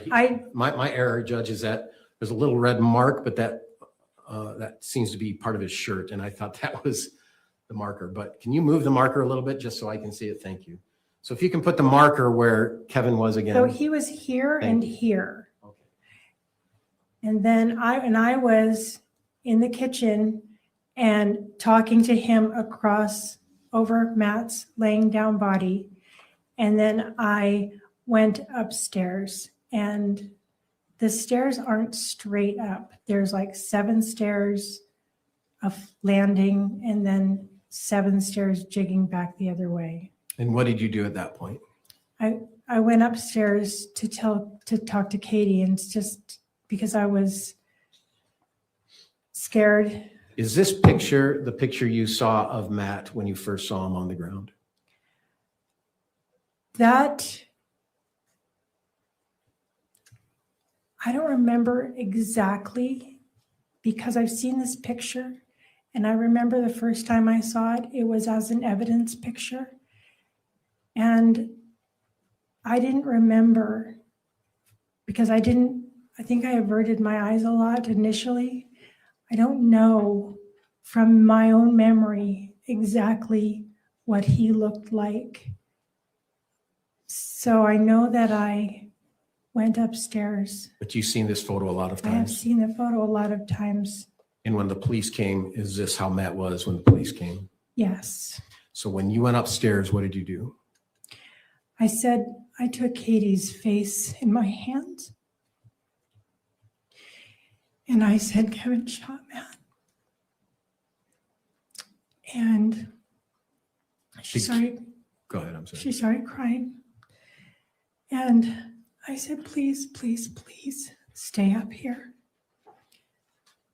And after she said, you need to call 911. And I said, I will.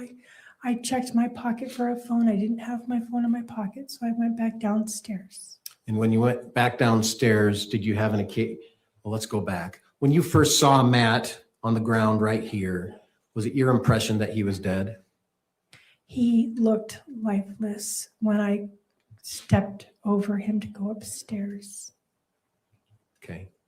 Was it your impression that he could be revived when you saw him your first time? I thought possibly Why? because I didn't see. Did you see any breathing? No, Did you see any movement? no, Did you see anything that indicated that that Matt's body had life? no. When you came back downstairs after talking to Kate, what did you do? I first wanted to check to see if my assessment of not having any kind of heartbeat or anything, I went to check his pulse on his wrist. And Kevin, Which wrist? The one with the knife in it. Did you see the knife? At that, yes, I did, because I didn't look hard at the body at all. My question was, did you see the knife? Right then, yes. Okay. And which wrist did you check? The one that the knife was in. Okay. And I was going to move the knife out of his hand. And Kevin said to me, leave it. Be careful. I think he might still be kicking. Did you see him kicking? No. Did you check anything else on his body? I checked his wrist, didn't feel anything. Then I checked for his carotid artery on his neck. I didn't feel anything. And I checked his wrist again. And the wrist with the knife or the other wrist? The one with the knife. Did you know at that point that he had been shot? Yes. Did you know that he had been shot in the wrist? No. When did you know he had been shot in the wrist? Months and months later, after I saw the autopsy report. So you don't have to offer this information today, do you? My testimony? Yeah. As far as I'm aware, no. After, we can take that down.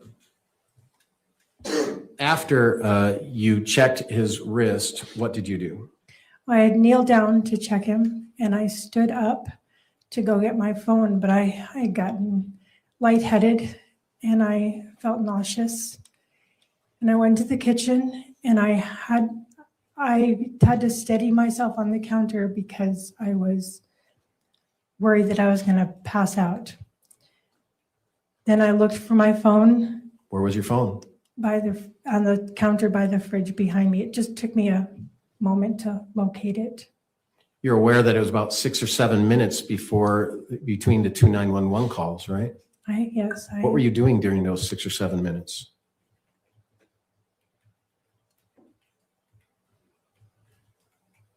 Operating slowly because on the fight, flight, or freeze spectrum, I freeze. But I was so stunned by everything that happened. I was not moving fast at all. Did you see Kevin provide aid to Matt? I saw him check his pulse. Is that all you saw? Yeah, Did you see Kate provide aid to Matt? no.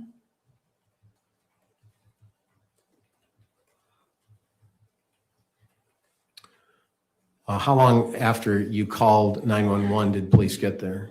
I was on the phone with 911 until police got there by their instructions. And so How long after you called 911 did the police get there?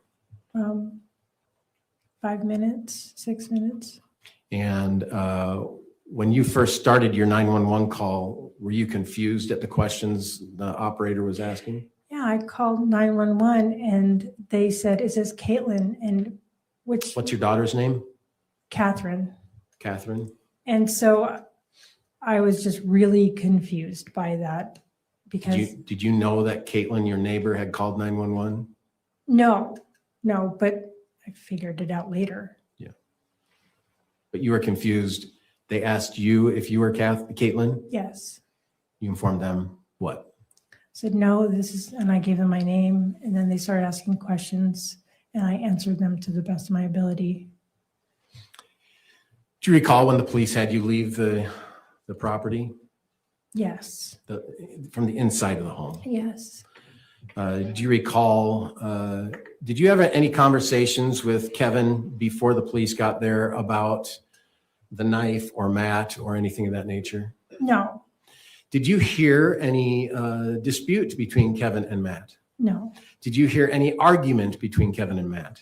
no, I didn't. Did you hear anything after Matt said, "Where's Caitlin?" and you responded? Did you hear anything prior to the gunshots? No, So is it your understanding that there was no real communication between Matt and Kevin before the gunshots? that is my understanding. But you did see Matt with a knife Yes, after, in the picture that we saw. yes. After you left the building, and I keep saying that, I apologize, Judge. After you left the inside of your home, you then went into the yard. Yes, And when you went into the yard, did you have an occasion to see Kevin? yes. And where was he? He was sitting on the steps of the walkway to my house. Do you recall the body cam that we watched in this trial? Yes, Is that an accurate representation of how you and Kevin and Kate were exited out of the property? precisely. Do you remember saying something to Kevin when you were in the grass? Yes. What did you say? I shouted to him, don't say anything, don't talk, just, I forget what else I said. I just said, Why did you say that?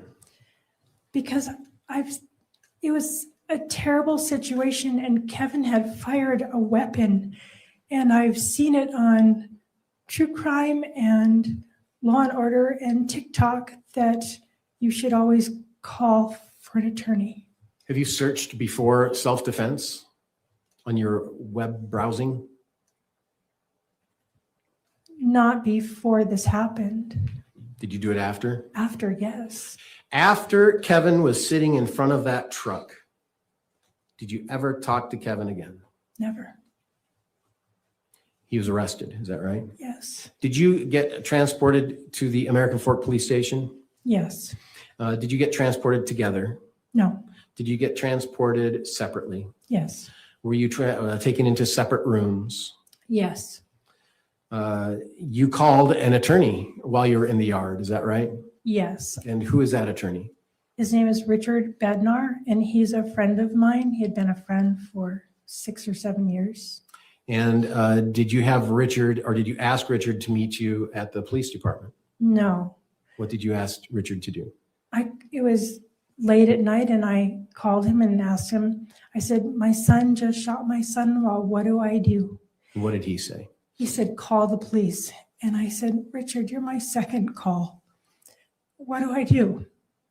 And I don't remember what he said because the police officer said that I needed to get off the phone. And so I hung up.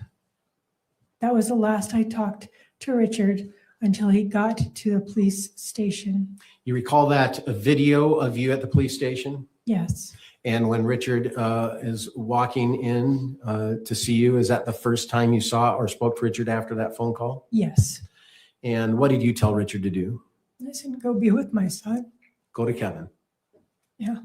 You didn't ask him to sit with you, did you? No. And he could have, couldn't he? Yes.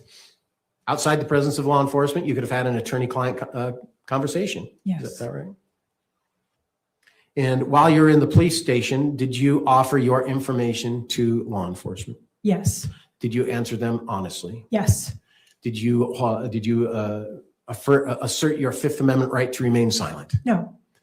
And did you know what Kevin was saying to law enforcement? I had no idea. Did you know whether Kevin was assisting law enforcement? I didn't know what Kevin was saying. Did Kevin ever use the word self-defense when you were in the house together? No.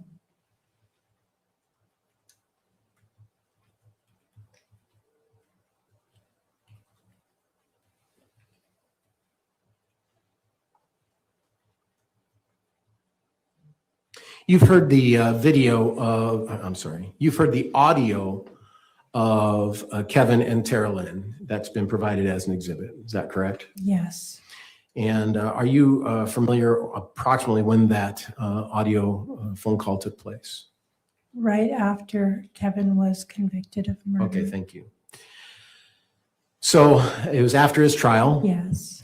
And in that audio, Kevin has advised or is talking to Tara Lynn. Is that right? Yes, yes. And Tara, Or leading, you could ask more open-ended questions.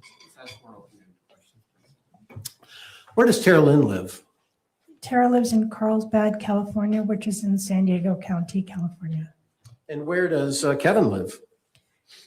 Kevin lives in the, I don't mean now, I mean back then. oh, American Fork, Utah. And how long had Tara Lynn lived there? Her whole married life, so it's 16 years. And in the conversation of this audio we heard, to your understanding, where was Tara Lynn living then? Still in California. And where was Kevin living at the time of that telephone conversation? Utah, And where specifically in Utah? American Fork, Utah. Oh, where he was living when the conversation took And that place? telephone conversation took place. The Utah County Jail. And so that was a jail call between, is it your understanding that was a jail call between Tara Lynn and Kevin? Yes, And you've heard that phone call before, haven't you? yes. First time you heard that phone call was about how long ago? A few weeks ago, you played it for me. Yeah, I played, Once you played not it. in this trial, right? No, no, privately. And in that audio, Kevin says that he had talked to you about planning this murder of Matt, doesn't he? I heard him say that. He never said murder though, did he? No. And what is your best understanding of why Kevin would say that? Well, firstly, In speculation, Your Honor. Any speculation? I can ask her understanding. I understand why Kevin would say that. She hasn't talked with Kevin since the day he was arrested. You have no idea. Well, she can have an opinion. Excuse me. Mr. McCovey? I'll submit, Your Honor. You're asking her to speculate, right? I'm asking her opinion on why Kevin would say that. I'll allow it, just that one question. Thank you. What's your opinion on why Kevin would say that? my opinion is that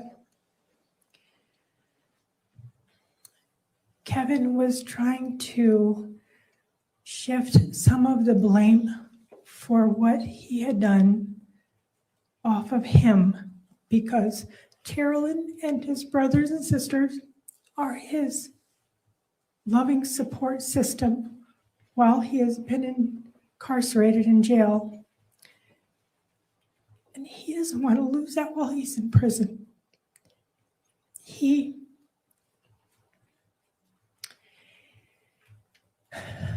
It is completely not true. It's not true what he said on that call.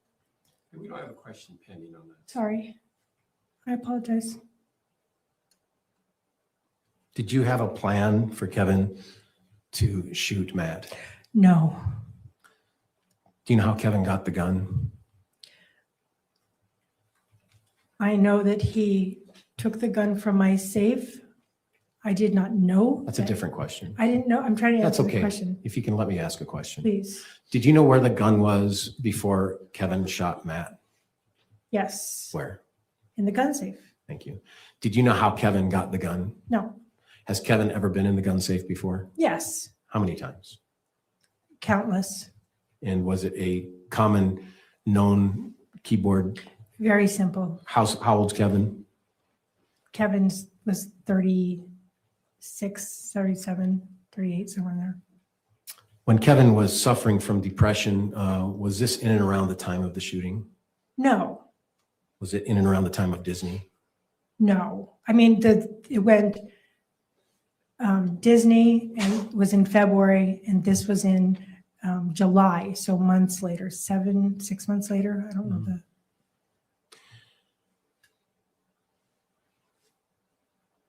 You've heard the testimony of Kate. I have. You know that Kate has pled to certain charges. I do. Do you have an opinion on why Kate has pled? I do have an opinion. What's that? Kate realized the evidence supporting her plan to kill Matt was great. And she wanted to make a plea bargain with the state, with the government, so that she could spend the least amount of time in jail or prison that she could. I suspect she was intimidated by the government and by the evidence, which I don't blame her for being intimidated because it sounds like there was a lot. But I believe that she was making a deal, saying what she needed to have the least amount of time in jail as possible or prison as possible. Did you have a plan with Kate to shoot Matt? No, Did you have a plan with Rachel to shoot Matt? no. You know, Rachel had a text that we just saw yesterday or Monday or Friday where she talked about shooting Matt. Yeah. And what was your understanding? Saying she was going to shoot Matt? Yeah. Didn't you have a plan for that? No. Why would she say it?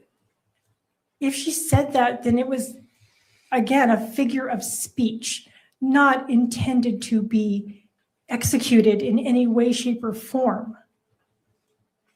Did you intend for Rory to go spend the night with Rachel on July 12th? I became aware of that plan after it was already in place. You've heard a testimony of Rachel regarding that. Yeah, Rachel extended her an invitation. I knew that I had nothing to do with it. I didn't know if Tara had suggested it or Rachel. In fact, I didn't know until yesterday, was it yesterday, Friday, who had invited her, where she got the idea. I heard myself. I didn't ask Carolyn. I didn't ask Rachel. I just know it wasn't me. You're aware that Kate offered a proffer letter to the prosecution in June of 2025, right? Yes. And in that letter, you are, one moment, I'm sorry. I need to get my wits about me.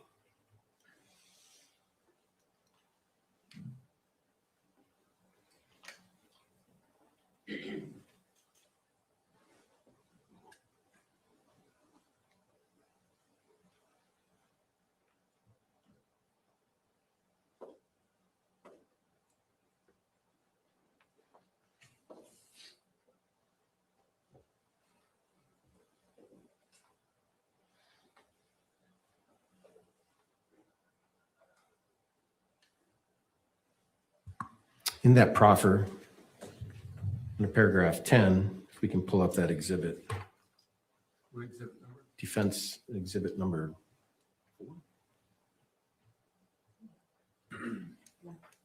1.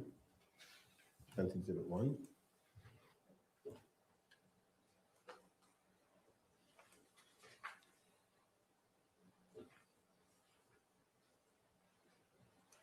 Page 2.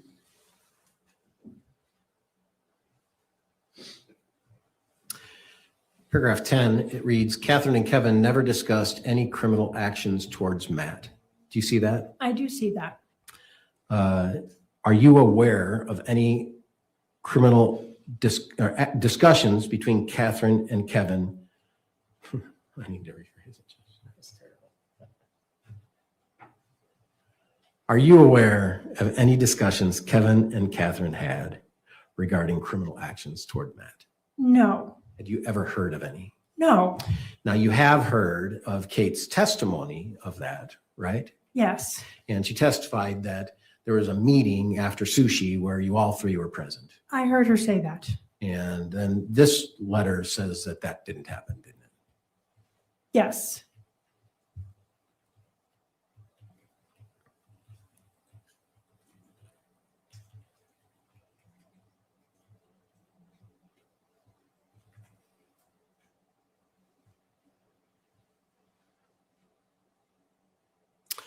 You can take that down. Your Honor, I'm just going to take a moment. I'm going to review my notes and see. That's appropriate. Just take a moment.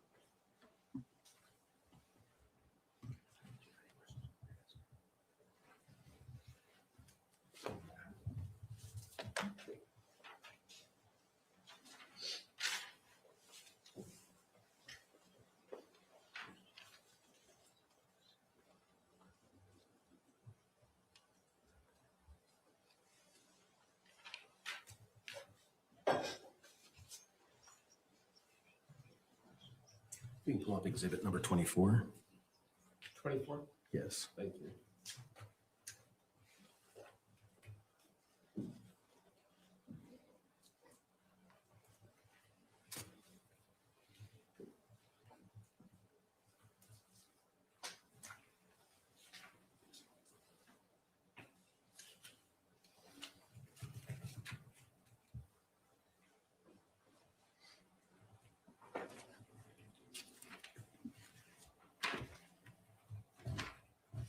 Just one moment. Your Honor.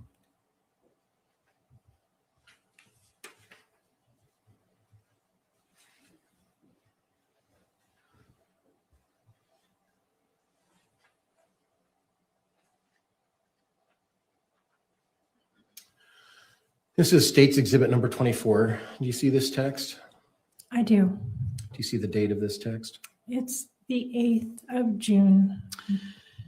Would you say that this expression by Kate was the worst time of her marriage with Matt? It seemed like that was the normal theme that had been going on for a while. That's a succinct expression. And on page 2, she says that Matt just told me I forced us into poverty. Do you see that? I do see that. Do you have any idea why she would send that to you or what was said regarding that?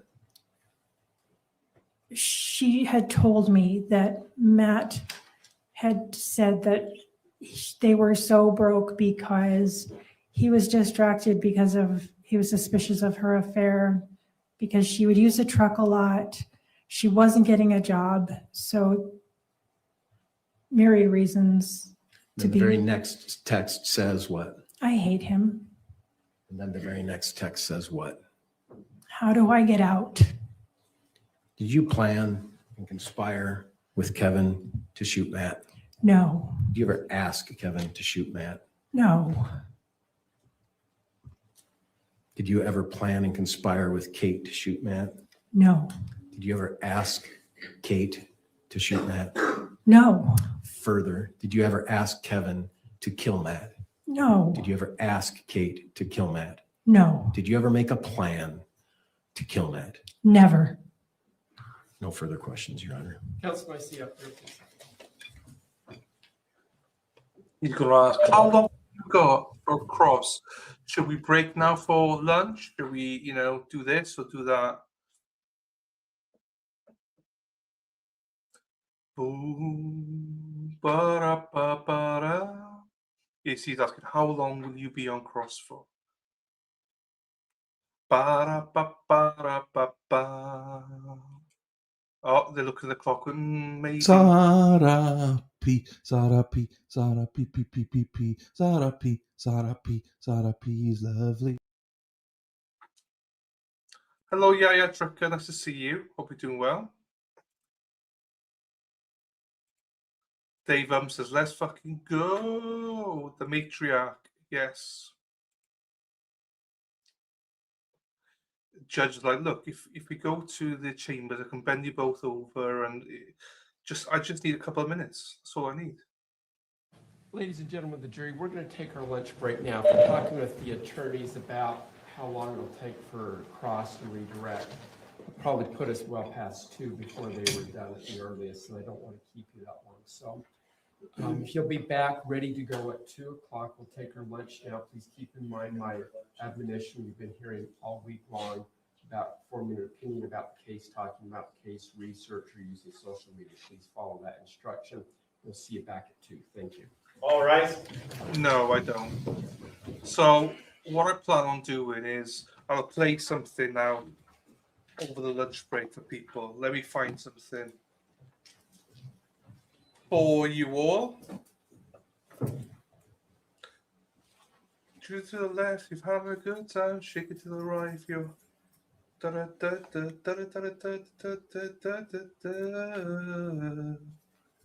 it to the left if you're having a good time. Shake it to the right. All right, before we take our break, anything from the state you need to put on the record? We just, can the attorneys come back at 1:30? There's some exhibits the state would like Yes, to we'll have discuss. the room open at 1:30 for the attorneys. Anything else? No, Your Honor. Mr. Faceberg, anything from the defense? No, Your Honor. All right. Room will be open at 1:30, but we'll be in recess. I'll be back just a little before 2, so we can start straight at 2, okay? Thank you. All rise. There you go. Told you it would only take a couple of minutes. I'm on my way, Crystal. Oh, there you go. I'm making some eggs, olives, mushrooms, omelette, tortilla with a salad. Ooh, nice. I'm having some thin ham, tomatoes, maybe some cheese, cheddar cheese sandwich, and maybe a quavers or what's it as well. Because it's my birthday and I'll do what I want to do, what I want to. Right. Spice up your life. Yeah. Shake it to the left, you had a good time. Shake it to the right. Oh, spice up your life. Right. Let's put this in. This is an hour and a half. So whatever this is, it's called 6 Drunk Parents Who Left Their Kids Caught on Body Camera. So I'm going to put this on for you all. I'm going to go then and make and have lunch. And if you need to go somewhere else, then bugger off. Come back at 2 o'clock Mountain Time, 3 o'clock Central, 4 o'clock Eastern Time. And me and Bad Dad at 9 o'clock UK time. But yeah, I'll play this up until we're back from lunch. So with that, enjoy lunch, enjoy whatever you do, behave if you have to, and I'll see you when you get back. Here you go. I left vehicle running. I just had to pee. You don't drink at all? No. You never drink at all? No. Really? Where the is this straight line? Relax. No. Ew. All right. Do you know your right from your left? Yeah, apparently I don't. These aren't just bad drivers. These are parents who allegedly forgot the kids were even there. We are counting down the most insane DUI stops that make you wonder, who's watching the back seat? Welcome to After Hours, presented by Law and Crime. I'm Jesse Weber. I took her. Took her in the pub? Yeah, I just had shoes. You didn't take him? No. You left him in the car? I left vehicle running. I just had to pee. Okay. We begin this episode of After Hours in Port Charlotte, Florida, where a deputy pulls up to a pharmacy parking lot. The call came from a nearby pub.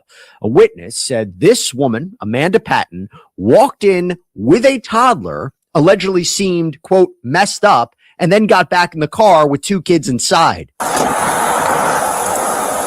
You have another unit left, please.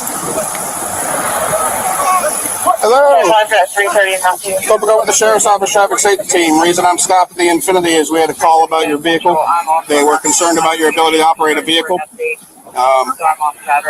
Is everything okay? Have you had anything, alcohol or anything to drink today? Are you on any medications prescribed by a doctor? Well, anxiety. Okay. What? Yeah. How much have you had today? We're right in the middle of the pharmacy. Yes. It's fine. Last night. Okay. All right. What were you doing up at Charlie's Pub? I stopped. I had to use the restroom. Okay. Well, they're the ones that called. They were concerned about you being able to drive safely. All right. So I have another vehicle coming. How come you didn't, when I got out of the car to walk up to you, you didn't, you just took off on the access right there? Or did you not even see me? No, I stopped it. No, I was behind you when you were at the stop sign. I was walking up to your car and you took off. Okay. Sorry. The deputy starts asking about the kids. And that is when things go from bad to worse. All right. Well, like I said, right now I'm just waiting. How old is the little baby? She's 2 and he's 7. Oh, okay. I took her. Took her in the pub? Yeah, I just had shoes. You didn't take him? No. You left him in the car? I left vehicle wrecking. I just had to pee. Okay. All right, I'm gonna get my form. Can you get her out real quick? Sure. I have all 313s out with me. I'm gonna do field sobriety, but she's got 2 babies in the car too, so I wait for a third to get here to watch them while I do her. At this time, ma'am, I am concerned about your ability to operate a vehicle safely. I'm seeing a couple of clues and indicators that believe me to be that you may not be able to operate it safely. That I'm going to ask you to submit to field sobriety to make sure you're able to operate your Infinity safely today, okay? Will you do the exercises I'm going to ask of you? I will. All right. The deputy walks her through the test, step by step. Then he says, go. And she goes and keeps going and keeps going. All right, Ms. Patton. This white line that you're standing on, do you see it? Yes, sir. Do you consider it a fairly straight line? I do, sir. Is it free of any debris that could cause you to trip? No, sir. It's not what's on it that could cause you to trip? No, sir. No, sir. No, I asked, is it free of any debris? Oh, yes, sir. Okay. I see that you're wearing sandals. Sir. Would you like to take those off and do it barefoot, or are you comfortable with your sandals? I'm comfortable with my right. sandals, sir. All right. What I'm going to do, ma'am, is this time I want you to put your left foot directly on the line. Take your right foot, place it directly in front of left, like mine, arms at your side. Stay in that position. Do not start until I tell you to begin. Sir. When I tell you to begin, though, Miss Patton, you're going to take a series of steps, counting your steps out loud like such. There is 1, 2, 3. You're going to go all the way to 9. Upon reaching 9, you're going to leave that lead foot in place. You're going to take that back foot. You'll step out, make a series of steps, turning all the way around. You're then going to return back down the line, another 9 steps like such. 1, 2, 3. Go ahead and assume the position. Right foot in front of left. All right. Nope, don't start yet. Wait till I tell you to start. So left foot on the line, right foot in front of left, touching heel to toe. Right foot in front of left. Are you ready? Yes, sir. I am ready.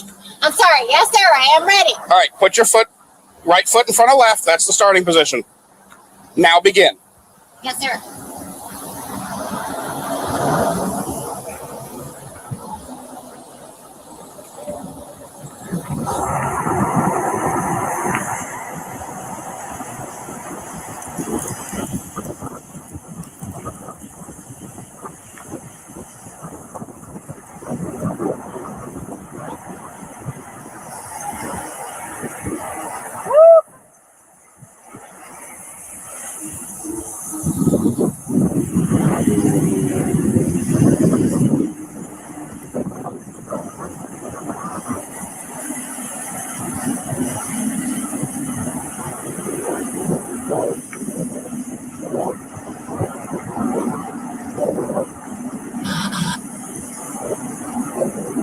He sends her back the other way, same test, and can you guess the result? Miss Patton, do you remember the instructions? One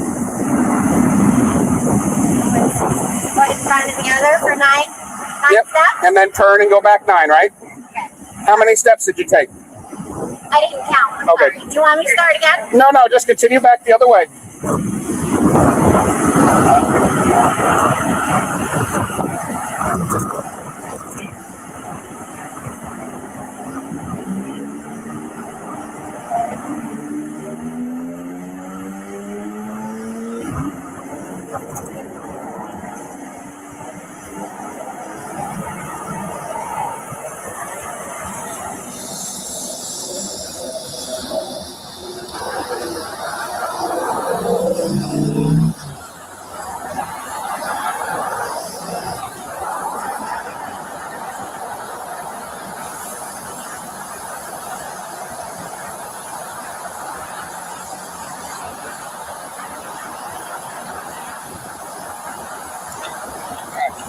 Come right there. How many steps was that? Honestly, I got that. Okay. All right. I can do it again. No, we're fine. Now, the next few tests seem simple enough, so what could go wrong? All right.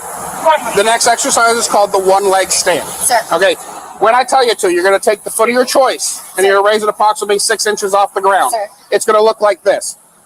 Your foot will be parallel to the ground. Your arms will be straight. Your legs will both be straight. 6 inches is like a Coke can. Think about resting your foot on top of a Coke can. Sir. You're going to count out loud in the manner of such. 1001, 1002, 1003. You're going to continue to count until I say stop. I'm not going to tell you how long I'm going to have you do it for, but I will tell you that I'm about to do it longer than I'm going to have you do it. Sir. If at any time you lose your balance or anything like that and have to put your foot down, regain your composure, pick that foot back up, and continue counting where you left off. Sir. So if you have to put it down on a 5, when you pick it back up, make sure we start counting again at 6. Sir. All right. Again, both legs are to remain straight. Foot is parallel to the ground, 6 inches off the ground. Arms are at your side. You're looking at your foot and you're counting out loud 1001, 1002, 1003, and so on. Sir. Any questions on what I'm asking you to do? No, sir. Do you have what foot do you want to stand on and what foot do you want to raise? I'm going to stand on this, but can you block the wind? It's actually very strong. It is windy. Like I said, I did just do it, but what I could do, I can stand to the side, but what I need you to do is I have no problem standing here. I just want you to block it. no. Do you have any physical handicaps or ailments that keeps you from doing this? No, sir. All right. So you're going to stand on your left and raise your right. Sir. All right. Tell me when you're ready. Ready. Begin.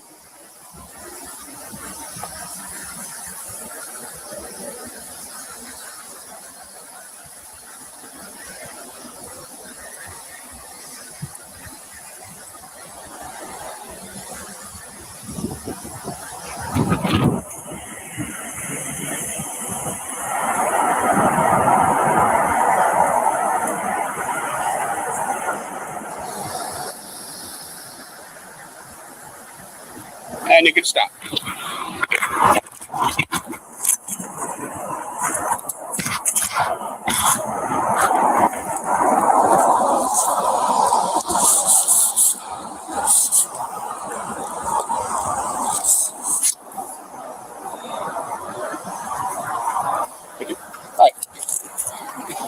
Miss Patton, the last exercise is called the finger to nose. Sir. So what I need you to do is take both your fingers like this, index fingers. Now put them in your side, palms forward like mine. Remain in that position until I tell you to start. When I tell you, let's switch sides so the sun's not in your eyes. I'd rather have the sun in my eyes. When I tell you to start, you're going to have your head tilted back and your eyes shut. My eyes are staying open to watch you, but your eyes will be shut, okay? Yes, if sir. I say left, I'm going to call out a series of lefts or rights. Sir. If I say left, it's straight up, tip of the nose, tip of the finger, and right back down to your side. Sir. I will not remind you to put it down. Sir. If I say right, it'll be the exact same. Straight up, tip of nose, tip of finger, and right back down to your side. Sir. So we're clear. That's the tip of the finger. Not the nail, not the pad, not the sides. Yes, sir. If this is your nose and that's that's the bridge, and those are your nostrils, it's literally the tip to tip. So it's like this. Nope, like this. Straight on. So. And then right down. This. This. Just like that. Yes, ma'am. So turn it around to Yep. my. To your nose and right back Sir. down to your side. Sir. All right. Miss Patton, head back. Eyes shut. Left. Right.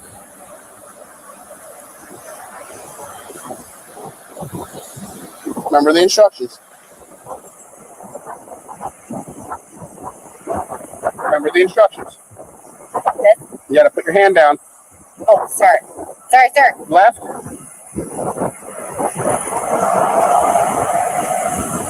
Right.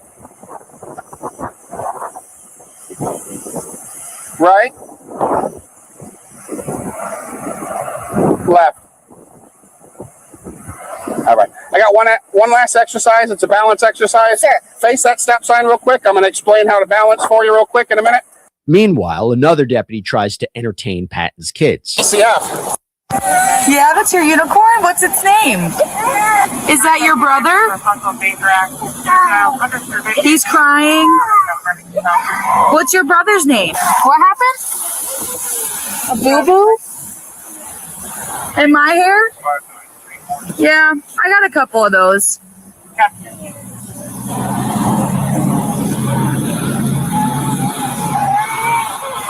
What you watching? Sing?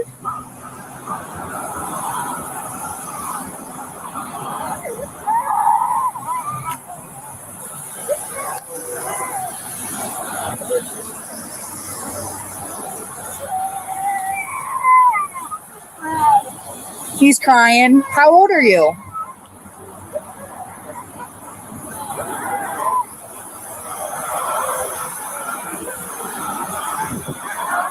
Uh-oh. Are you watching Sing? It's my favorite movie.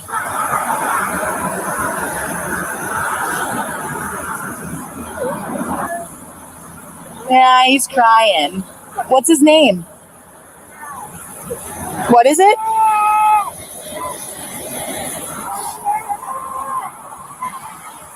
Are you trying to give me your unicorn? This is your unicorn, though. Do you want him? You want me to have him? Yeah? What's its name? Yeah.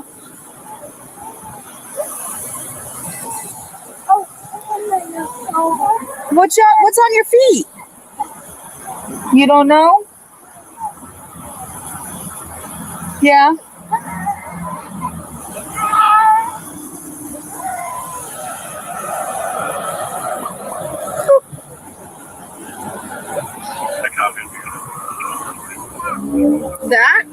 That's my radio, so that's how I talk to people. That's how I talk to my coworkers. You have pretty eyes. They're blue like mine. It's talking, yeah. Yeah. I'm gonna go make sure your brother's okay, all right? I'll be right over there though, okay? I'm not gonna leave.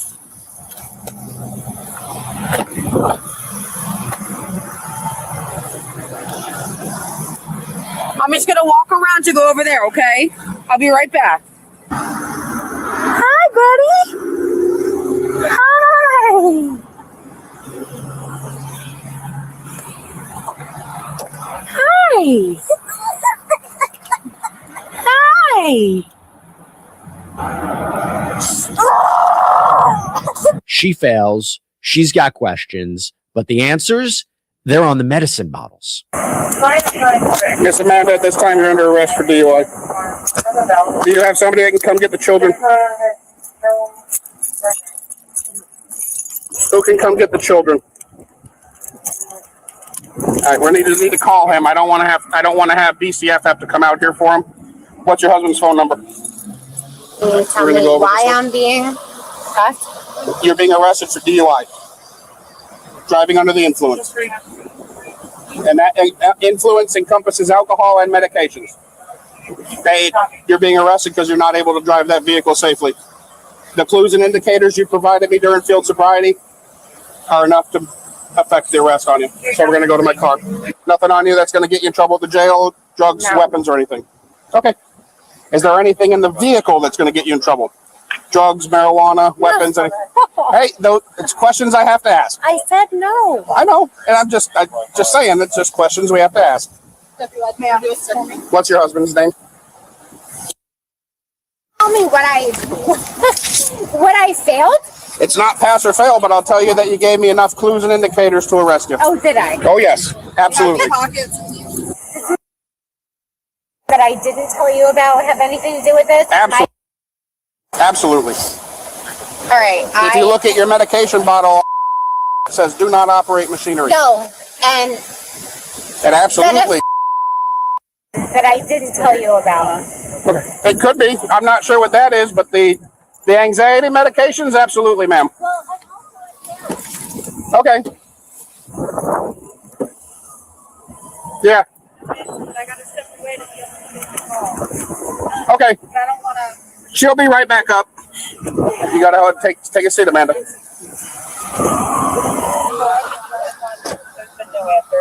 She said the husband. Traffic should be the husband. We got a 2-year-old and an infant in the car. We need them to come out here. Do you want to be? I'm gonna start typing something real quick. Do you want to ask her if there's a parent, a grandparent? Yeah. We'll get anybody. Yeah.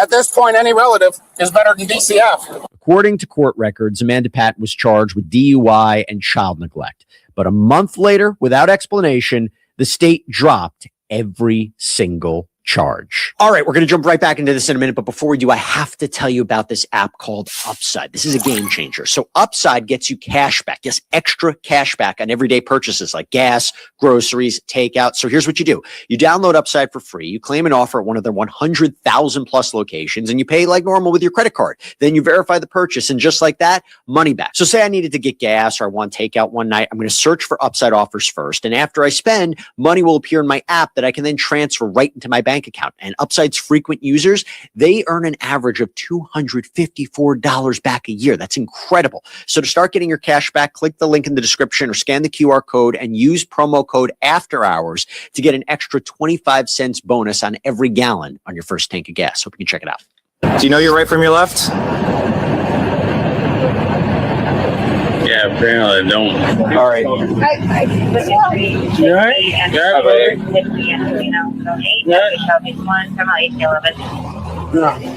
We head now to Boca Raton, Florida, where a pickup truck crashes with two young children inside. An officer makes contact with the driver, Joshua Petro, and he is visibly a disaster. He seemingly can't get his ID out of his wallet. He seemingly can't stand without holding on to his kids. Something is clearly wrong.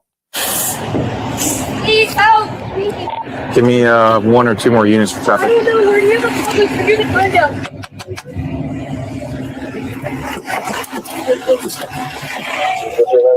You all right, man? Back there. You good?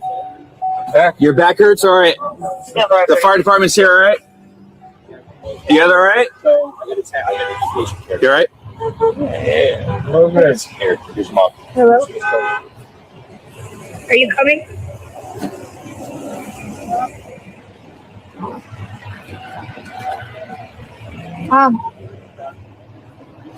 Hey, man, you good?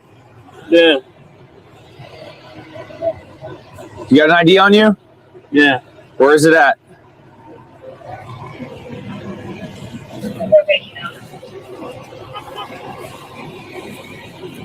Alright, so hurting everybody? No. You all right? My sisters. You're scared? You sit in the back seat, you seatbelted in? Yes. Okay. My brother should have been hurt. Okay. So two of you guys. Do you know your mom's phone number? Yes. All right. Watch closely here. According to police, he's so impaired, he uses his own kid for support. Watch how that turns out. You all right? Yeah, buddy.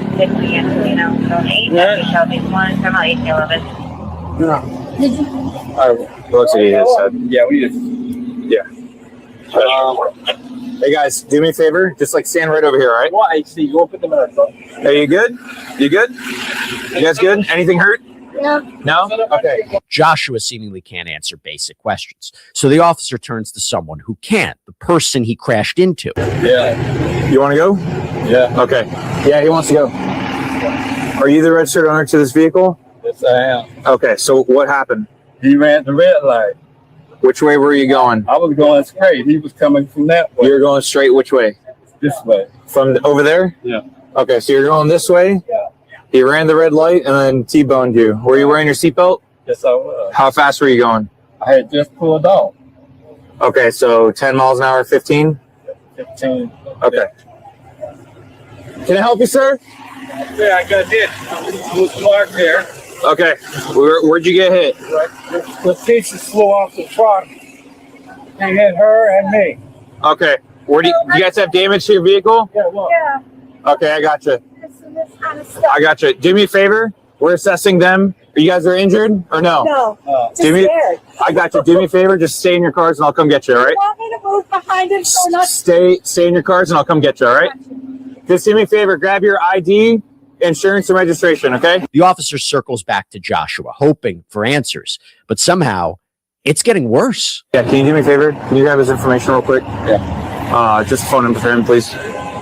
No. What's up, man? My kids. Yep, they're with the fire department, all right? They're hanging out, they're sitting down, all right? Where are you coming from? No. What'd you say? They're getting checked out, all right? They're all right. No. Just make sure. We're making sure.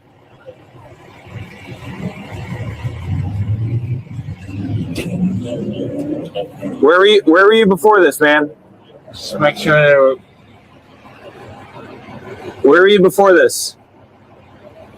At the house. At the house? Yeah. Okay, where are you taking them? There's a grocery store. Is there anything in the driver's seat? Grocery store. That's it. The grocery store? Yeah. Okay, which direction were you guys traveling? This way.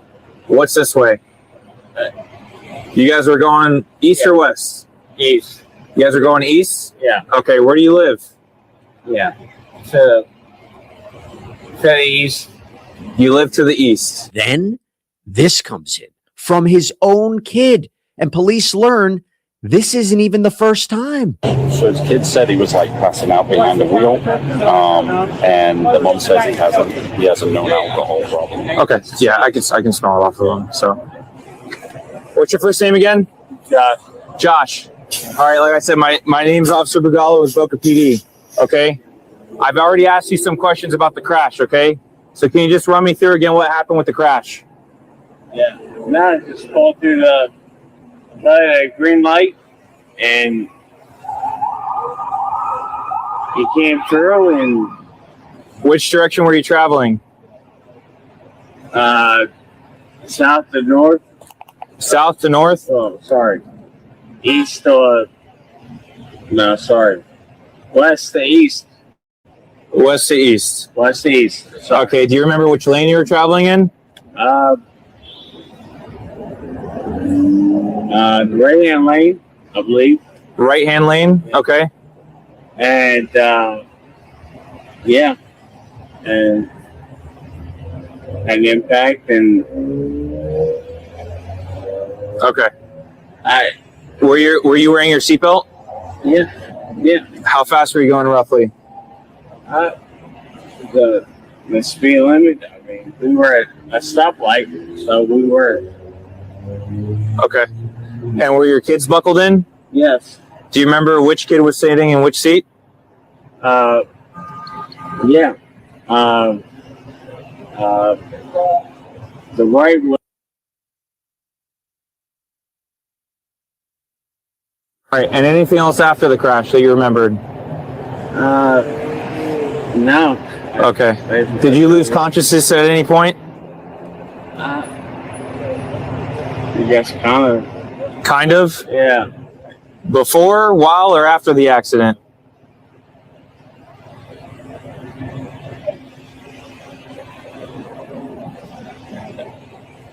Kind of during. During the accident? Okay. Yeah. All right, listen. So I just wonder, my kids are good. Your kids are good. They're over there. They're getting seen by the fire department, okay? Okay, listen. Let me get him to conclude the traffic. Sit down. Right. Josh. Yeah. All right. I spoke to you before, okay? So let me just make this very clear, okay? So when you got out after the accident, we were conducting the traffic crash investigation. You informed me that you wanted to call your lawyer, okay? Since that has passed, the crash investigation concluded from Officer Ganthier. You remember that, right? Yeah. Okay. And like I said, I'm conducting a criminal investigation moving forward for DUI.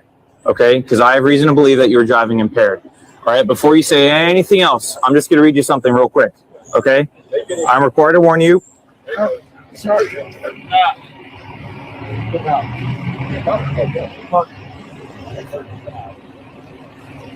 All right. How about let's sit you down? Let's sit you down.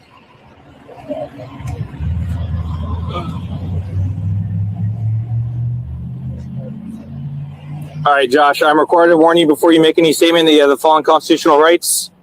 You have the right to remain silent and not answer any questions. Any statement you make must be freely and voluntarily given.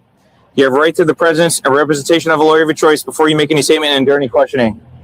If you cannot afford a lawyer, you're entitled to the presence and representation of a court-appointed lawyer before you make any statement and during any questioning. If at any time there's an interview, you do not wish to answer my questions, answer any of my questions, you're privileged to remain silent. I can make no threats or promises to induce you to make the statement. This must be of your own free will. Any statement can be and will be used against you in a court of law. Do you understand these rights that I read them to you? Josh, look at me. Yes. So you understand them? Yeah. Okay. I have reason to believe that you're driving impaired, okay? Would you be willing to conduct road sobriety tasks to dispel my alarm that you're driving impaired? What'd you say? No. No. Okay. Just understand that I have to make a decision based off everything that I've seen so far. Okay. Everything from the crash up to now. Okay. So There's no impairment. I understand. So would you like to conduct road sobriety tasks? Yeah. Yes. Yes or no?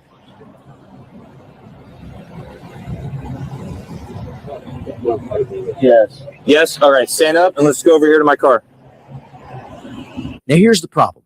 What should be easy is about to look anything but.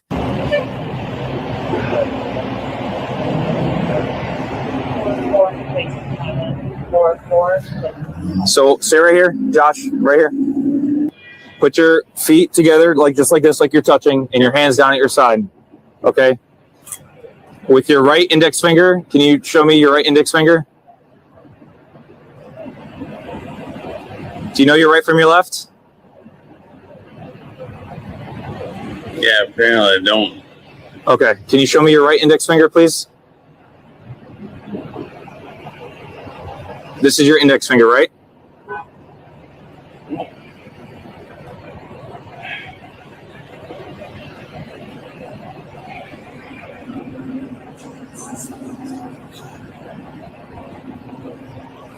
Okay. Josh, look at me real quick. This is your index finger, right? I understand that. Okay. Can you point to the tip of my pen, please, with your right index finger? So I know exactly that you know that my pen is the tip of the pen.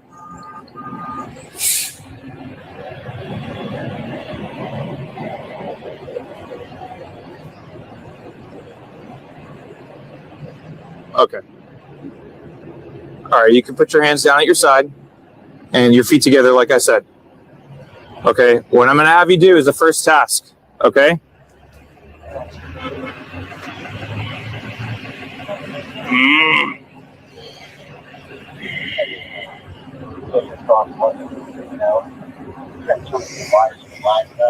Josh, keep your feet together. No, I got. Your feet are not together, so keep them together so we can start. And your hands down at your side. Okay, so you're either going to listen to me or you're refusing to conduct the road sobriety tasks. All right? Which one is it?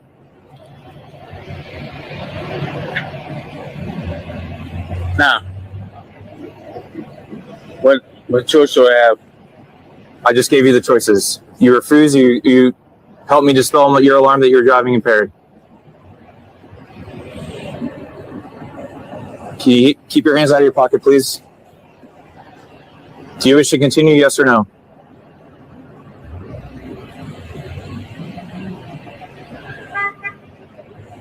Okay. No, it's don't. You're done. No, you're done. Don't fight. Don't fight. Don't fight. You're done. Don't resist, dude. All right. Again, just catch another charge.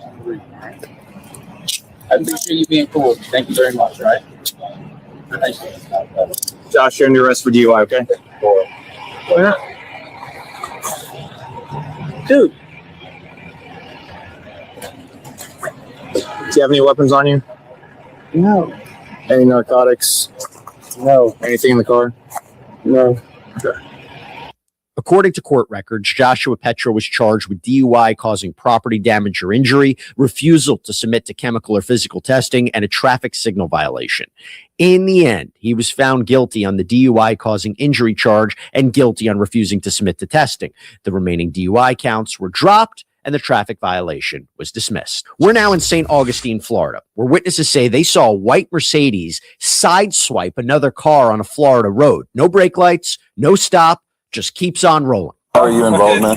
No, I was right here. I was like Me right and her. there. Yeah. Okay. The lady was going that way. Okay. You got your ID on you? I have a picture of That's her.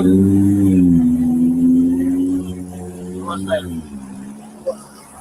Where'd the other car go? It was driving that way. Yeah, I'm pretty sure that it would have been her mirror, like folded in. Or something. Okay. So what happened? What did you see? The white car just hit her. Okay. How'd it hit her? Like sideswipe? Or... Yeah, it looked like it, and then she just drove away. It was like, it was really weird because I wasn't paying attention, and then all of a sudden she just hit her. Where were you at? By the way, did you see it? Or? No, I wasn't It was like a car or two behind me. Okay, did you see it? It's a white Mercedes. Then cops find this woman, Rachel Cunningham, and her babies in the back seat. Her story? She wasn't running. She was looking for someone. Yes, sir. My baby's in the car, by the way. I was literally, when that happened, all I was trying to do was turn around. That's it. Okay, why are you going back and forth trying to get out of here? What's that? Why are you going back and forth trying to get out of here? No, I'm waiting to meet somebody. Who are you waiting my friend to meet? has a meeting, and I'm supposed to be meeting with him because I have stuff that I need to sell for my daughter's first birthday. He owns a vault, and he had meetings, so he said, wait around for me. I need you to wait because I have stuff that I'm selling to him. And so I turned, and then when that happened, I immediately turned in there. It was like, holy shit. And I needed to turn around. The guy was like, hey, are you stopping? I Well, said, then how come when you turned into the Carmelo's parking lot, why did you leave? No, sir. This is what happened. I hit, and I was going this way. And I immediately was like, all right, let me turn in here where the police station is right here, this police station or whatever it is. And I went right there, and I turned around, right? And the gentleman was behind me, and he's like, what are you doing? Because I guess he had saw the same thing. And I said, hey, sir, I'm just turning around really quick. I'm going back through. And then there was traffic, and I was trying to, like, be able to take a left, but it was a whole mess. So what I did was I wanted to turning into Carmelo's, and then turning onto that way through Carmelo's to take a right. And that's when I saw you guys, and I waved you guys down. And I saw you all passing, so I turned around to meet you. What is your name? Okay. I am so sorry. I was not trying to run away. I was just trying to, like, get back to the situation. Okay. And I didn't want to, like, reverse or get in another accident or God knows what. But the car she hit is still back there. Police say she drove right by it. Okay. When did you hit the other vehicle? Like right up here. Okay. Like right in this distance. So this is why this isn't making any sense, okay? Okay. Because the other vehicle you hit is way back there, okay? And it's disabled. It hasn't moved. Okay. So you hit it back there, not up here. Yeah, well, okay, so wherever I hit it, Mhm. it was in somewhere in this vicinity, right? You know how when something happens, you're in panic mode. Everything's happening so fast. Yeah. I know I hit it right here. Okay. And I knew this was a straight line, and I couldn't turn in anywhere. That gate's closed. I didn't know where to turn. So all I could do is after that happened, the first thing I could think of was to turn into there. Okay. You know, I knew I was going to be turning eventually to get gas and something, and then I hit the car. Okay. And so I was like, all right, I need to make a turn, whether it be the left turn or the right turn. I needed to take a turn, and that was the easiest turn to make right there. And I was just to do a U-turn and come right back, which is exactly what I did. And then when I saw a few cop cars, I waved you guys down. Okay. I was not trying to run. I was not trying to So do let me ask anything like that. Why didn't you stop right where you hit them? What's that? Why didn't you stop right where you hit them? Because when you're in a crash, you're supposed to stop right there. Yeah, but there was cars everywhere. There were cars everywhere, and it was a mess. And I you know, like and when I hit that car was still going, and I didn't know what to do. I'm not really used to this, Right. so I apologize. I may have not have done it the right way, but I definitely was not trying to run. Gotcha. Okay. Or do All right. anything. That's fair. I just needed And to. if next time if this were to happen and I need to stop right where I am, Yeah. even if it's in a not the most safest road or anything, Yeah, I will do that. so usually like with- where I'm at right now, if Right. I should have done that, I will do that next time. So usually with crashes, what we tell people is if you're able to move your vehicle, move it off to the side of the road, right where it happened. Okay. So the Okay. nearest parking lot, something like that. So as close as possible. Exactly. Okay. Yep. And that was not as close as possible. Not as close So as I get, possible. Right. I get it. yes. Exactly. Okay. It was safest for me because I understand. But Okay. I get that. Yeah. Okay. So the officer switches gears, asks if she's had anything to drink.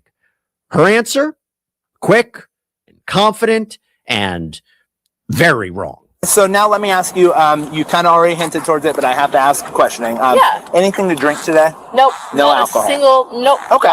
What about any kind of prescription meds? Nope, nothing. Okay, nothing, even Advil, Tylenol, like 800. No, not. I was gonna take a headache medicine earlier, but not even. Okay, no antidepressants, no stimulants like Adderall, anything like that. No narcotics. The only thing I take sometimes is like the, which is just like all natural stuff. Gotcha. Okay, all right. And sometimes, which is for, but I haven't taken that in months. Okay, all right. What about any kind of illicit drugs? No. So no legal drugs or illegal drugs. No illegal So watch your drugs. back. Yeah. Sorry. Okay. All right. Perfect. So, like I said, I am conducting a DUI investigation. Are you willing to do some field sobriety exercises for me so I can make sure that you're not impaired? Absolutely. Okay. But first, a quick reminder that she has rights and a 1-year-old watching from the back seat. Okay. So before I'm allowed to do that, before I can do that, I have to read your rights. Okay. Because it was a crash. Okay. May I ask what would like? I just want to make sure that you guys are fair. That you guys don't consider me like blinking or like licking my mouth because my mouth is dry or something. Like I literally, I kid you not, I have had not one drink, not one pill. I have had nothing. Okay. Perfect. And So that's my job to make sure that that's true. Okay. Okay. All right. And I'll explain to you everything that I'm looking for, and if I see any indicators, I'll tell you what those are. Okay. But like I said, I do have to, since you were involved in a crash, and now I'm switching to a different investigation, I have to read your rights. Okay. So at this point, you do have the right to remain silent. Anything you say can and will be used against you in court. Okay. You have the right to have an attorney with you prior to, during, or after any questioning. Okay. If you cannot afford an attorney and desire one, the court will appoint one for you. Okay. You may stop the questioning at any time. I am going to be nervous doing it right here. Okay. All right. Let me. Okay. Sorry, I apologize. You may stop the questioning at any time by refusing to answer further or by requesting to consult with your attorney. Gotcha. Okay. Do you understand each of these rights as I explained them to you? Yes, sir. Having these rights in mind, are you willing to answer a couple questions about the crash? Yes. Okay. So can you just tell me again, who was in your car when the crash happened? Me and my daughter. First exam, off to an unbelievable start. First thing I'm going to do is I'm going to check your eyes. Okay. Okay. So do me a favor, just put your feet together, arms down. You can stand over here. Can I stand There here you go, and right. block my face? Okay. Okay. Go ahead and put your feet together, arms down by your side. Okay. So embarrassed. So I'm going to hold my pen up and I'm going to move it back and forth at different speeds. Okay. And just keep my eye on the pen. You're going to follow the pin with your eyes. And your eyes. I watch cops. Okay? I love cops. Perfect. So try not to move your head at all. Okay. Yes, sir. At different points, I'm going to pause and hold the pin perfectly still. Just keep your eyes right on the pin. Okay. So do me a favor. Just arms by your side. Okay. You see the top of the pin? Yes, sir. It is very practical. Yeah. Let's turn around so you're not looking in the sun. Now she just has to stay on the line. She just has to not fall. All right, so this next exercise is called the walk and turn, okay? So for this exercise, I'm going to give you the option to do it with your shoes on or off. Okay. Okay, what are you most comfortable with? These are pretty, well, it depends on what I'm doing. Okay, here, Balance, I really am bad at. All right, here's the thing. I'll explain it, and then you decide, okay? Okay. So hold that for me. Yep. Don't let go. You got it? And go ahead and place it on the ground for me. Is that good? Perfect. Okay, so for this exercise, while I give you the instructions, Yes. I'm going to have you go ahead and place your left foot on that yellow line and place your right foot in front of it, touching heel to toe. And you're going to stand just like that while I give you the instructions, okay? Okay. When I tell you to begin, you're going to take 9 heel to toe steps in the forward direction. Okay. You're going to count each step out loud, touching heel to toe and looking at your feet the entire time, okay? So I'll demonstrate what it'll look like, okay? So if your first step's with your left foot, it'll look like this. 1, 2, 3, and so on to 9. Once you get to the 9th step, keep your front foot planted. Take a small series of steps to turn around. Take 9 heel to toe steps back. Okay. 1, 2, 3, and so on to 9. Okay. For demonstration purposes, I only did 3, but you're going to do 9. And then Okay. You got it. So remember, 9 there. Do the turn just like I showed you. Left first. 9 back.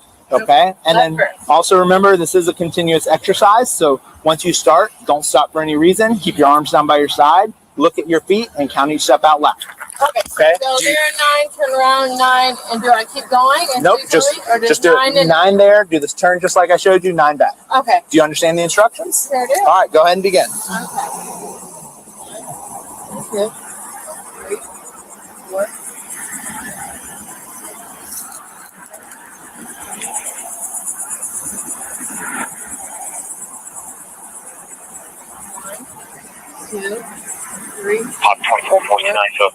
5, No, the indicator was 6, 7. drop you on the front door in the back area. Very good. All right. This final exercise, let's scoot over so we can let him by real quick. Yeah. Let me go. No, we're going to let him go by. So.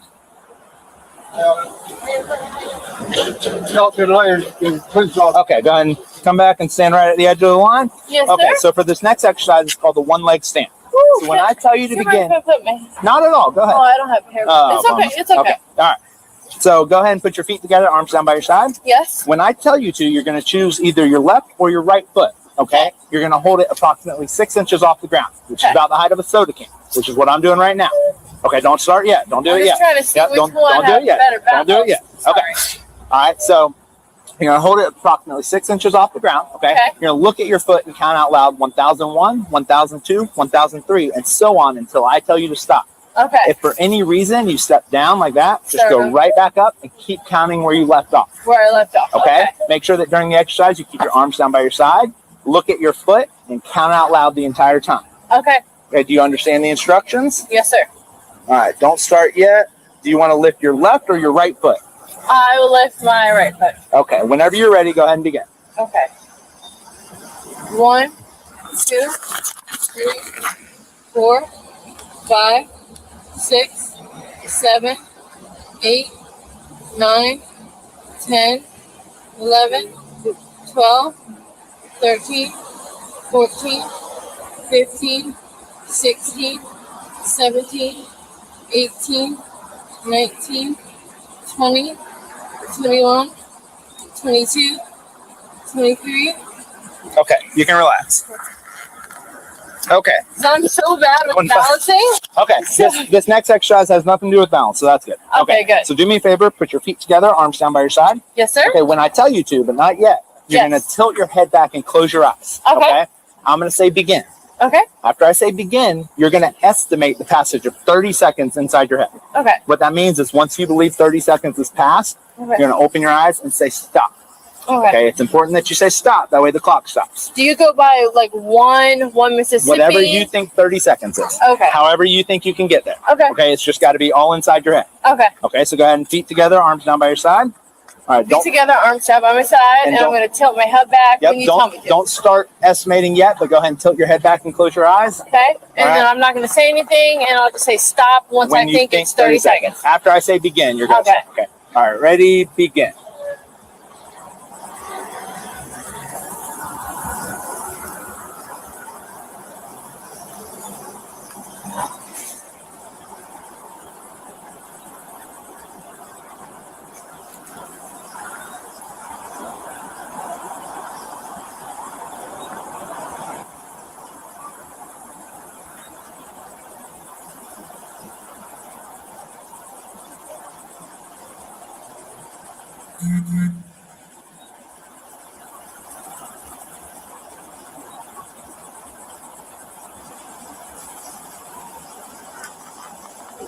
Stop. Okay, how long is that?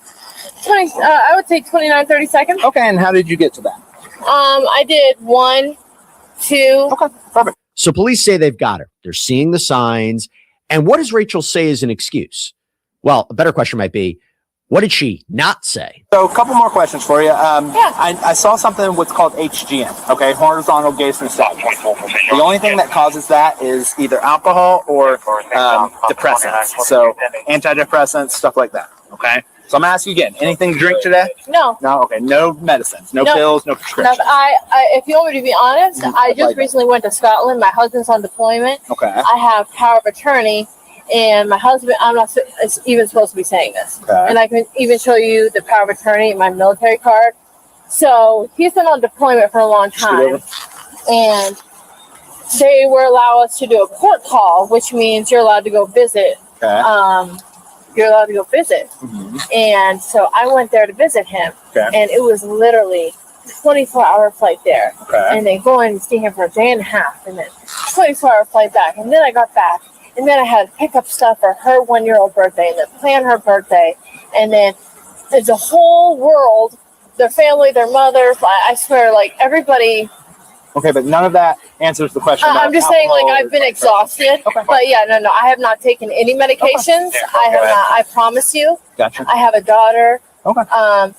7-8 years ago, I was not the best person. Okay. But since then, I have turned my life around. Okay. And there is not a thing in the world that would make me up to lose my daughter or get arrested. I just got off probation because I got a DUI like 4 years ago, and I just got off probation. The last thing I'm going to do is up. Okay. I promise you that. Okay. Do me a favor. Go ahead and put your hands behind your back real quick. Oh, God. So at this point, you are going to be placed under arrest. What? Okay. I do believe that you're impaired by some kind of chemical or controlled substances. You're joking me. No. So since I'm placing you under arrest for DUI, I'm going to request that you submit to a lawful test of your breath for the purpose of determining alcohol content. You willing to take that breath test? Yeah, but if I do, will it get dropped if I pass it? I can't say whether or not anything will get dropped or charged or anything. However, what I can tell you is that if we do the breath test and you blow 000s or you blow low, then I'm going to request a urine sample as well. Okay, that'll show the presence of any kind of chemical or controlled substances. Okay. Okay. All right. So let's walk. All right. Actually, Can I call my dad? I need to call my dad right now. Can your dad come pick her up? Yeah. I need to call my dad right now. Hold on. We're gonna do that. What is he in your phone? Yes. Okay, so we'll take care of that. But I need to call him right now. We're gonna do that. Okay, we just have to take you back here to the car first for a second. This is crazy. So let's walk back here. Okay. This is not fair. I've literally taken nothing. Is there a way that you can prove that I can take nothing and then Yeah, so that's why we're arrest me? That's why we're gonna do all that stuff once we get up there. Okay, but we have to. We'll go. I'll let you know what the next steps are and where we're gonna go. I know, from here, but okay? so what you're saying is, can I ask you a question? Just hold tight. Let me get started on getting a hold of your dad. Okay. Is he in your phone as dad? No, my phone's locked. You have to give me my phone. I have to unlock it. Okay, and all I'll that. bring it back here. And my baby. I need my baby. Rachel Cunningham was charged with attempted child abuse, DUI with a person under 18, prior refusal to submit to testing, and leaving the scene of a crash involving damage. She was found guilty on those charges. No. You don't drink at all? No. You never drink at all? No. Really? Yes. I thought you said you drank something 4 days ago. Where the is this straight line? Relax. No. You. All right. Next up, Boynton Beach, Florida, where Megan Lee Champion, driving in a white Lexus, swerves across 2 lanes, then makes a sharp left turn directly into the side of a school bus. Witnesses pull over, and they all have the same question. You guys see what happened? Yes. Yeah. Okay. She's gonna talk to you over here. So I was right behind her. Okay. Okay, so we're coming. There's a bunch of cars. Just wait for you. It's fine. Slow, and they're all like trying to get around her. And she's like, keeps kind of swerving lanes. And then I was like, man, I literally at one point was like, is this a kid driving? Because this was like ridiculous. And then all of a sudden, like, I'm coming up. I live in here, so I'm trying to turn in here, but I'm waiting. Which lane was she in? Between this one and this one. Because she was like, lanes? yeah. And then the cars kept trying to go around her. And then by the time we got here, I was the last one behind her. And I was like, well, I have to turn. So I'm just waiting for her to get out of the way. She comes into this lane like she's like, oh, like I don't need to go here. Like she's gonna go straight. So I was like, oh, cool. Maybe she's gonna go that way and go that way, whatever. But she came up this way and then she just turned left, like a sharp left, and tried to like gun it. But he was already halfway through. She T-boned into half of him. He was already halfway through the intersection. So then I go, I'm like, are you okay? I mean, she's definitely on something, whatever. That's not my business. But she was all over the road. And I was like, dang, is this like a child driving this car right now? Like I almost was like, thought it was a kid. That's how bad it was. The officer walks up to Champion, and it takes about 3 questions to realize something is very wrong. Hello. Hi. Thank you. Are you okay? Huh? You know where you are? How old are you? You know where you are? Huh? Pulling in. Where's that at?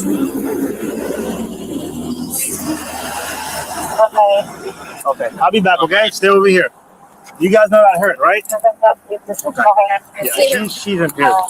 When the officer asks what happened, her answer is technically correct, just not very detailed. All right. Do you remember what happened at all? Yes. So what happened? I had an accident. Yeah, how did that happen? Huh? I crossed over Okay, why did you cross over? Are you going somewhere around here or? Yes. Which To direction were my you? boyfriend's house. Okay, all right. Does he live in here? Yes. Okay. Are you injured? No. No, you're not hurt? You want to go to the hospital? The officer gets her out of the car. And that's where the emotion hits. Ma'am, can you step out for a second? Because we got to tow your car, okay?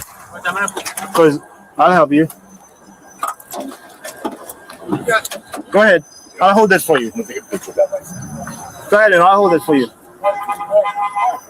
All right, let's walk back this way, okay? Stay right here. You can stay right here. Okay. Nothing hurting you?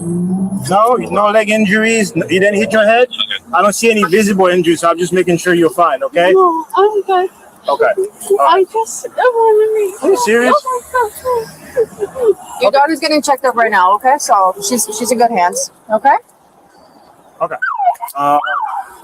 Can we let's walk over here around the car so people don't hit you. Okay? Can we walk around you? Just go behind so we can protect you. Can you guide me?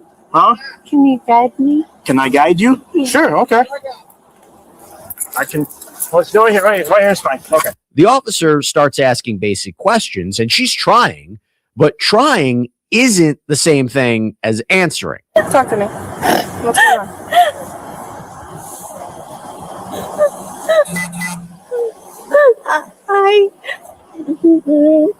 Did you take anything? No. What? Because I can tell, ma'am. We can tell that. No, I haven't. When was the last time you had a drink? I haven't taken anything. Okay. I'm talking about alcohol. No, I haven't taken anything. It still didn't answer my question. No, I am answering your question. I haven't taken anything. Okay. Megan, I asked you haven't been able to tell me what your address is. 3.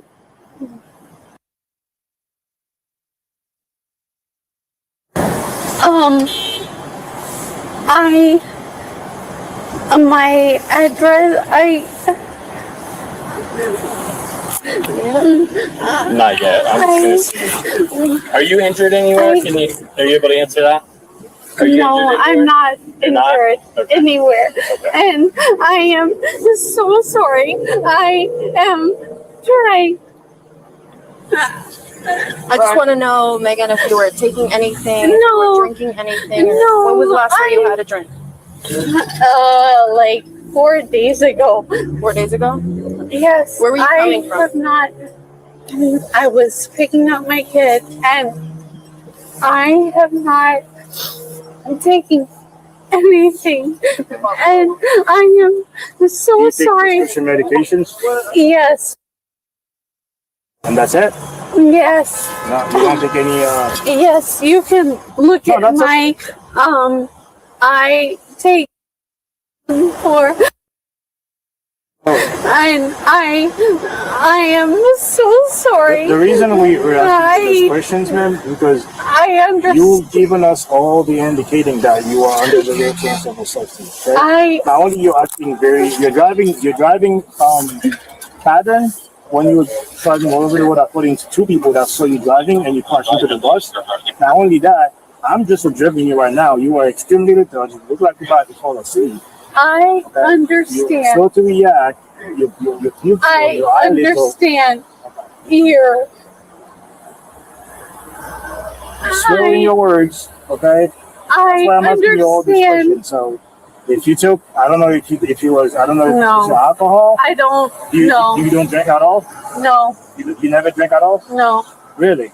Yes. I thought you said you drank something 4 days ago. That was like no. Okay. But So I am telling you, so what did you have to drink? this was weeks ago. Okay, what was it? I am telling you, I don't drink currently, Okay. and I have been. Take your time. It's okay. We don't want to. We just want to make sure you're okay, and okay, your pupils are extremely pimple. Yeah. Yes. Is that, are they know any are? Your pupils? I am trying to. Do you have anything that's supposed to have in your car? No, there's nothing in my car. I'm not worried about that. Do you have No. Yes. Okay. Do you? No. Okay. I do have.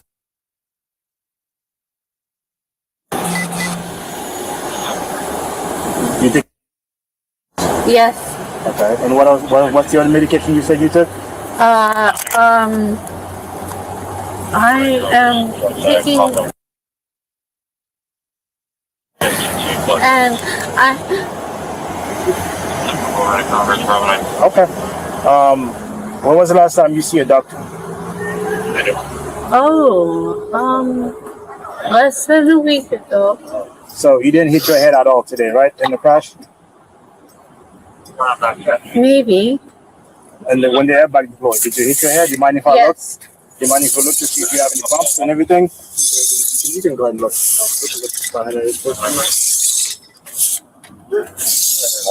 Does she know what day it is, what year, any of that stuff? So you're not sure if the airbag hit you on the head? Do you know, I'm do you know what fine. today's date is?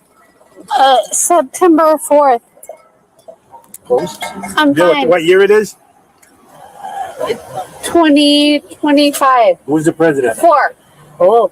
Yeah, see, you're not even, you're having a hard time even answering simple questions. Who's the president? Not Trump. Okay. While the officer is trying to figure out what's wrong, Champion is trying to figure out why everyone keeps asking. I mean, we are doing a DUI on there, but I don't know what you guys. Yeah, I mean, she's refusing. I didn't refuse. No, I asked you if you were okay and if you needed medical treatment. You said you were okay. You're not injured. refuse. Either way, we got to take her to the hospital. Right. But yeah, I'll let you I guys do your didn't thing. refuse. Man, I stated that you said that you were not injured. You told us you have no injuries. Are you injured? What's? Are you injured? I didn't refuse. Okay, did you listen to questions that's that not she what we asked said. you? He Look at her asked you, are you injured? Are Yeah, you injured? No. Okay. So that's basically what he's stating right now. That you No, told him. but he just said, are you injured? And I didn't refuse. No, I'm saying that you said you were not injured. Right? Are you injured? No. Okay. Right. That's what we stated. That's what he's asking you. Do you need to go to the hospital? No. Okay, that's what we established already. So then we were establishing your mental state. So we were asking you questions.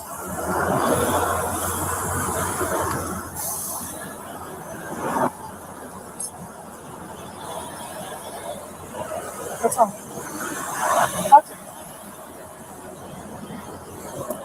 Do you understand? They have to make sure they assess you correctly before, so they can do their job. I just want to make sure you're fine. Do you want to be medically assessed?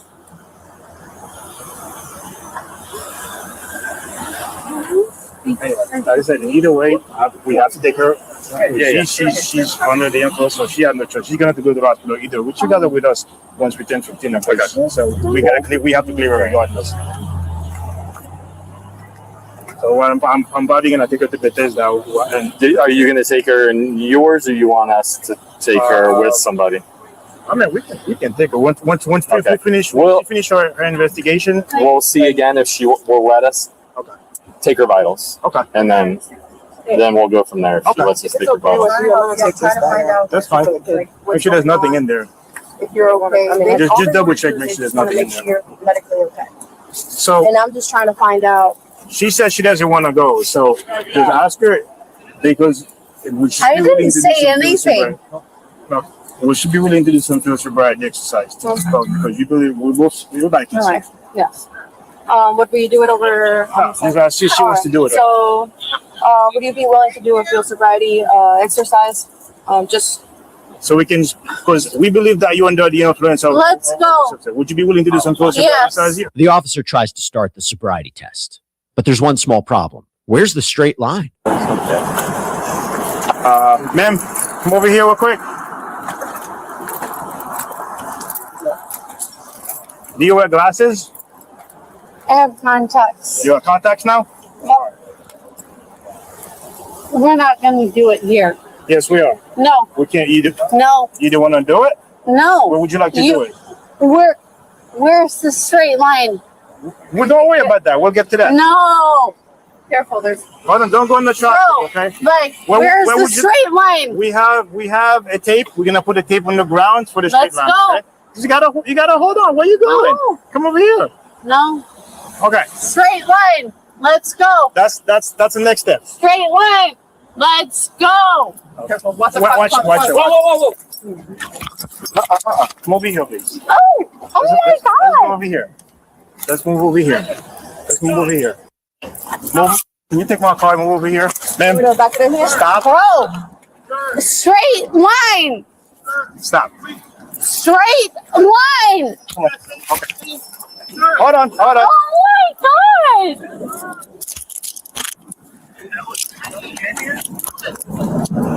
We're done.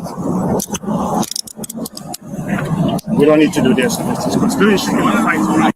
Straight line. Straight We're done. Done. line. Hey, we're gonna go to the hospital. Straight line. Straight line. We're done. So she's going. Can you put your gloves on? Just pat her down. Straight line. Where the is the straight line? Okay, relax. No. You. All right. Where the Relax. straight line? Where the is the straight line? Where You want to stand up? is the straight line? I'm not doing anything. Step out. Stay right here. Stay right here. Rude. I didn't literally do anything. I was just telling you.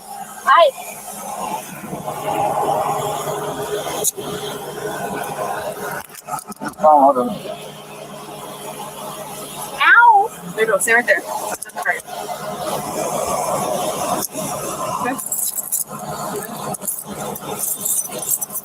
I'm not doing anything. I'm literally just told you guys. I just shared with you. Just put the feet inside. You're dead. Both of you. Both of you. I literally told you. I shared with. Megan Lee Champion was charged with DUI causing property damage or injury. She was found guilty. Just watch the kid. We got lots of calls where we had multiple cars. Really? That you ran a red light, you were swerving. Oh, I'm sorry. We're off now to Lumberton Township, New Jersey, after police received multiple reports of a vehicle swerving across lanes. Officers made contact with Gina LaPlaca, a local township committee member, and she is still sitting in the driver's seat with a child in the vehicle. How are you, ma'am? Our cameras are on, all right? I said our cameras are on. All right. We just gotta let you know that. You all right? Yeah. Okay. We're just getting reports that you're swerving all over the roadway. You okay? Oh, I'm sorry. You all right? Yes. Hi. Let's go inside, honey.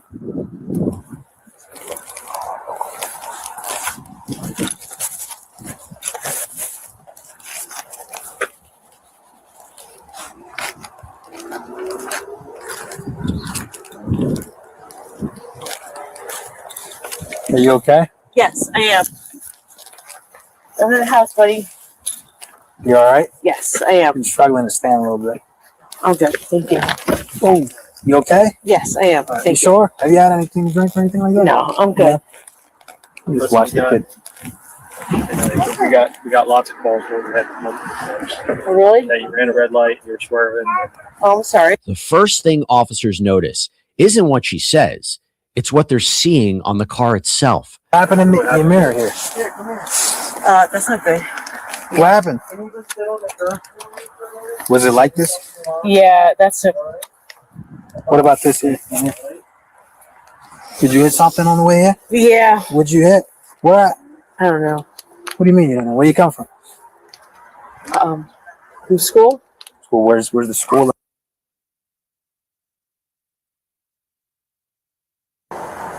Have you had anything to drink? Yeah. Where? It's all right. I mean, luckily you're not hurt or anything like that. No. No. All right. So, would you mind doing some tests for us?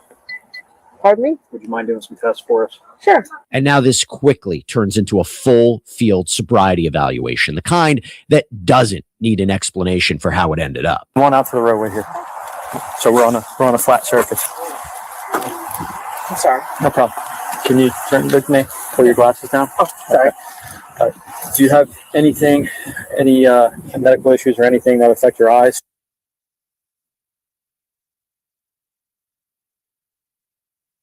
All right. I want you to take a look at the tip of my pen. Okay. Good. And just follow it with your eyes. Don't move your head. Okay? Yeah. Okay. All right. The next test I'm going to have you do is called the walk and turn test. Okay? So you're gonna don't start the test until I tell you to do so. Okay? You're gonna stand with your feet together like this. Okay? Hands down at your side. You're gonna put your left foot in front of your right foot. Okay? Just like this, heel to toe. Okay? All right. So you're just gonna stay in that position. I'm gonna explain and demonstrate the test, and then we'll go from there. Okay? Okay. All right. You understand so far? Yep. Okay. So what you're gonna do from that position, you're gonna take 9 heel to toe steps going forward, counting out loud. 1, 2, 3, so on and so forth. When you get to step 9, you're going to leave your front foot forward, take a series of small steps, turn around, take 9 heel to toe steps back. 1, 2, 3, until you get to 9. You can keep your hands down at your side, look down at your feet, and count the numbers out loud. 9 going down, 9 coming back. Okay? You understand the instructions? Yes. You may begin.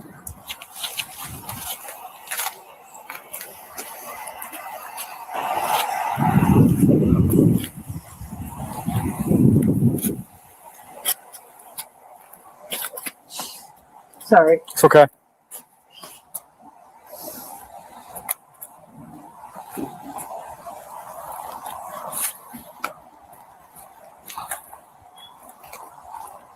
Okay. Did you hit 9 yet? No, it's okay. You want to take 9 steps coming back? Okay.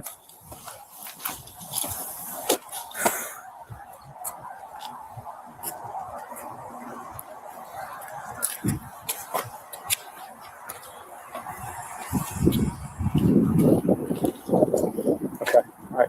Stop. All right. The next test we're going to do is the one leg stand. Okay. Okay. What you're going to do is you're going to stand with your hands at your side, Okay. your feet together, just like you do now. Don't start the test until I tell you to do so. Whoop.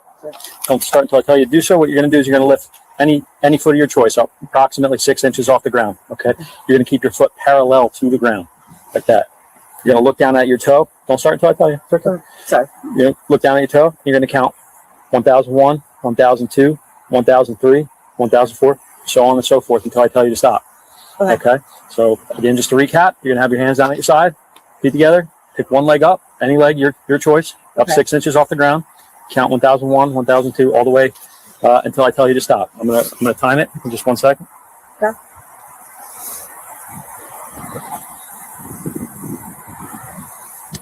You may begin.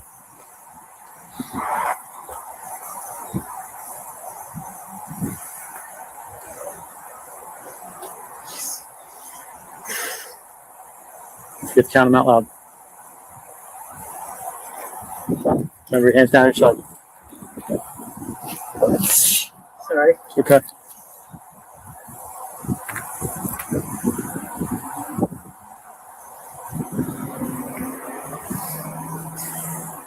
Okay, you can stop. She finally tells them what they need to know. And it's not complicated, but it's just enough to change everything in an instant. Just not, being honest with you. So, how much have you had to drink today? I don't know. All right. What did you drink? Little vodka. Sorry. Look, we're just doing our job. So. No, I know you are. All right. So, but this time we have to play channel reps for driving while intoxicated. Also, have to. That's it. Very fine.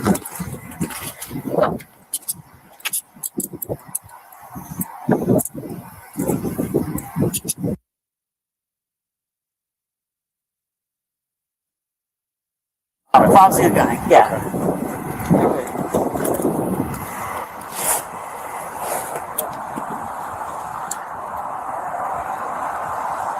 Sorry, do you want to my car? Central 1330, can I have one adult female in custody? You want my car? Yep. One adult female in custody. Step over here for hours. Back my car. Do you have anything in your pocket for anything? No.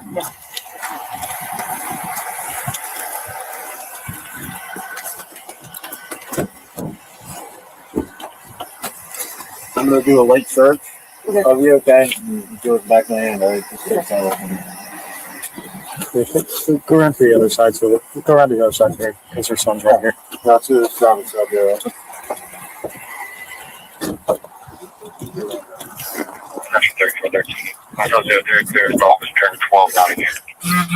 Step back.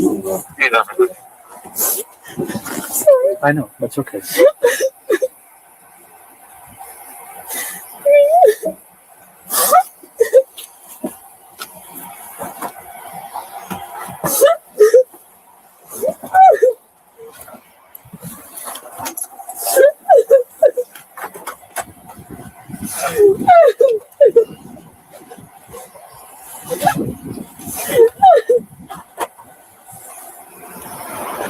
Now the focus shifts from the driver to the car. He just said that she's on like a whole bunch of meds. Okay. Like it's like messing her up. Okay. I don't know if you want to search the car.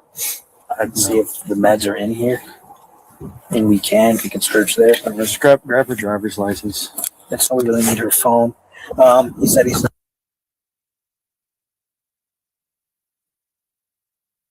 I don't think there's meds in here or anything like that. Okay. You can just look for the meds in here. Did she say she had alcohol? Yes. She did? Yeah. Bring it up first. All right.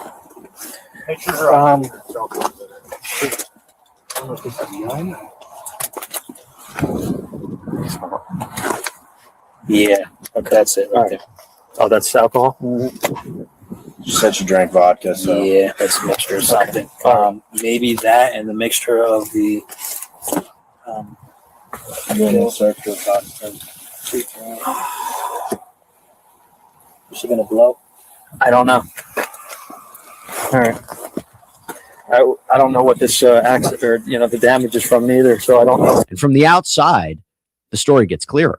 A witness describes it for police. A car drifting, crossing lanes, leaving the roadway again and again. This was after she had gone fully into this lane like 3 times, but like she went up on the grass a couple of times. Yeah, I recorded it for a little while. It's way out there too. That's not even at the highway yet. This was all the way down. Where was this at? So this was from That's Del by Ran. Lockheed Martin. Right Yeah. there. So I followed her all the way from like Del Ran. Did you ever see her hit anything? No, but I know her mirror was hanging off. I don't know if she hit something earlier, but yeah, like at some point, it's still just a lot of swerving, but then up here it gets to the point where like fully off. Did you get her going through any like stop signs or red lights by chance? No, she stopped at everything, but then like almost hit that. God. Yeah, she almost hit the pole. At one point, she did almost hit another Could car. you tell if the kid was secured? Like, was he? Yeah, he was. No, he was in the thing. I saw like I didn't realize there was a kid in the car until like we were at the red light, turning left on the 38, and I saw like the hand come up. I was like, oh, there's a kid in the car. Yeah. At the hospital, the final pieces come together. What started on the roadside ends in paperwork and penalties. Okay, am I being charged with something? Is there a reason why I'm still here? So you're getting released right now. I gotta let you know my body cameras back on. But since your blood alcohol level was so high, we have to take you to the hospital. So all they're gonna do is just check you out, and then most likely you'll just be released. Okay. All right. So the ambulance is here. They're gonna take you over. Please. Right, and then I'm waiting for the officer so we can explain the tickets without uncuffing. My son okay? Yeah, your son's fine. He's my face. Okay. You're good? Just stand by real quick. Ready?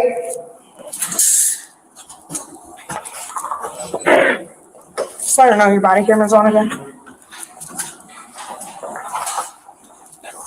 So, you know, you're not working your parole. So I know it says in some you can pay on the old end.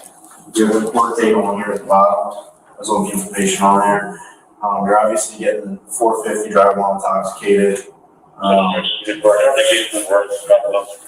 And then your license was expired, your driver's license expired, so you get a citation for that.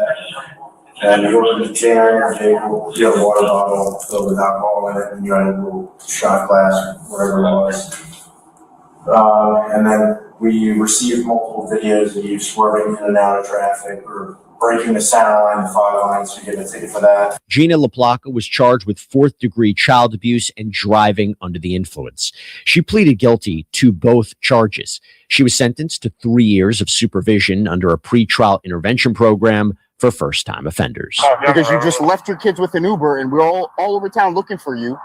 And yes, I felt very vulnerable not knowing where the hell my kids were at. We end this episode of After Hours in Miami, where a Florida mom reportedly orders an Uber to take her and her 2 kids home from karate class. But instead of getting out at her front door, police claim she gets out in the middle of nowhere and just disappears.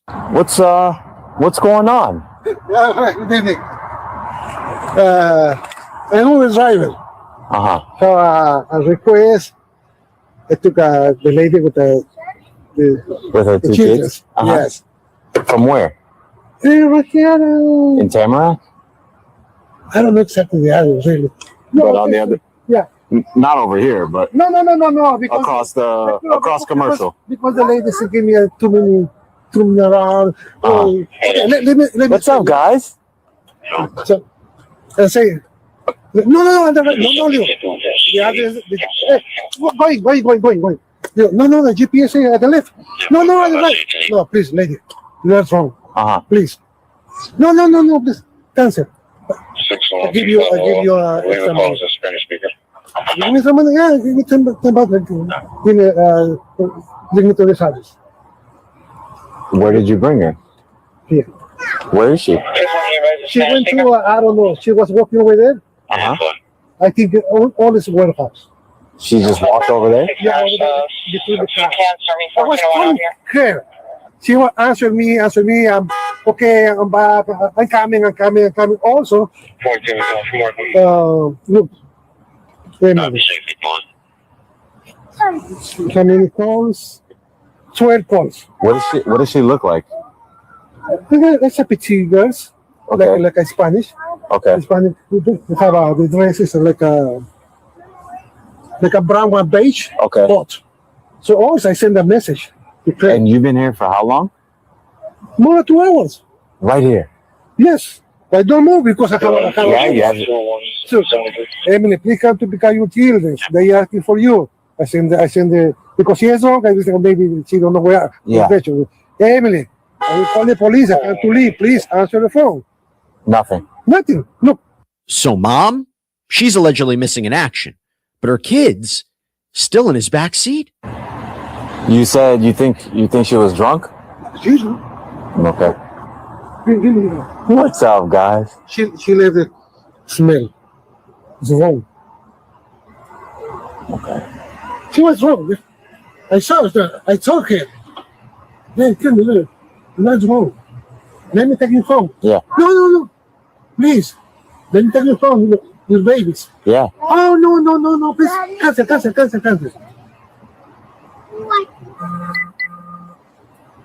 Okay. Give me 1 second. We're gonna.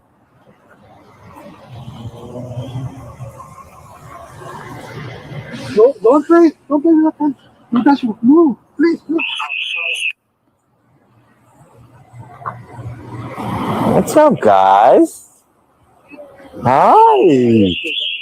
What's up? Hey. Come on. Ooh, ow. You guys are too strong. You're too strong. You eat your vegetables, that's why. You eat your vegetables? Yeah? You eat them? How old are you? You know? You 3? Oh, 3? You're a big boy. You're strong. You're 4? Oh. What's your name? Do you know your name? He's able to explain it to me, but about 2 hours ago, or a little bit more now, he picked some lady up out of Tamarack, Yeah, because took the train maybe 8:20 Yeah. something. Yes. She gave him an address. She kept telling him turn, deviating from what the GPS was saying. She goes, just cancel the ride. I'll give you extra cash. Give him like $10, and tells him pretty much ends up here. She gets out of the car, walks through the lot, disappears. Appears to be intoxicated. She was drinking out of a cup. You smell remnants of rum. No clue where she is right now. Just left the kids. Obviously, she doesn't know this gentleman. He's just an Uber driver, and walked off. Somewhere out there, a mom is allegedly wandering around and her kids are waiting for her to come back. It's hit this hard. She's got to be somewhere. She's walked in and he's like, what am I going to do? Like, I got the kids. He says he drove over, didn't see anybody. He's like calling her. She was initially answering. Yeah. And stopped answering. But he's like, he was telling her, like, you're drunk. Where did you pick her up from? Yeah. From her house, you think? No, it's Like a plaza with bars and. Yeah. So sort of. I mean, I'm not gonna game plan, but canvas. Yeah. Start canvassing, take it by sectors, and figure out what we got. Take the pauses where the pumps are, and just cut it easy a little bit. Like hit the gas station or commercial, shit like that. Yeah. Get it, stretch it as wide as we need to. Hispanic female, maybe about 5'2" wearing a dress, maybe beige and maroon with boots, and possibly intoxicated.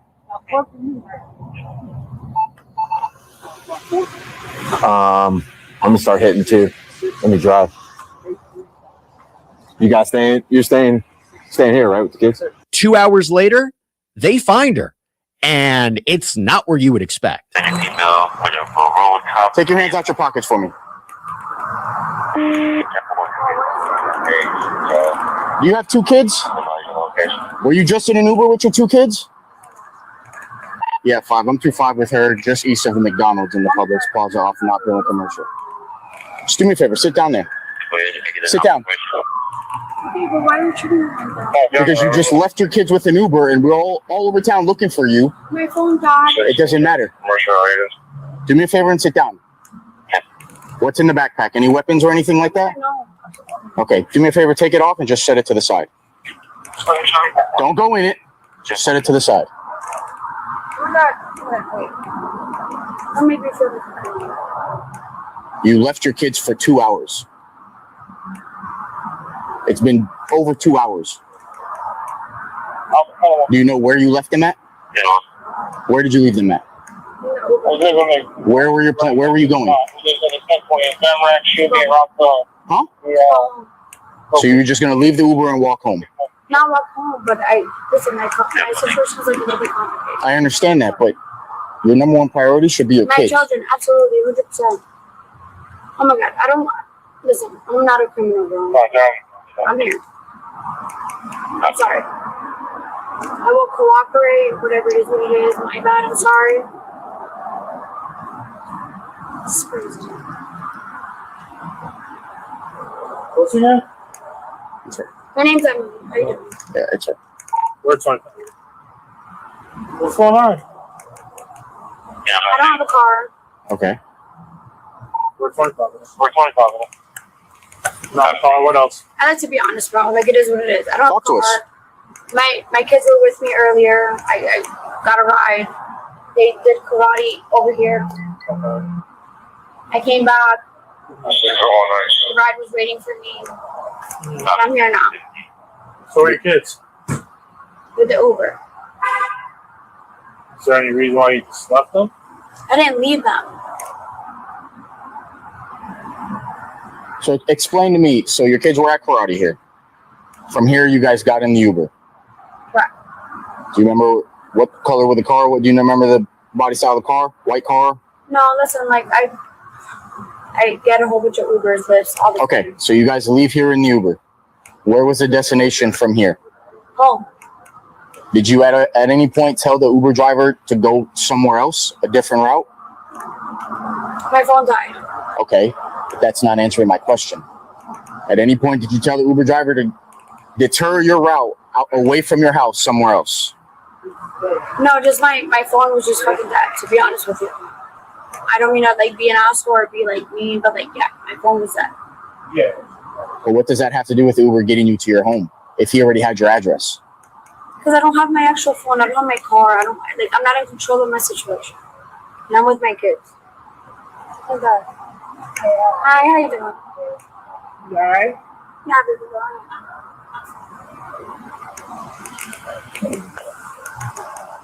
I don't know what's going on right now. What's going on is you deserted your kids for 2 hours. That's what's going on. I'm sorry? You deserted your kids for 2 hours. That's what's going on. That Uber driver's been sitting with your kids waiting for you to come back for the past 2 hours. You know what that sounds like? Honestly, like what probably happened because I don't have my phone. I just fixed my phone. Why did you get out of the Uber? Yeah.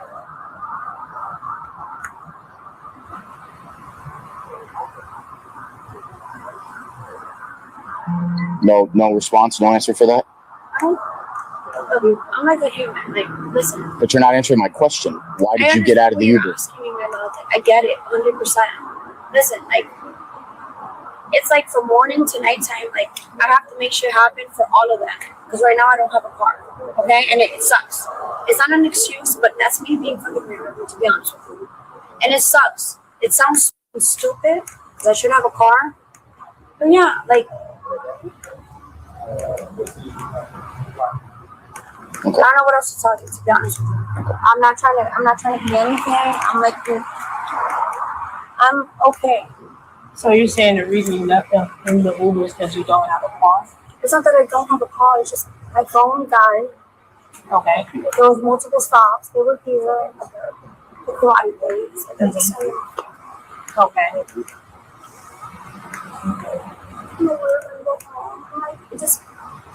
I didn't know how to even reach Uber guy or whatever. Because my phone was in tab. I don't have the charge. So you guys Okay, so I understand and I get that, but I'm having a hard time understanding why you got out of the Uber in the first place. And you're not answering that question for me. Listen, I'm not being an asshole. These are legit answers that we need. No, those are legit like questionnaires that you should be asking. But listen, I signed them up for karate. I was here. I don't have a car.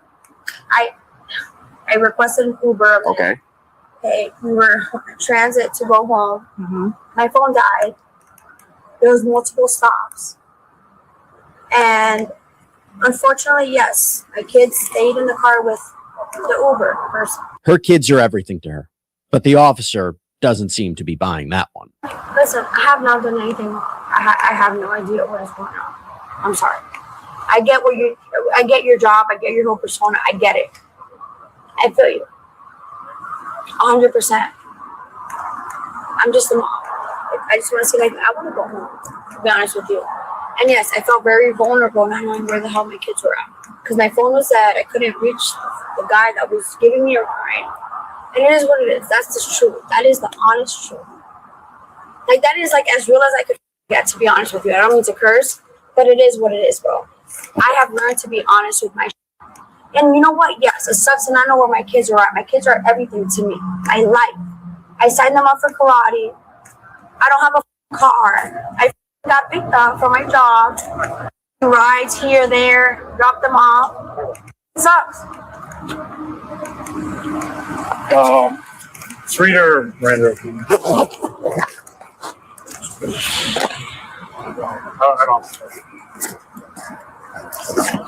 Yep.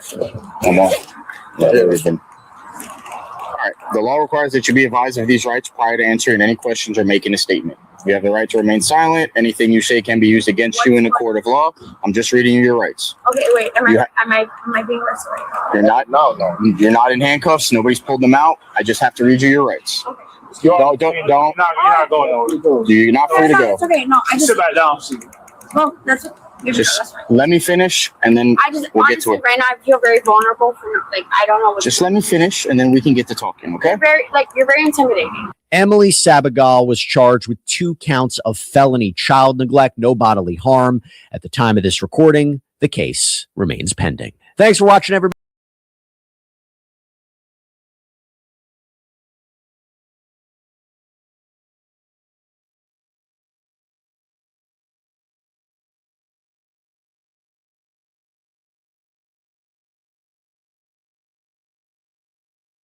Fucking mute.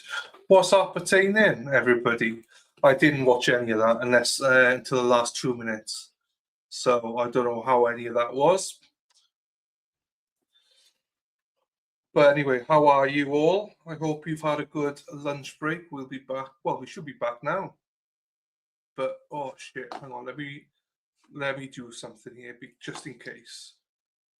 Before Sarah P shouts at me, let me do this. Refresh it just in case. Because knowing my luck, oh shit, wrong one. That's not good. That's not good. Getting the wrong one.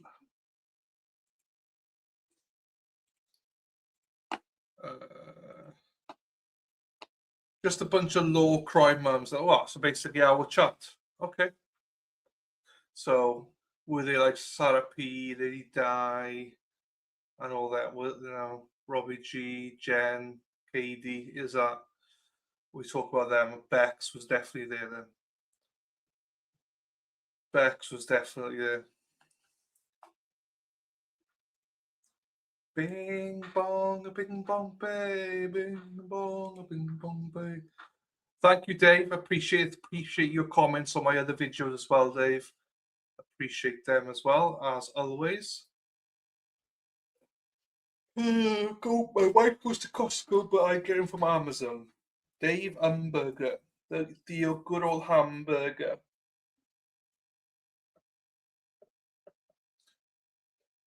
Not like us, lol. They were all drunks. Oh, they were drunks. We are superior to the wine mums. Yes, no comment. Yeah, so the court, they had a long lunch break though, didn't they? Because it was like an hour and 40. Because I think we broke up like 20 past, 25 past. I was still on lunch break. They have a long lunch break in Utah.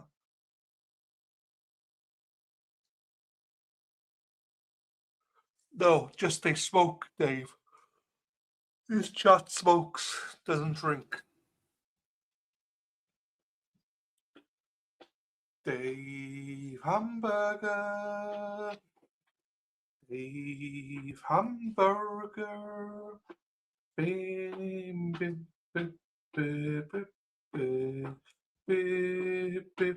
Great tits. Great tits.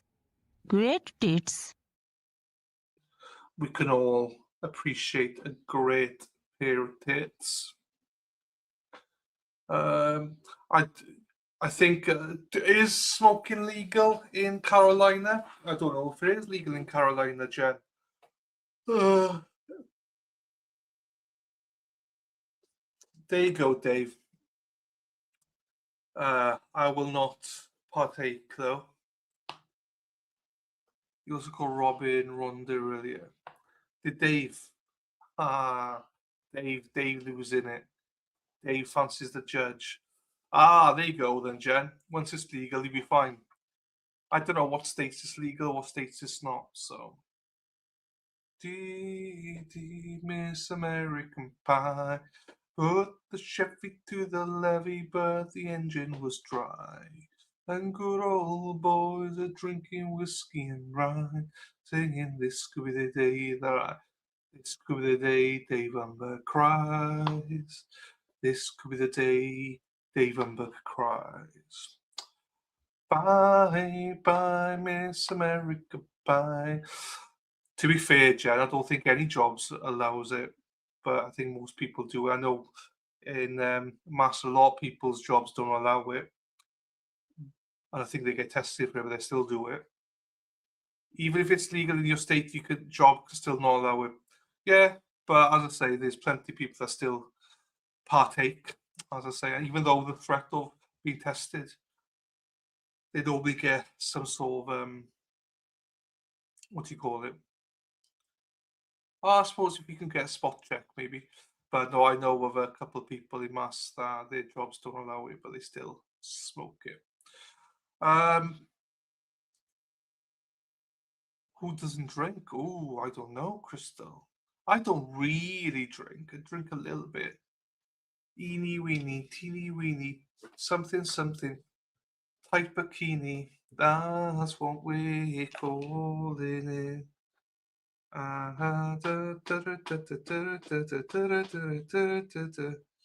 Bum, ba, ba, dum, bum, ba, dum, ba, bum. Whoa.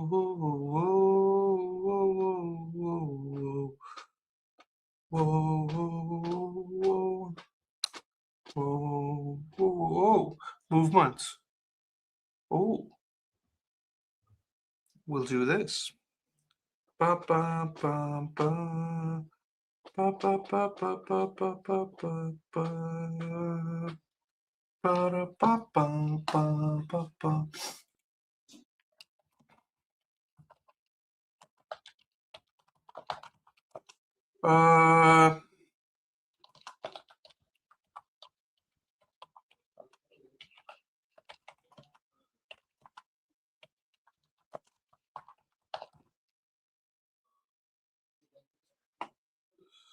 Do, do, do, do, do. Ba, ba, ba. E.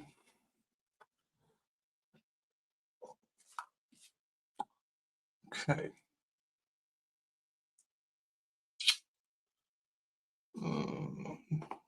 Right, we're nearly. Oh, what's this for then? I don't get what this is for.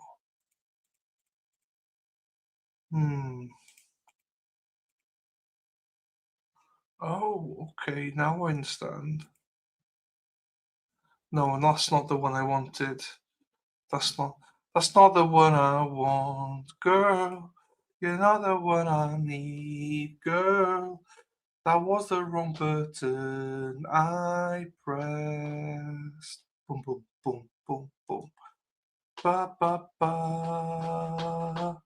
Ba ba ba. Ba ba ba ba ba. Ba, ba, ba, ba, ba. Come on, Cole. I'm bored. Come on, let's finish this. Do you think they're going to go to deliberations tonight? I hope not, because 2 o'clock finish. Are they going to go to closings then and then deliberations? It's going to be a long day. So, but I don't think they're going to instantly come back with a verdict. I think it'll take quite a few hours to get a verdict. I think they'll agree on some of them unanimous, but I think a couple of them maybe not so unanimous. They'll probably come out unanimous for everything, but I think there might be some discussions on some of them potentially. I think some of it is going to be whether you believe the daughter or the mother, who's more or less credible in some regards, so. But anyway, it is what it is. Meant your chat, someone leave or something. Meant your chats. Someone leave or something. I have no idea, Marky. I have no idea what's going on.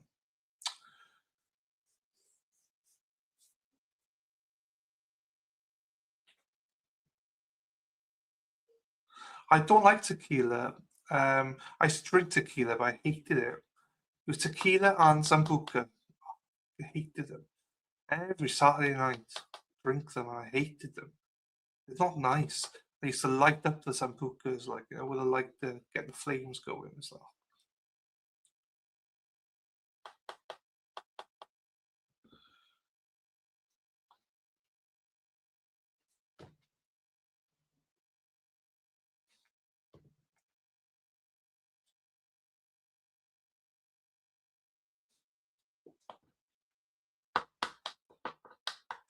Hello, is there anybody out there? Bum, bum, bum, bum, bum, bum, bum. You can tell I'm tired. Do you know what I mean? I just can't be arsed now waiting for this.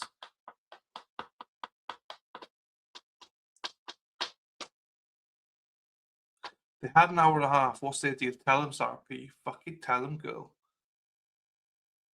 Fucking Sarah P saying, what have you been doing for 90 minutes, mofos? It's more than 90 minutes. It's like 105, 110 minutes now. Come on, Judge, stop sucking their dicks and get back in here into the courtroom. Maybe the lawyers lasted longer than he expected. I don't know. It's been a long day, Lanny. Yeah, it's been a long day, sir. I've been awake since 6 a.m., so I was up at 7. Mark, my husband, is at some point going on a golf trip. Nice. That's nice for him and nice for you as well, KD. He gets in peace and quiet for a few days. And you get some brownie points, so when he comes back, you'll have loads of jobs for him to do. Happy days. Tequila and Fresca is like a local margarita. What's Fresca? I don't know what Fresca is. He's not forgetting the balls, I bet. Maybe not. Maybe that's what's taking the time. Maybe that's what's taking the time. Happy puff puff pass, everyone. Yeah, as I say, I said this the other day. I did not know, because obviously we don't say 420 in the UK. We say 20th of April or 24. You guys are backwards and say 420, obviously. So, bye. I don't know. Yeah, Bad Daz will know more than me, Dave. Oh.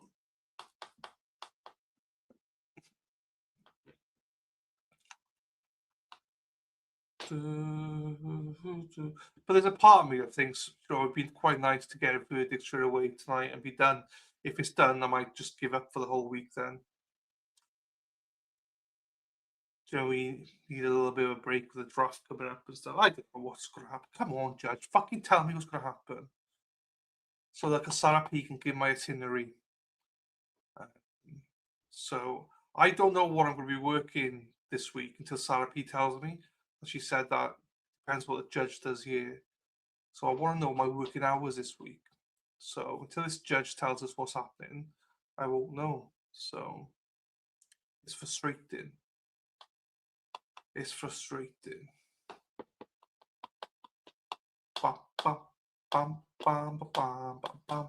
Also, there could be another witness. He did say there was another witness. No worries, Sarpi. I know it's fine. Just cut me a bit of slack this week. That's all, because normally if I can't quabble with anybody. I've had 2 warnings from Sarpi already. 3rd warning, I'm suspended from streaming, so I've got to be a little bit careful. So I've got to behave a little bit, so.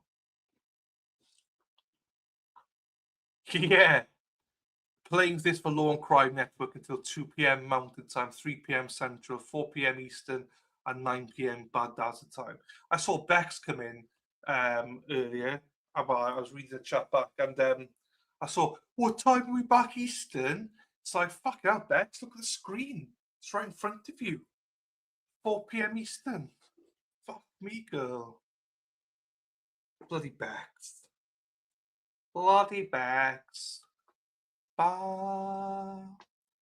UK only celebrate VE Day when the US kept them from speaking German.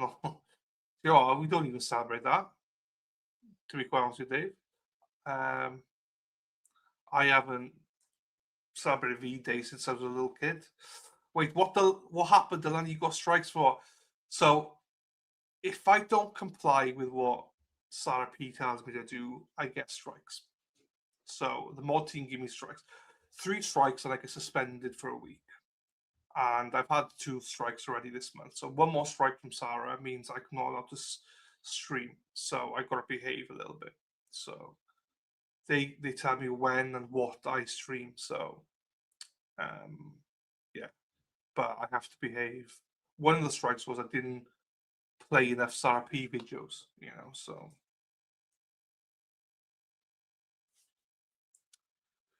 Bye, bye, Miss American Pie. Ba-da-ba-ba-ba-ba-ba. Obviously, Sarah's going to say lies. You know, I think you know who's believable here. I wouldn't lie to you. Oh, here we go. Locked.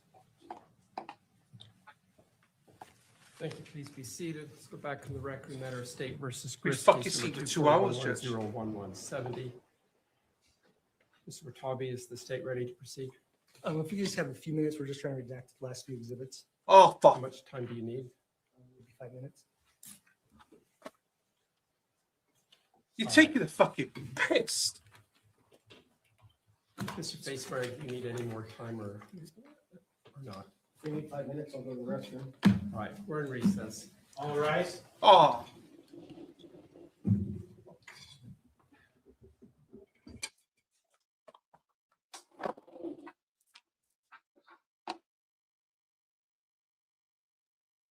Can anyone tell I'm in a bad mood? Can anyone tell? I'm not sure if it's obvious or not, but I'm in a fucking bad mood right now. Well, I was in a bad mood anyway, but now I'm even more of a bad mood.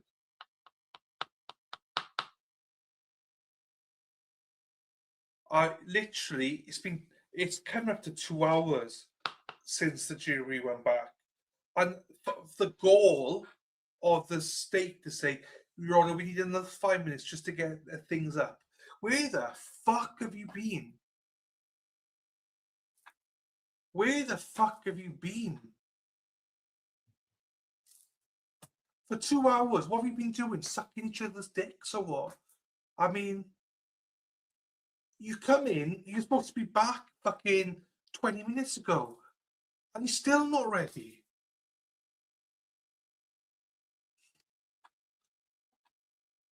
It's obvious. Is it that obvious? Is it that obvious? Fuck. Oh, I'm pissed now. I was trying to hide my pissed offness earlier on, but now I am. I'm not hiding it. These mofos, let me just tell you.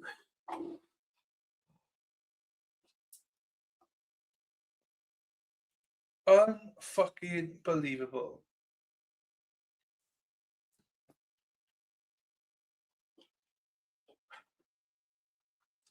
And they went to lunch break about 20 past 11, so it's 2 hours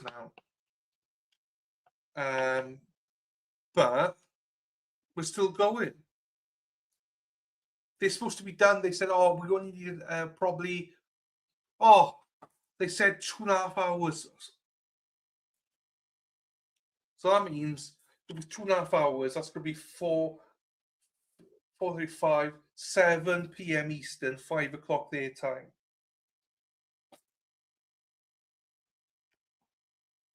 What the fuck is your birthday? I'm sending you a paper. Oh, thank you, Robin G. And Robin G. KD. I know. It's just been a long day. Long weekend, long wherever. But I appreciate the PayPal, though. I don't count my birthday as anything, do you know what I mean? So my birthday's, just another day, just another number. You're only as old as the woman you're feeling up, they say, innit? So I'm feeling nobody up. So that's I feel zero. I feel no age. So yeah, your time. It's 2:20 their time. Where's the link? Link is Sarah P. Sarah P domain. It's at the bottom. It's at the bottom. We've discussed this. Sarah P likes it on the bottom. So she likes it in the bottom and at the bottom. So I can see it's at the bottom.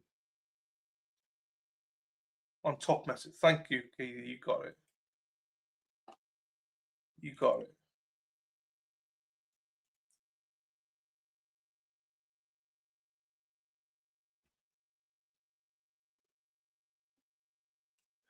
I got to go to the bottom. I was just told by Sarah, put it at the bottom. So I did. Don't tell her it's at the top now. I did say thank you to you, my darling. I said thank you twice because I was hoping you were in the chat. I did make a wish. Should I make a wish now? I didn't make a wish at the time. No, I'm allowed to make a wish. I'll make a wish now anyway because it's my birthday anyway. I wish. I've made my wish. If it comes true, I'll let you guys know. But someone believe her. I think it's going to be, Dave, it's going to be a case of the daughter against the mother. So it depends which one you believe most of. I mean, so are we saying the daughter was more believable? You know, because one of them has to be semi-believable to the jury. They're going to have to decide which one is the most believable one. Bye, bye, Miss American Pie.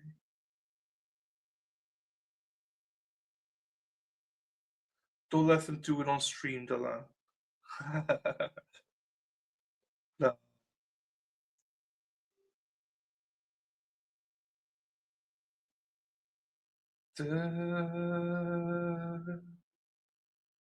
There you go, Dave. So maybe they think that she's more plausible because she didn't, if that makes sense.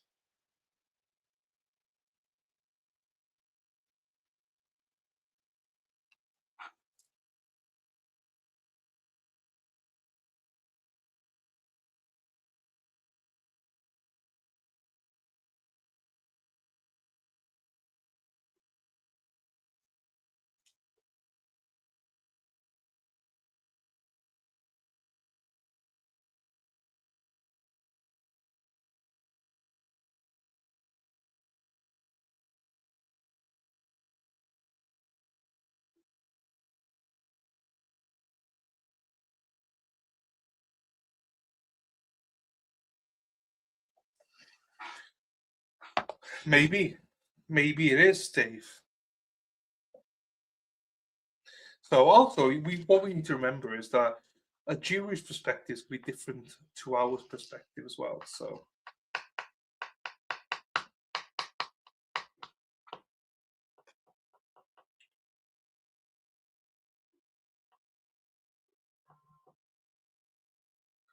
Thank you very much, KD.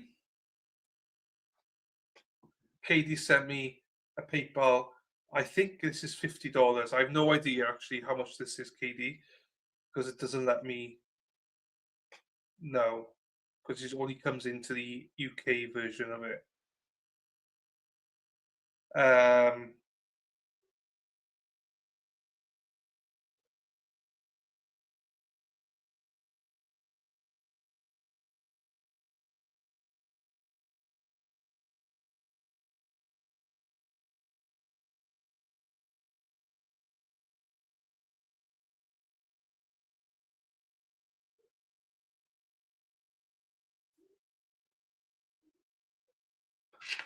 There you go. Oh, what a way of finding it.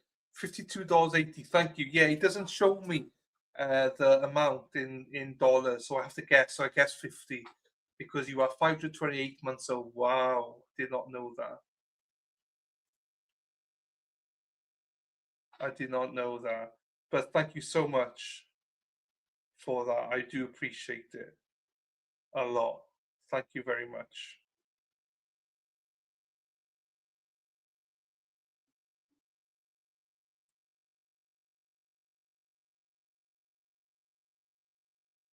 Okay, do that. That's a very clever way of doing it. They came back and they went back. Dave says Jets and Giants might switch picks. I don't know. I mean, they're basically one after each other, you know. So there's not much difference between their picks. I just heard that is very weak class. I heard that the Cardinals, if the Cardinals are desperate to leave pick 3, but if they can't, they might take Jeremiah Love.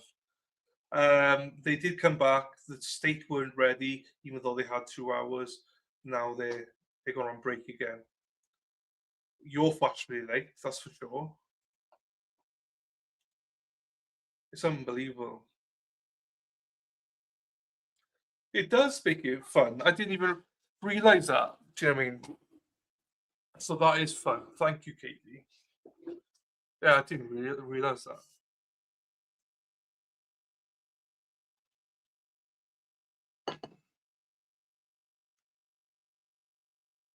Okay, look at Dave. Katie, you're so sweet and smart. Dave's angry because Dave was like, oh, do you know what? I'm 74 years old, so if she's sending that much for 44, Court is back in session. send it to me, you say.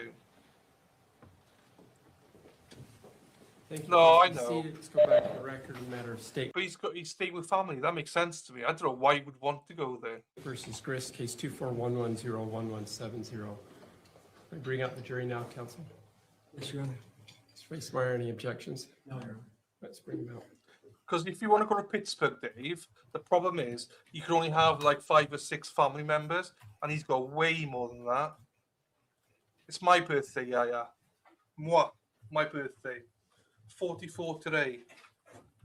Dave is representing my number. Dave 44.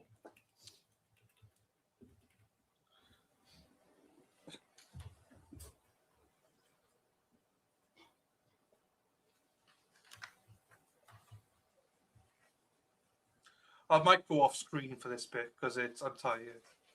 Can't be asked. I'll be around. Oh shit. All right, for the jury.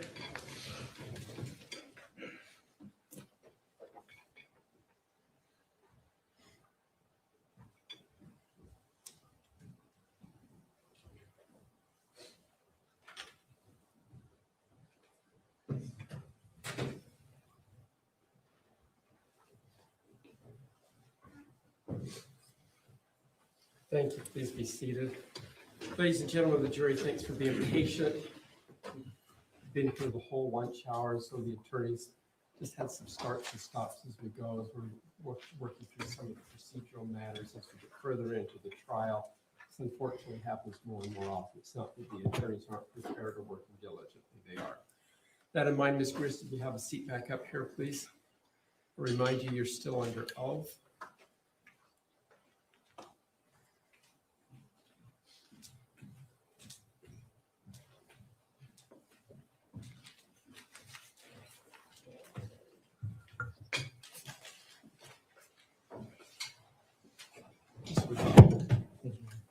Good afternoon, Ms. Grist. Well, as good as can be expected, but thank you for asking. Would you like me to refer to you as Ms. Grist, or would you prefer something else? Tracy is fine. Tracy. Tracy, I guess let's start with. I was a little bit confused when you were testifying about where you were at in the house when Matt first came into the house on July 12th. Okay. I'd like to show you what's marked as State's Exhibit 86, if we could publish that for witness and the jury.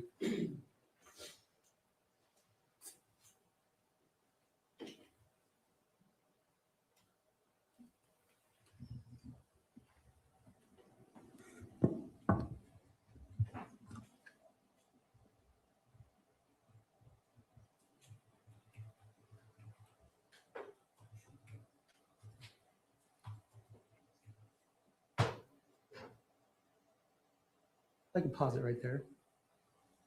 So are those the stairs that go upstairs on the left?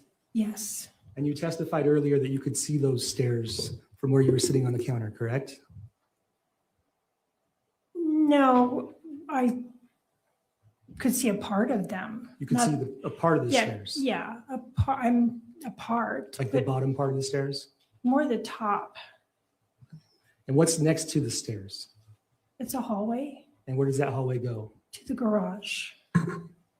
And you said after you heard the shots, did you see, you weren't able to see Matt when he got shot, or you were able to see him? No, I never saw him get shot.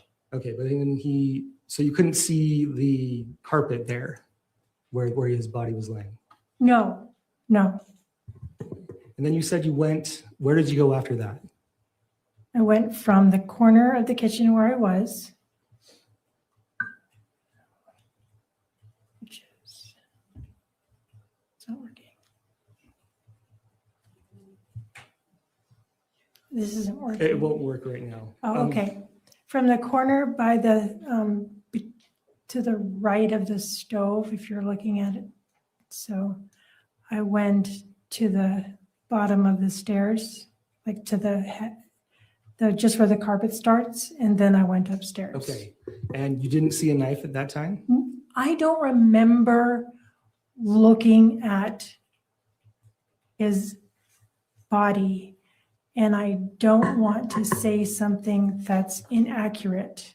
Okay, but you didn't see a knife No, when you went up the stairs? I don't recall seeing a knife. I also wasn't looking really hard at him at all. Okay, but you testified that you saw Kevin as you came to the corner, right? Yes. And Kevin was holding a gun? Kevin had his hands behind his head, so I don't know when he put the gun on the counter. I think he put the gun was on the counter when I came back downstairs. Okay, and you also said when you came downstairs, you noticed a knife in his hand. I believe you testified to that. Yes. And how long did you look at that knife for? Milliseconds, not very long, but I leaned down to take his pulse, and I was going to move the knife out of his hand. Okay. Was that the first time you'd ever seen that knife? Yes. Okay. Okay, and you said the garage is right there to the left of the stairs. Is that correct? Yes. It's down the hallway. You testified a little bit earlier that, well, let me talk about this. You have 7 kids, is that right? That is correct. And you take care of them a lot. You provide them financial support. When I can, yes. You provide them vehicles. Not all of them, But no. some of them. 2. You are the one that hosts a lot of the parties and holidays, right? When they're in Utah, yes. If not in Utah, then no. Okay. And sometimes you buy them groceries. Yes. You plan Disneyland trips and pay for some of that, right? One Disneyland trip. And yes, I paid for it in its entirety. Isn't it? It's fair to say that you are very involved in your children's lives. Yes. You know what's going on with them. I try. You know their issues. Yes. You offer support and guidance. Yes. You give advice. Not so much advice. Sometimes I express my opinion, but I try to mind my own business. Okay. As far as telling them what to do. And wasn't it your idea to get Katie out to Utah to bring her and the kids? No. Wasn't it your idea to get a storage unit to help put supplies in? No. Aren't you the one that rented the car so she could come out? I paid for the car rental, yes. You got her a credit card so she could rent the rent the rental car? Yes. Aren't you the one that helped to write the note to leave that she could leave Matt? No, I did not. Tara Lynn did that. Okay, and what was your understanding of what Katie was coming out to do? Just a breather? Yes. Okay. I can show you what's been marked as State's Exhibit 148. I published to the witness.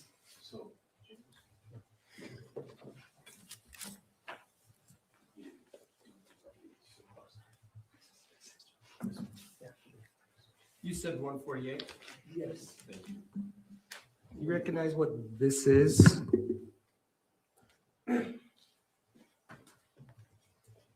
Could you make it a little bigger? Yeah.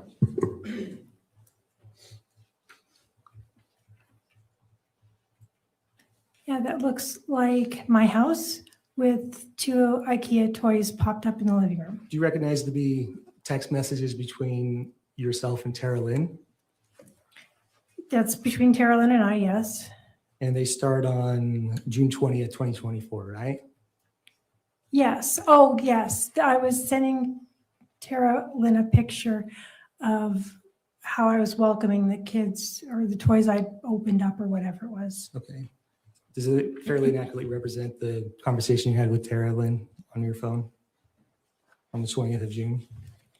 Yeah, I sent her a picture. Statement moved to admit and publish State's Exhibit 148. Any objection? So admitted, thank you. Now I can show you what's marked on page 2. If we can start the next page. If you could read, what does Tara Lynn text you at the top? She says, "Can you see the Apple tag that I have labeled truck?" It was Tabitha's and I switched the name on it. And I said, "I'll look." And I turn your attention to page 6.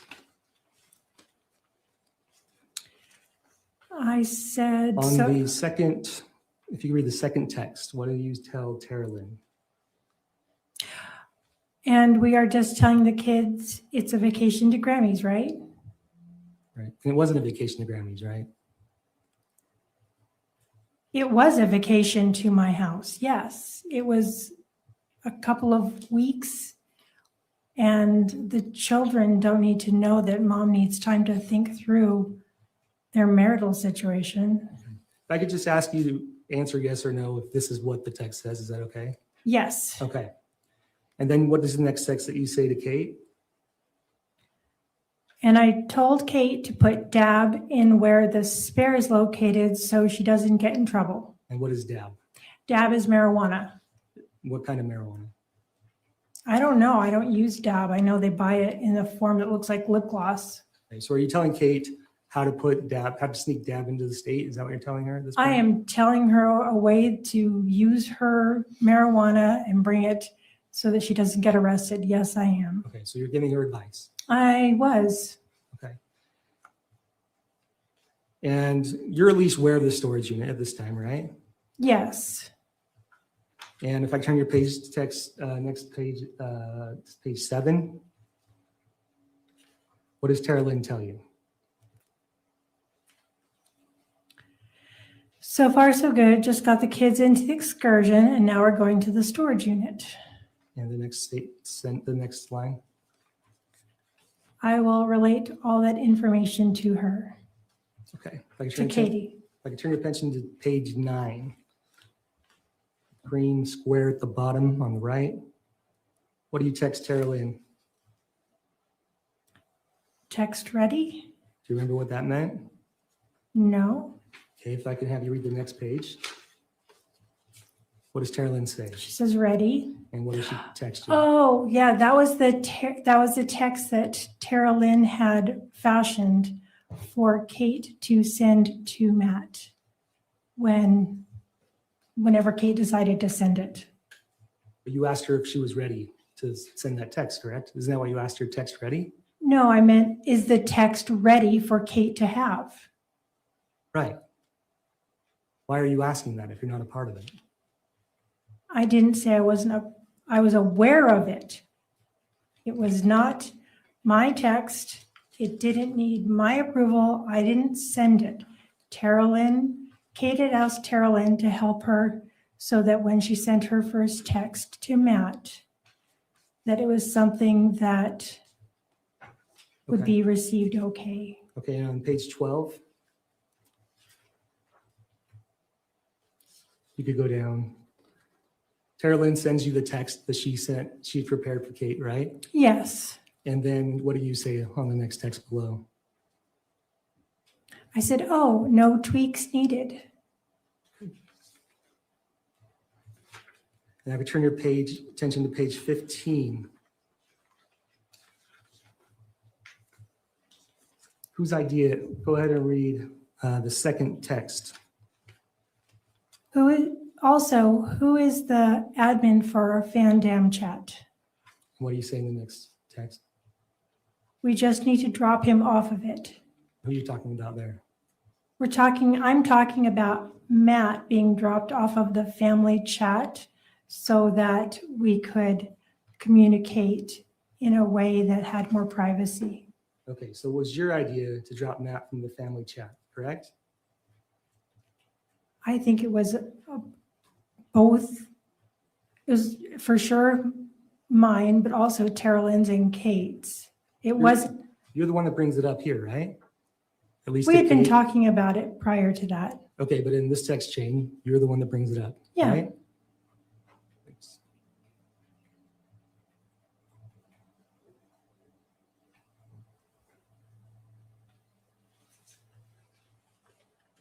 And you had testified earlier that you were not happy that Kate was dating when she was in Utah, right?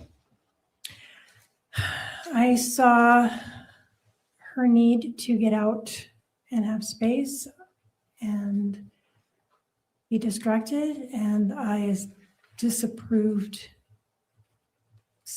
I disapproved also.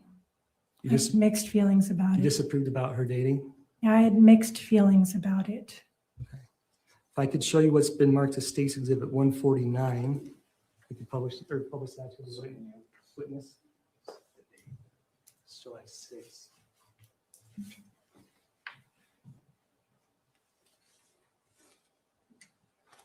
Do you recognize what that is?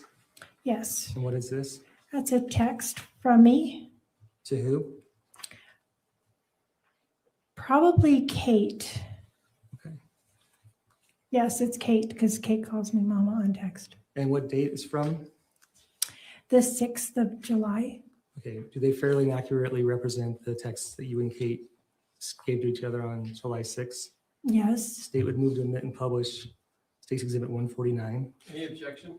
No objection. So ordered, thank you. If I could have you start reading on the bottom left. Or a little farther. There we go. Last blue square, rectangle. What do you tell Kate? FYI, totally aside, I'm super happy you're getting out on Monday. And if you could read the next few texts on the next page. I love you, going to bed. And Kate says, I'm looking forward to it. And the next one. I say, she says, I love you too. Okay. And do you know what you're talking about here? Her getting out on Monday? Yeah. I think she was going out probably to have lunch or dinner with somebody she had met online. Okay. If I could turn your attention to the next page. You go ahead and read what text you sent next. And please don't be worried about Matt's sadness because he literally chose this. If he would have put in 20% effort, worked, and been kind, this would not have been his life. And the next few texts. She says, okay. And I say, I'm excited for Monday for you. And I say, oh, I hope that every part of you understands how much I'm rooting for your joy and happiness. Okay. So isn't it fair to say that you're the one that brought this up with Kate? Then I brought what up with Kate? You're excited for her date on Monday. I was happy she was having a moment to get out, although I was trying to play both sides. I did not approve of her dating, but also she's hard to, she'll flare up. Okay. And Can I just have you answer yes or no to some of these questions? I think it's a non-responsive answer, so. Okay. Okay. I'll remind you again, you're not here to give a narrative response. If it's a yes or no answer, it's a yes or no answer. It's Got the it. attorney's job to follow up. Both Mr. Ratabi and Mr. Facemore will follow up, not you. Yes, sir. Okay. So you were supportive of Kate and dating, correct? Sometimes, not entirely. You were, in these text messages at least, you were very supportive and excited for her, right? That's what I texted. And you told her not even to worry about Matt's feelings, correct? That's what I texted. Okay.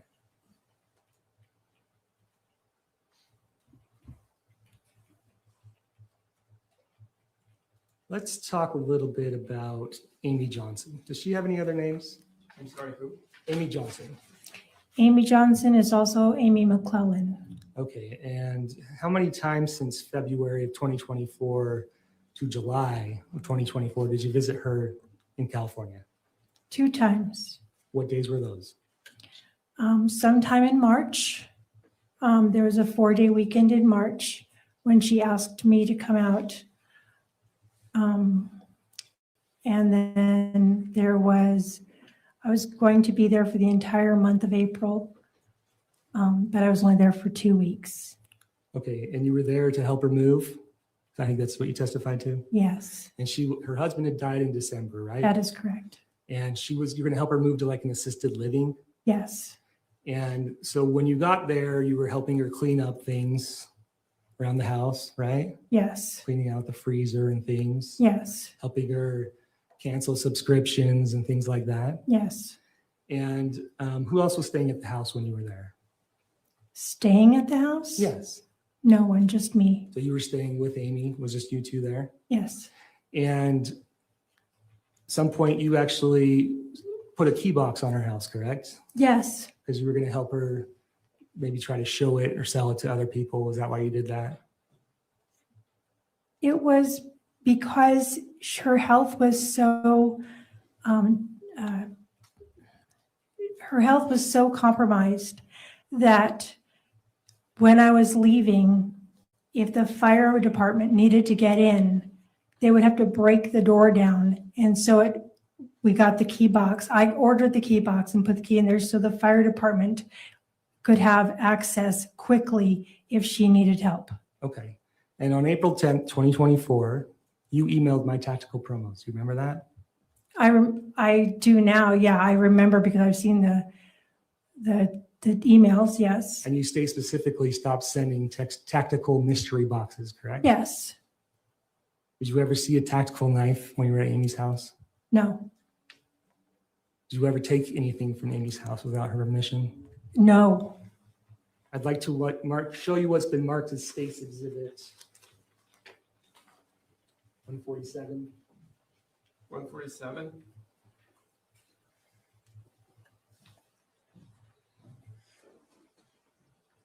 You recognize what these are?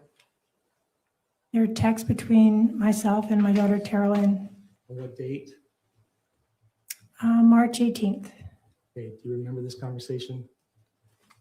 Yes. Do they fairly and accurately represent your text messages with Carolyn on March 18th, 2024? Yes. State would move to admit and publish to the jury. Any objection? No. So admitted.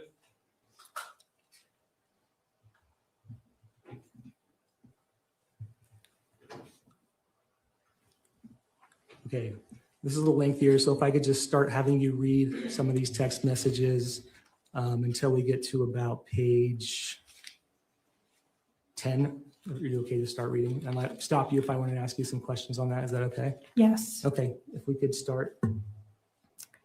Talk in 5. If you could just say who's saying what. So Oh. is that Carolyn that's saying? Carolyn said in 5. Okay. I said call. And I was giving her the address 20385 Rancho Villa Road, Ramona. Isn't that to you?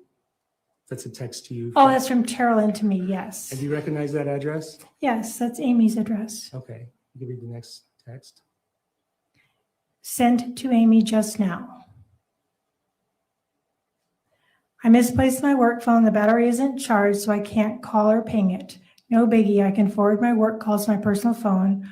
I'll let you know when I find it. I love you. Okay, so I'll stop you right there. You texted that to Amy McClellan right then? Yes, I did. And why did you text her that? Because I was saying that I lost my work phone. Okay, you can keep reading. So she... Oh, next one. My phone will show its last location, so you can say that it was last spotted at her house 24 hours ago or something like that. Okay, are you talking with Carolyn at this point about making the plan to tell Amy that you lost your work phone when you in fact did not lose your work phone? That is correct. Okay, and you're doing this so Carolyn has an excuse to go over to Amy McClellan's house, correct? She was, yes. Okay, if you could keep reading. Okay. So if anyone finds a random cell phone, let me know. Just let me know. And then after a few minutes of this, my work phone shows its last location in your house, but that may be the last place the battery was charged at all. First bathroom on the left is where the cat food is. Walk through that little closet area and into and that is the office.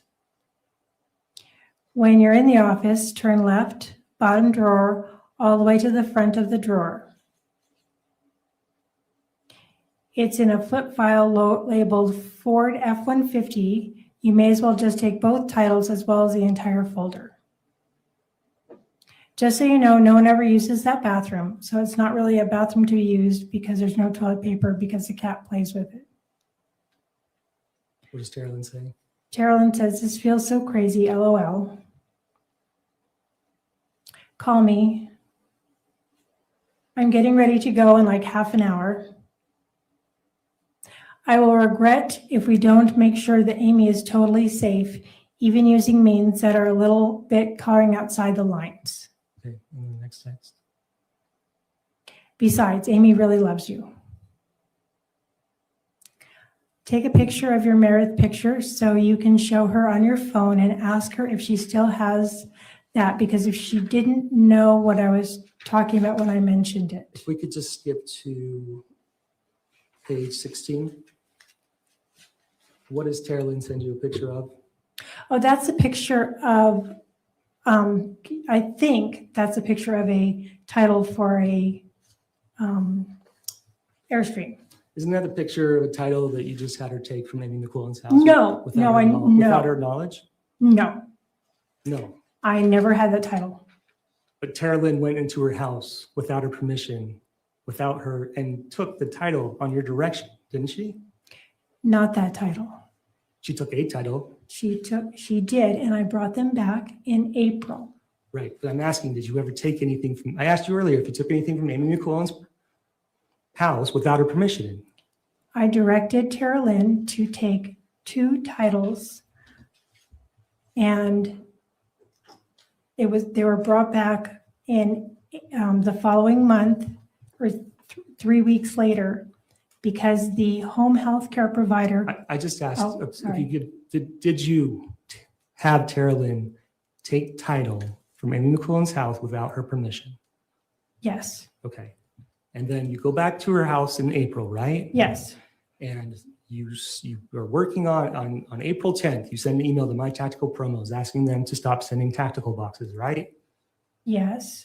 And Amy died 2 days later, right? I don't know exactly what day I texted the tactical one. I don't know. Did Amy die when you were there? She did. And you were the only one there with her, right? I was. And you had access to the house, right? Yes. And you were staying there. So you were at the house after Amy died, correct? No, I left the house after. When I went to the hospital with her, the only thing I did was It's just a yes or no. No, I didn't stay at the house after Amy passed away. Okay. You didn't have your stuff there at the house that you need to go collect?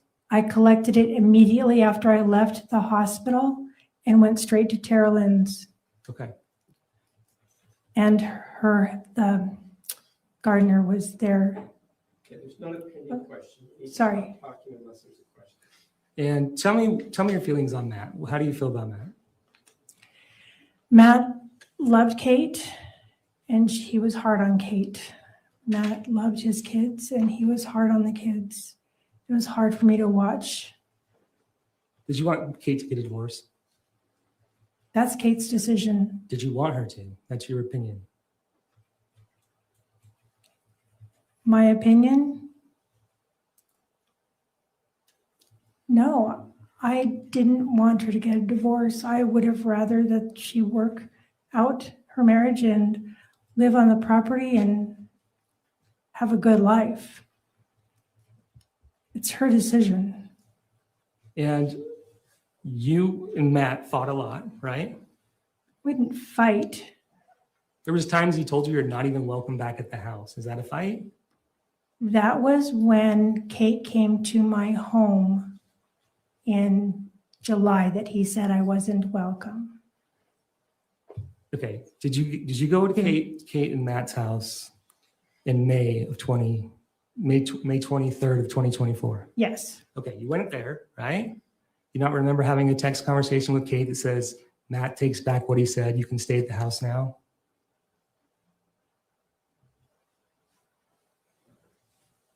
I can refresh your recollection if you like.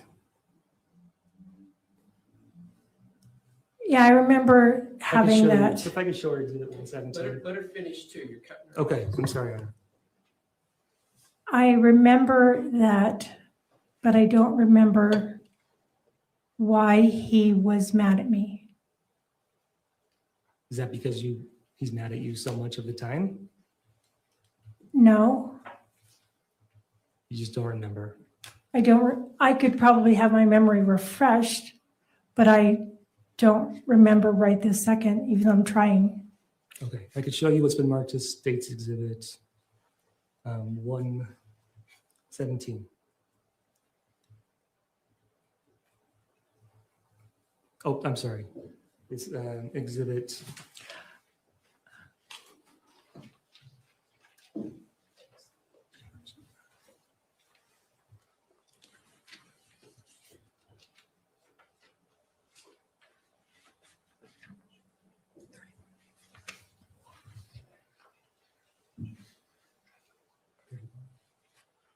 I showed the witness State's Exhibit 31. Which one again? 31. You can pull the mic over. 31, Your Honor. And if you could scroll to the last page.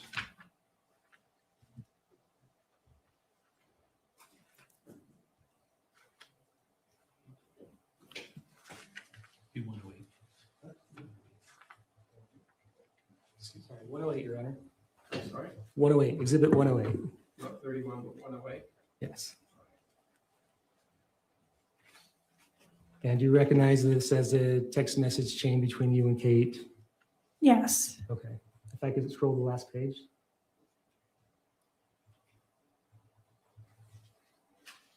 Okay, scroll up to the top. One more up. Right there. What does Kate tell you on May 23rd, 2024? Matt redacted all he said about you not being able to stay here. You are more than welcome here. And what did you say? Okay, And again? I'm glad. And what did you say again? I wanted to be able to see your babies and hang out and see you. Okay. So is it fair to say that on May 22nd or May 23rd, things had gotten so bad with Matt that he had banned you from the house? Or at least you couldn't stay with them at the house? I would say that's not fair to say. Did you not say that I wanted to be able to see your babies and hang out and see you? Did you say that? Yes, So doesn't that imply that you weren't allowed to come to the house? he was mad at me and then he got over it. I don't know. You're not helping me remember what he was frustrated at me for. I don't know. Okay, but I'm asking you, is that what you said? Did you say that on May 23rd, 2024 at 9:46 a.m. that you wanted to be able to see your babies and hang out and see you? Yes, And the reason you said that you were glad is because Matt had retracted being mad at you, yes. which implies that he had told you that you were not welcome. I think he told Kate. Okay, but you were aware that you were not welcome. Yes.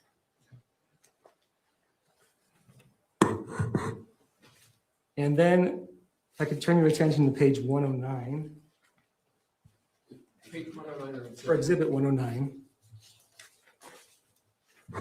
If you could scroll down to your text on May 23rd.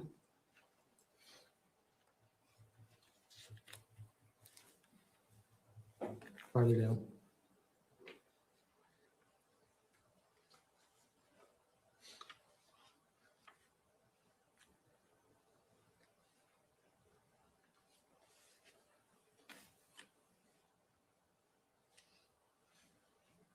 Okay. What do you search on May 23rd at 12:10 p.m.?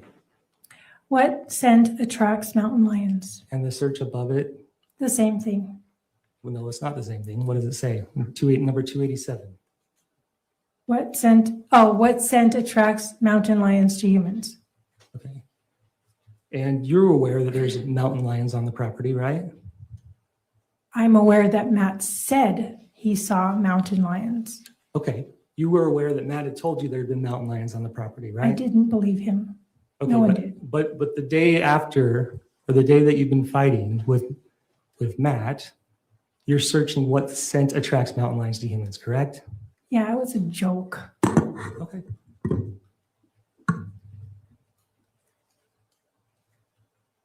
And then if I could turn your attention to exhibit 117.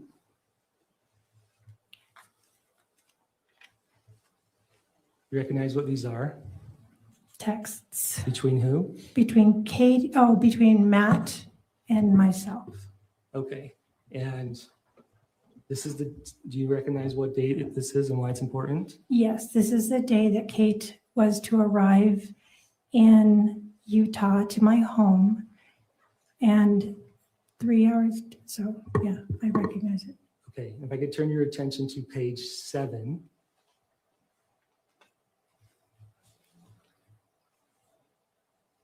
Scroll down. What does Matt tell you at 1:03 a.m.? Enjoy your short time with them. You will not be welcome in our house again. Okay. Is that the first time Matt's ever told you that? It's the second time. Well, the second time that I'm aware. He didn't tell me directly. It's just a yes or no. It's the second time I'm aware.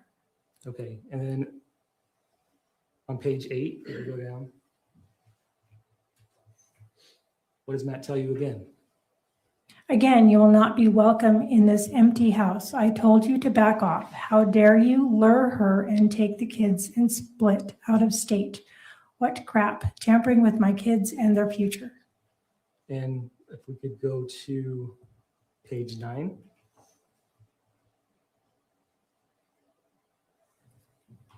Go to the bottom.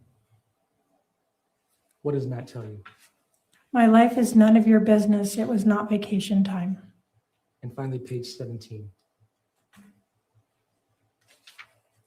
What does Matt tell you on June 22nd, 2024? I will read your text, but I will not reply to you anymore. And in fact, that's the very last text you ever, or communication you ever received from Matt, isn't that right? I guess it is. I'm not sure. I'm really not sure. That's fine, but it could be the last text that you ever received. You don't recall any other texts or phone calls with Matt, right? No, I don't think so. Okay. I'd like to turn your attention to, and also in these texts, he threatens to call the police on you, right? Yes, He tells you that you've kidnapped the kids. I read that text. And you sent some of those texts to Kevin, right? Yes, And in fact, you go when you start searching up things on on the internet, right? You recall that on June 22nd? searching for things about, A person taking the kids without telling the other parent. yeah, I was wondering about the legality that the legal position that Kate has because he was threatening to call the police and I had no idea. He was threatening to never let you see the grandkids again, right? No, Did he not just tell you that you were no longer welcome in that house again? the kids leave the house. I could see them at Tara Lynn's house or other places. And I didn't think it would last. You testified earlier that if Matt wasn't going to Disneyland, neither were the kids. Do you remember that? Yes, So you had made Matt really mad this time, right? that when Kate came to Utah, yes, he was, I'm sure he was the most mad he's ever been at me. And he told you that you are no longer allowed in his life. Did he not? Yes, Okay. And so when you look up stuff about parental kidnapping and things, you're looking on the internet, right? You're finding information about how serious of a problem this could be, right? I'm looking because I don't know the Sure, you don't Kate's know the rights. law, but you're finding stuff out, right? I'm looking, yes, And you've been married 4 times. yes, You know how custody works. yes, And you've been successful in your custody battles, right? yes. Your kids aren't seeing their dads, right? My kids' dads chose not to see them. Okay, but they're not seeing their dads, right? You mean currently? No, when you went through the custody battles and you went through the divorces, Every time that the dads want to be able to have any kind of it's a custody, yes or no question. ask me again then. You had won the custody of your children in your divorces. I had primary physical custody, yes. And your children rarely ever saw their biological fathers, correct? Whether that's on their own doing or not, that's correct, right? Rarely, It's a yes or no. yes. And in fact, you knew that Kate's situation is different, right? Of course, And Kate had been charged with domestic violence, right? yes, And Kate was a heavily user of dab, right? Concentrated marijuana. yes, And if there was a custody battle and she had already taken the kids out of state without her permission, without Matt's permission, she was not going to be in a good place for custody, right? Objection, Your Honor, calls for speculation. Call for a legal conclusion. I'm asking her based on her experience. Rephrase it that way. You knew that Kate was not in a good position for custody, correct? I'm sure if she had an attorney, they would help her navigate that. I don't know. But you know she talked to an attorney, right? As far as I was trying to get her to talk to attorneys since the beginning of July. As far as I know, she spoke to one, and I was. It's a yes or no question. You know she talked to an attorney, right? One attorney, yes. Okay, on July 11th, right? Yes. You listened to those calls. No. You listened to the call. You testified. You listened to the first few minutes. Yes. And then you said you asked Kate about it, and she just told you what they said. No, I said that she could just easily regurgitate to me what the attorney said. Okay. But you knew it wasn't good, right? The attorney said that it wasn't, she didn't have a good chance of staying in Utah and having a divorce. Misstates the evidence. I think it's such a confusing statement overall. Okay. Rephrase it. Did you ever hear the attorney say that Kate could not stay in Utah with the kids and have a divorce? No.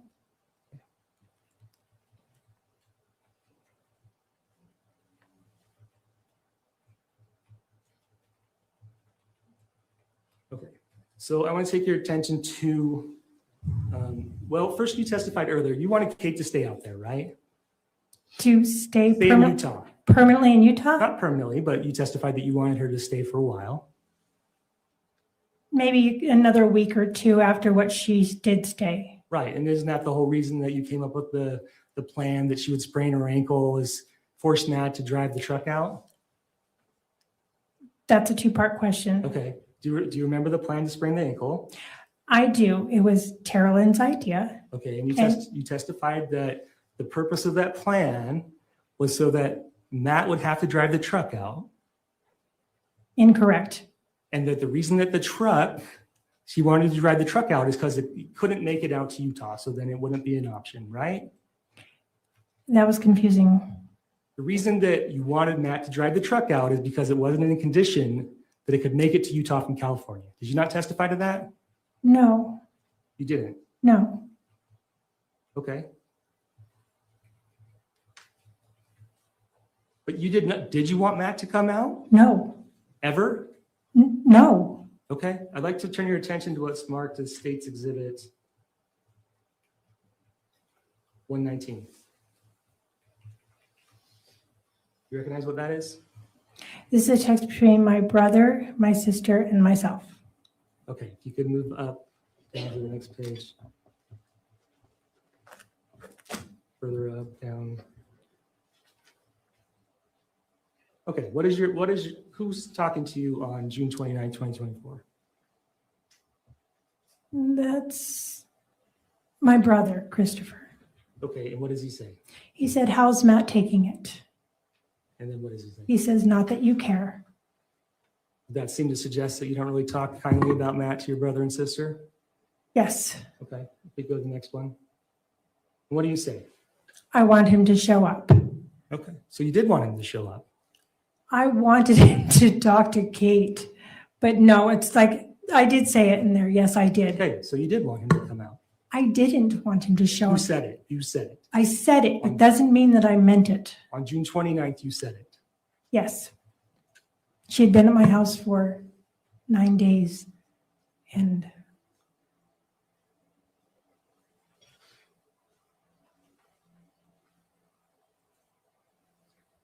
Okay, let's turn your attention to June 16th. okay. You found out the day before that Diana canceled the Vegas trip with Kate and Matt, right? Is that the right date? I don't remember the dates. Okay, do you remember a time in June where? I do remember sometime in June when Kate said the Vegas trip had been canceled. Okay, and Kate comes out on June 20th, right? Yes. Okay, and I'd like to show your call log from June 16th, if we could move to State's Exhibit.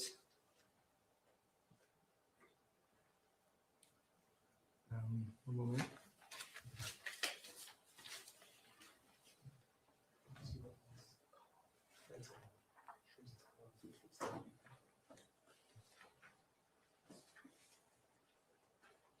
114. Let's just start to State's Exhibit 114. You recognize this as your call log?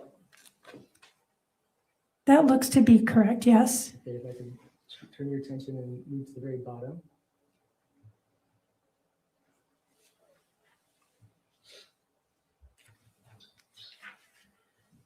Okay, and the very first person you call that morning is who? Number 19, Yes. that would be Tara Lynn. Okay, and you remember what you talked about? 6:16. Yes, I remember some of the conversation, yes. What was the conversation about? About Katie coming out to Utah. That's when I was talking on speakerphone at least part of the time. And David was saying, like in a half joking, half serious manner, well, what are you going to do if Matt shows up? And go ahead. Well, and you're talking to Objection, Your Honor. He asked what was the conversation. I think she should be able to continue. Is that the conversation or is there more to it? I thought she was done. All right, is there, okay, well, why don't you find out if there's anything? Okay, you talked about Matt, correct? Yes, You talked about Katie coming out. I'm sure we did. Okay, and then your next phone call that you have, if you could scroll up a little bit, is to Costco credit card, right? Yes, And that's the call to go and get Kate a Costco credit card, right? yes, to add her as an authorized user. Okay, before you testified that you had called like a week and a half before, but clearly this call occurred on June 16th, right?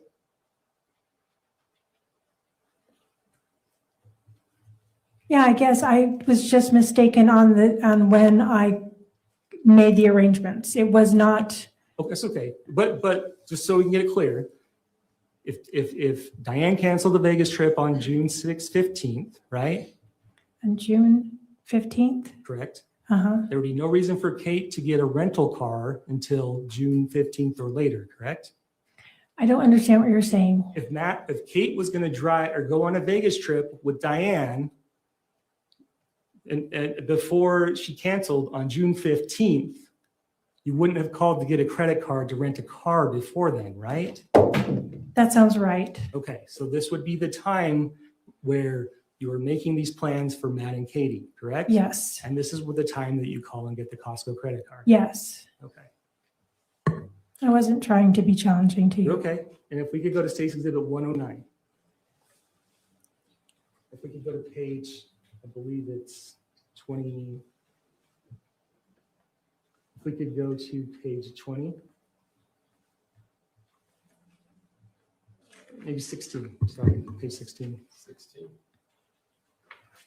Okay, so while you're on the phone, and you've already testified to this, with Tara Lynn, you search Utah gun law registration, right? Yes. And while you're also on the phone, you search Utah Shoit break-in.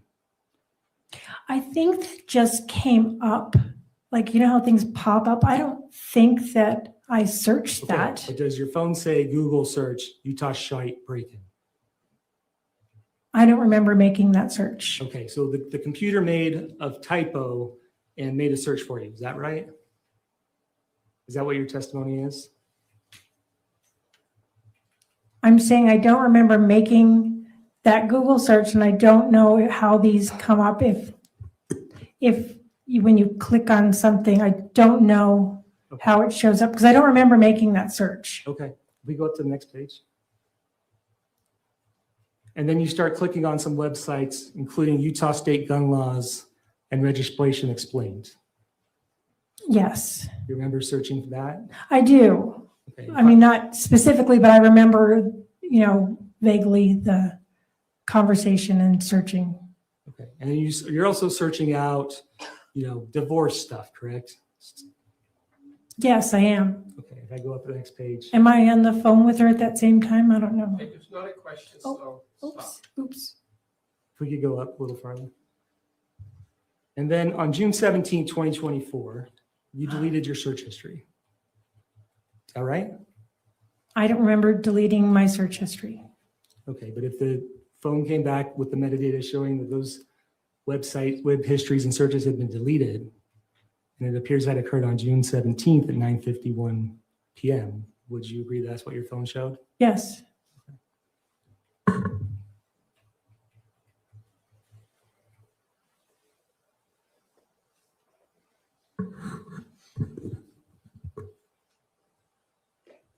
And this is also the same day, June 16th,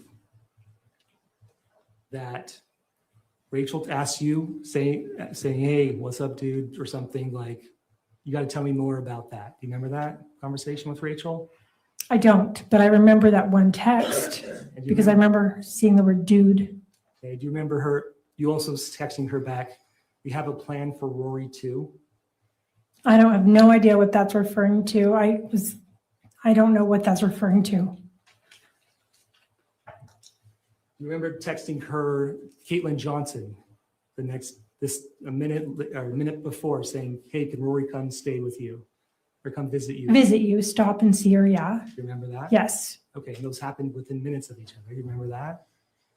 I don't remember, but I remember seeing it on the text, yes. Okay, so you don't remember what the plan was you were talking to Rachel about?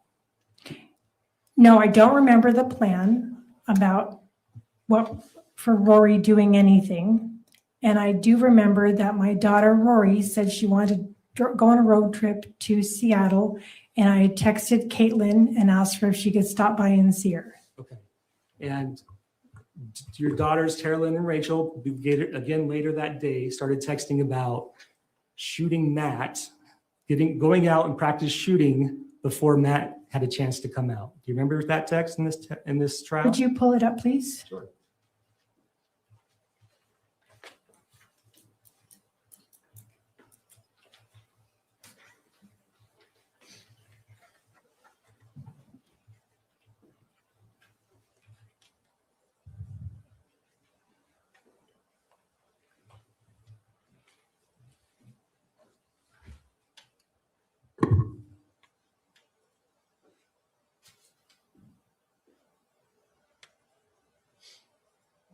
Scroll down.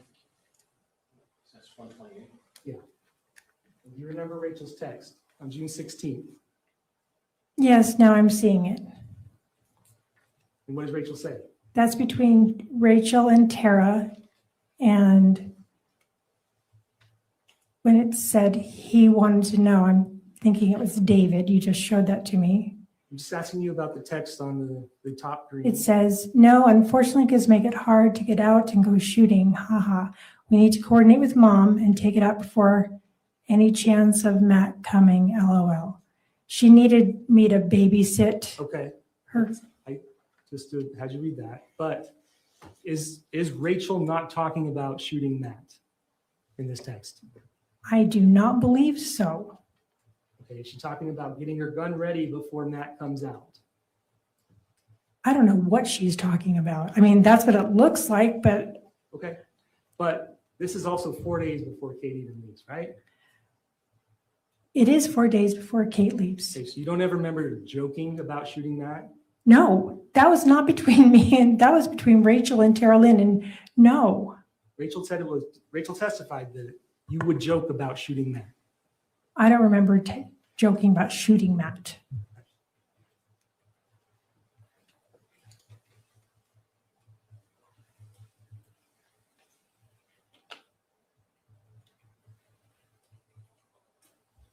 Okay.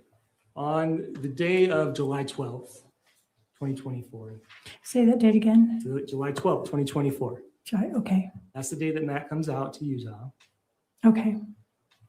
And you testified that you were surprised that Matt was driving out, right? Yeah. And that's the biggest concern you had is like, I can't believe he's driving out. Is that what you testified to? Yes. Because you didn't think he could make it in the truck, right? Yes. Okay, I'd like to show you what's been marked as State's Exhibit.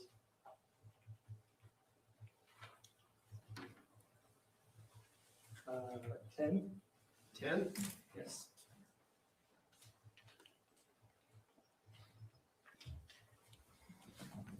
If I can go up to page 22.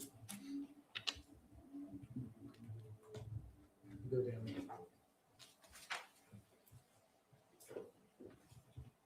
Is this when Kate first tells you that Matt's going to drive out? I believe that's the very first moment I heard that he was going to drive out. Scroll down.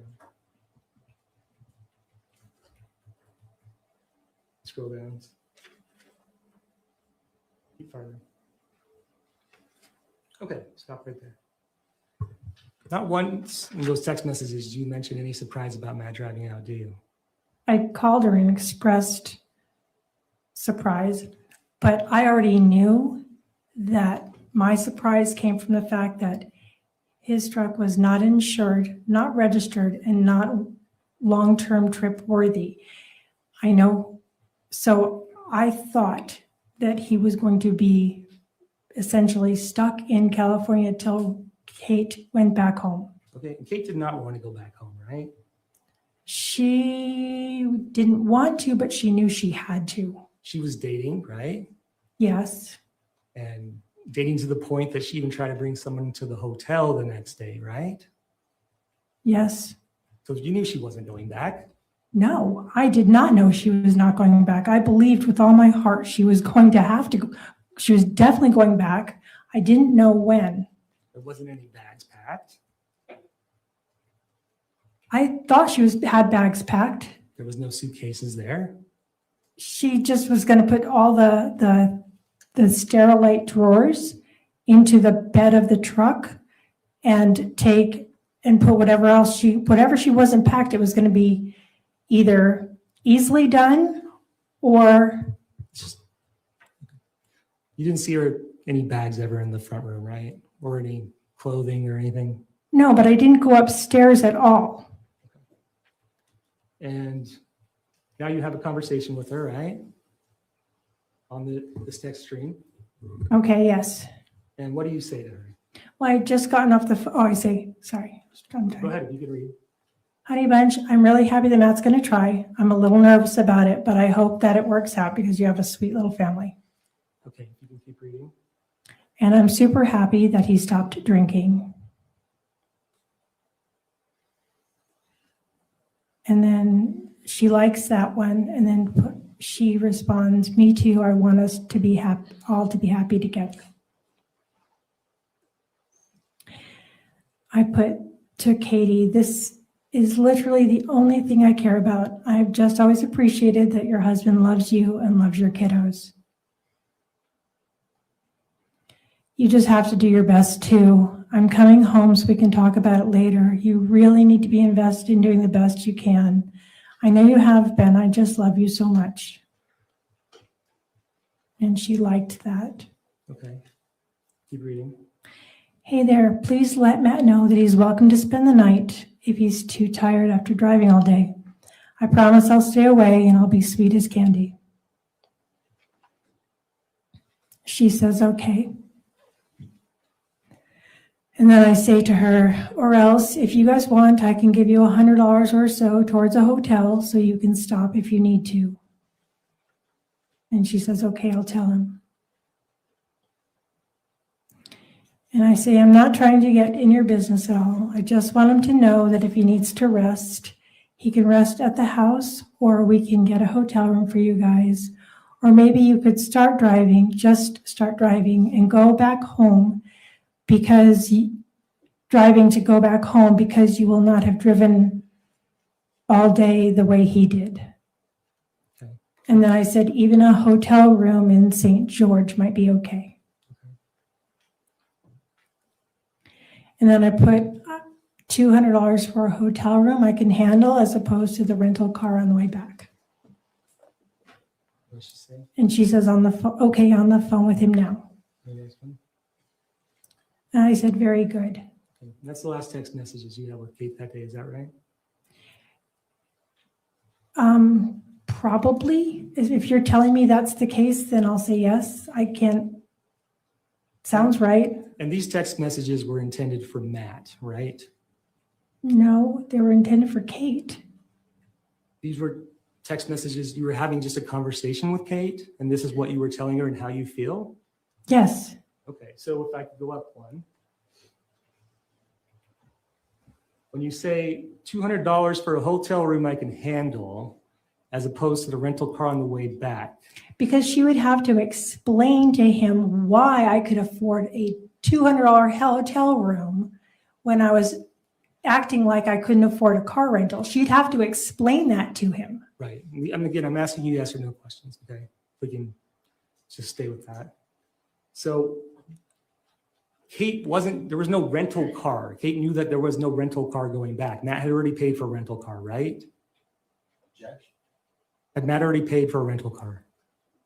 What's your objection? I think he's misstating the facts, or at least some foundation to what he's referring to. I don't recall that Matt paid for a rental car. Are you aware that Matt gave Kate money? He put money in her account for a rental car? Yes. Okay. And so you are also aware, you also know that Kate was never going to go back in a rental car to California. Kate wasn't going to go back on that day in a rental car to California. Okay, so you say $200 for a hotel room I can handle. You said that, right? Yes. And you also said as opposed to a rental car on the way back. Yes. Correct. Okay. And these are things that she ended up telling Matt, right? I don't know if she told him or not. But these are things you wanted her to tell Matt. Yes. Okay. If I could have I would like to play for you what's been marked as State's Exhibit 117.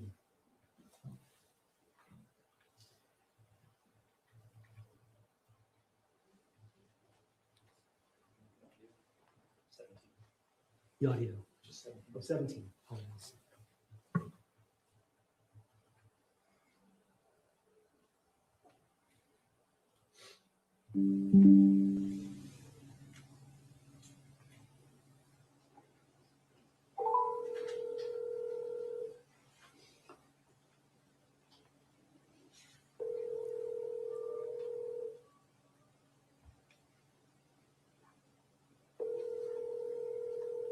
Hey, how's it going? Good. How are you? Pretty good. What's going on? I just called to see how your drive was going. I'm just passing that abandoned water park. Oh, fun. Cool. Yeah, I just like ran out looking at it. Yeah. My mom said if you're too tired, when you get here, that you can always sleep here. She said she'll keep her distance. She'll actually be asleep. Oh my guys, I'm just not gonna talk. That's all. Okay. Or if we want, we can get a hotel. She said she'll give us $100 towards it. No, it's not like that. I just want to see my baby, see you. I brought my pillow and everything else. Right. So I'm really worried about it. So, what do you want to do? I want you to be comfortable. I will be. I just be comfortable once I have my family. Okay. Well, good. Oh, Good. Awesome. yeah. So, cool. Awesome. Okay. And you heard Kate testify, right? Yes. And Kate testified that her part of the murder plan was to make sure that Matt went into the house, right?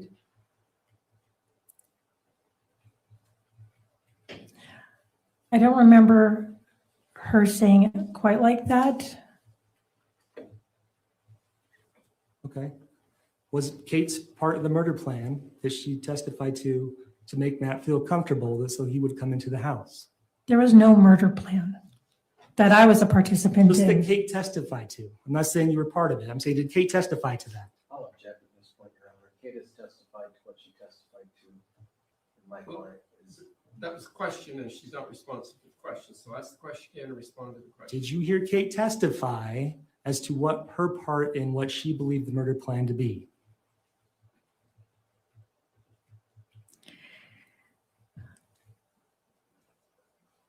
I don't remember. You don't remember? I'm trying to remember what her words were. That's okay. And if I could turn your attention to the call log on 117, is that right?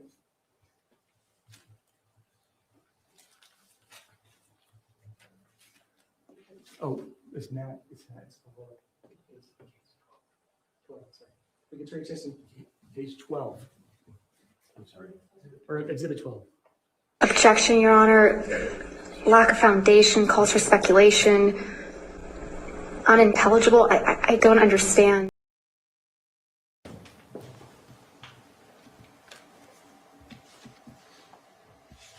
You could go to the 2-minute and 20-second call. It would be farther down. Farther down.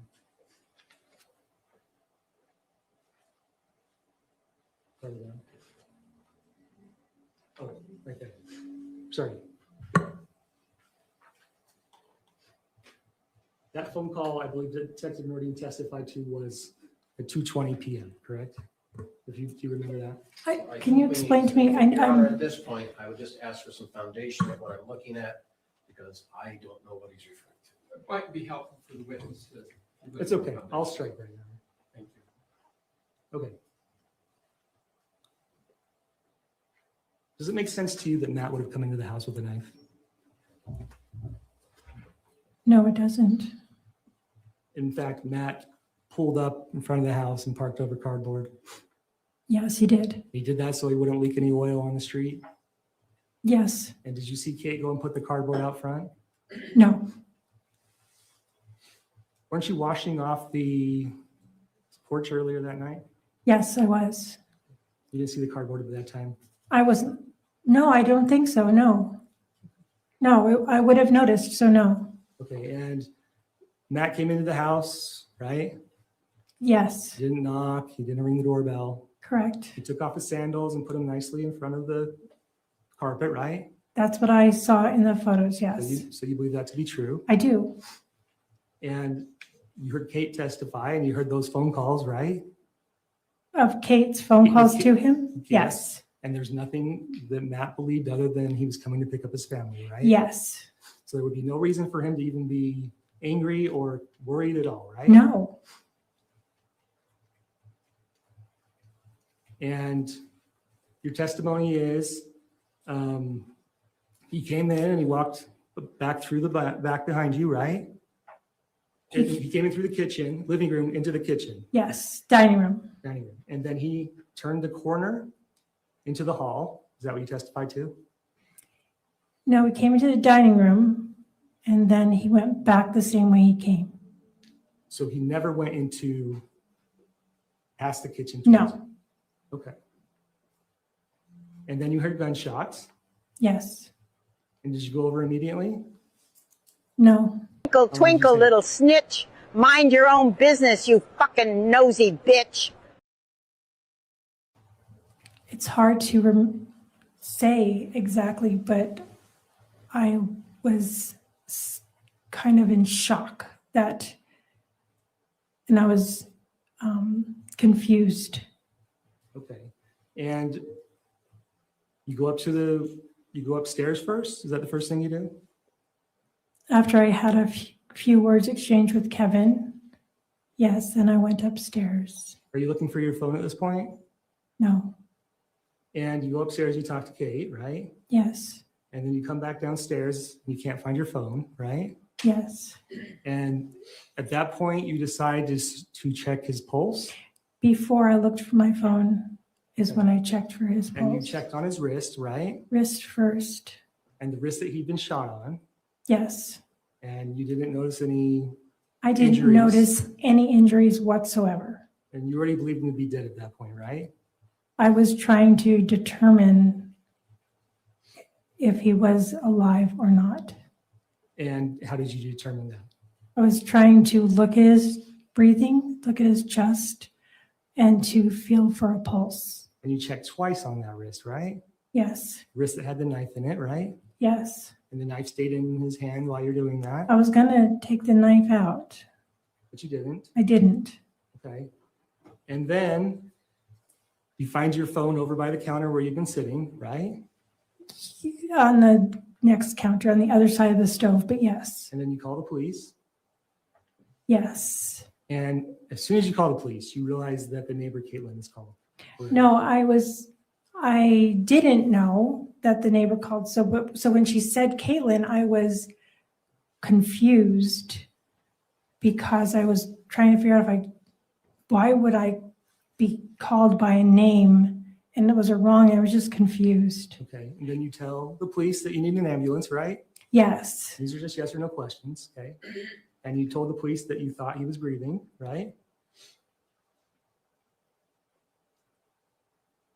I think I asked, It's a yes or no. If you don't remember, you can just say you don't remember. I asked Kevin to check to see if he was breathing. And the police show up right then, right? Yes. I'd like to play what's marked as State's Exhibit 104.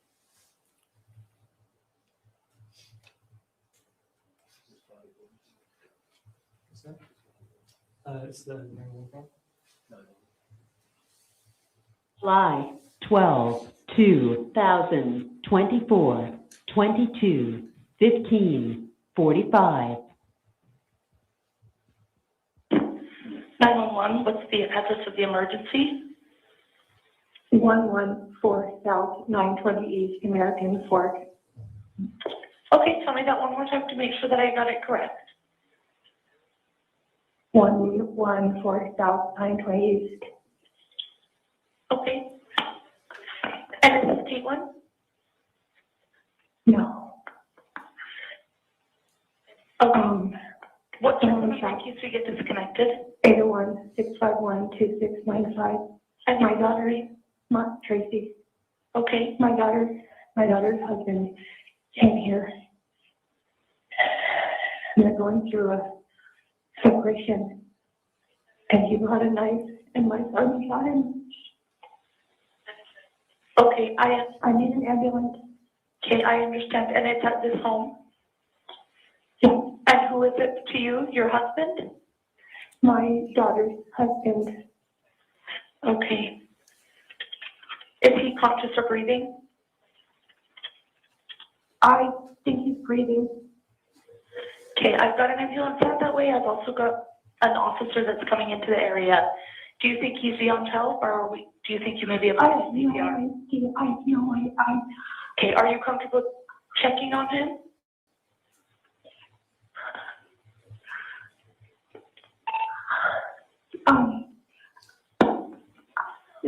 Where is the gun at? On my kitchen counter. Where is he at? In the hallway. Are you comfortable checking to see if he's breathing? Kevin, check to see if he's breathing. Check if he's a pulse. Check. Okay. That may be the officer. Somebody needs to go let them in. Okay. Okay. Okay, they're here. Okay, I'll go ahead and let. Okay, I'm gonna. Okay, so the police come right then, right? Yes. And you're standing pretty close to where you were when the shooting occurred, right? Yes. And Kevin's where he was when the shooting occurred, right? No, Kevin was at that point, he was on the other side by he had moved back twice. He was at his feet, Okay. then his head, It's and then just his. a yes or no. Well, he had to open the door. Okay. So he had to move from by Matt's head where he was kind of checking for his vitals to go open the door. Okay.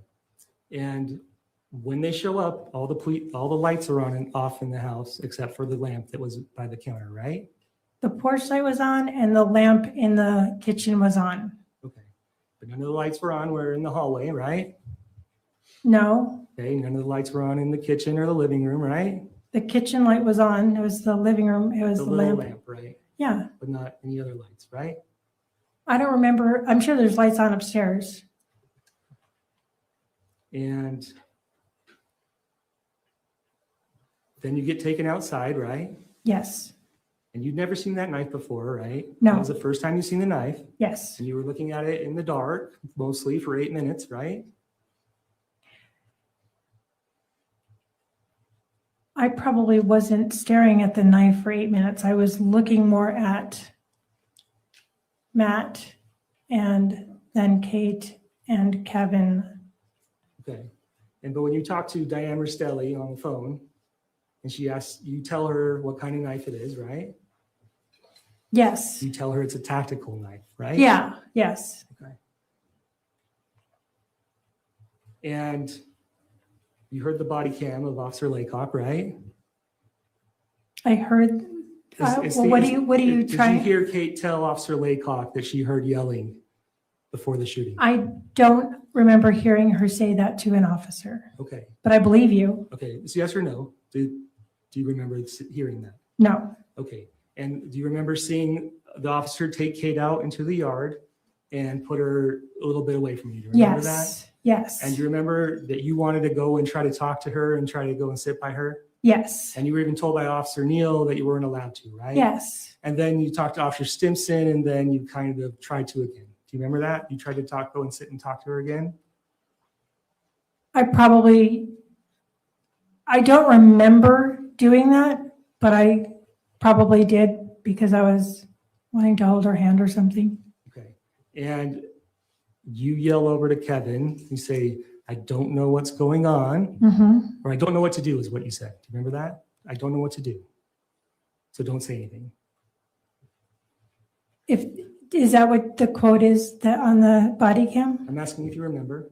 I remember telling him, I remember calling to him something, but I don't remember word for word what I said. Okay. And while this is going on, you're thinking about who Caitlin is on the 911 call, or do you know already? I think that's the furthest thing from my mind. I'm not thinking about that The phone 911 call anymore. No. You knew who it was, right? You knew who called. It wasn't registering until later when I had time to think. So no. Did you know any other Caitlins in the area? No. Did you know your neighbor was Caitlin? Yes. And the reason that you were worried about what time Caitlin called is because you couldn't come up with a story. Isn't that right? No. And that's why you tried to talk to Kate to tell her not to, so you could tell her that the plan was over, right? Where there's a new plan. I have no idea what you just said. You were calling an audible from the plan. That's why you needed to talk to Kate, right? No. What? Say that again, please. You had a plan with Kevin and Kate to kill Matt. No. Okay. And you went, and Kate didn't know that when you guys were out in the hall, went out to the lawn, right? Kate wouldn't have known the plan changed, right? After your phone call with 911? No. No. And so Kate tells the officer that she heard yelling, right? I don't remember hearing that at all. I don't know what she talked to the officers about.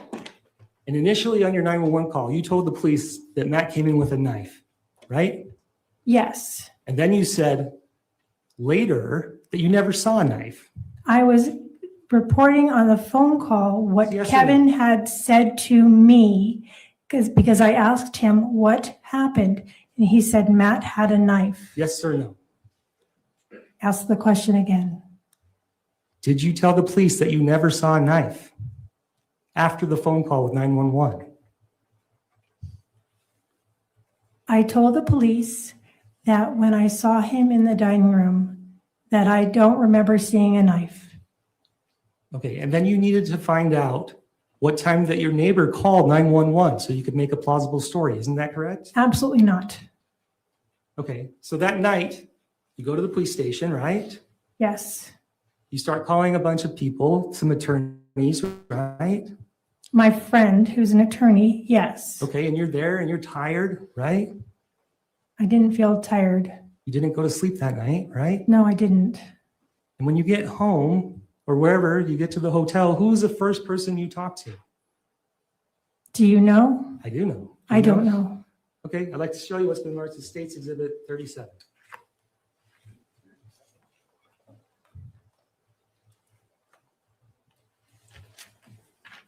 And who is this conversation between? Oh, it's with Caitlin. This isn't talking, this is texting. That's why Texting, okay. First person you had communication with. I hadn't looked at my phone. Okay, is it yes or no? Just a yes or no. I just want a yes or no question. So I'm going to object, Your Honor.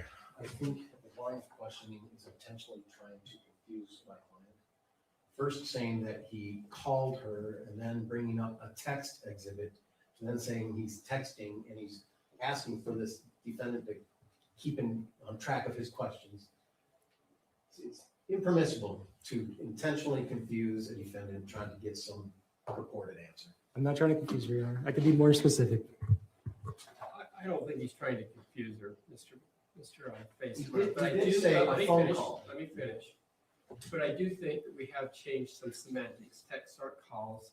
And so I can see where that can unintentionally confuse somebody, but I don't see that as deliberately confusing somebody, Mr. Facebar. So let's just be a little more precise. Okay. I tell my witnesses to be precise. Let's be a little more precise. Okay. If I could just draw your attention, scroll down a little bit. Okay, what time does your neighbor text you? Well, it was up higher. Or the last one? What's the bottom one there? Last one's that, what does she say? She says, lady, I don't know what's going on, but I'm praying and hugging you hard. Okay. What time do you text her back at? If we go to the next one. 5 in the morning. 5:17 a.m. What do you say? I said, thank you. Okay. And she doesn't text you back, right? It was 5 in the morning. No, I guess not. And then you text her again, right? What time do you text her again? About an hour and 20 minutes later. What do you say? Long, long night. Okay. And if I can continue having you read the conversation, what time did she text you finally? And she texts back at almost a half hour later and says, was it your son-in-law? You keep reading. And I said, yes. And she tells me that a bullet went into our garage. And I said, OMG. And she says, oh man, just him, question mark? And I said, yes. And I said, he had a knife. And my son, Kevin, shot him. And she says, oh man, I'm so sorry. And she says, I'm glad you guys are okay. I said, me too. And I said, Kevin is still being held at the police station because it's being investigated. And she asks, do you guys need anything? And I said, maybe later. And she says, oh man, I'm sure that's normal. Are you home or did you guys have to leave? And I let her know now I'm at the Holiday Inn Express in American Fork. We can't be there yet. Right now, I'm just grateful my kids and grandkids didn't get hurt. I'm probably going to rest, probably not sleep until Kevin is out. And she says, me too. I saw them going into your garage when the cops asked me to go outside. I was like, oh, thank God, we were praying. And I asked her, what time did you call 911? Yes, huge hugs, get some rest. Please let me know if we can help. And I said, did you call 911 or did another neighbor? Okay, we can stop there.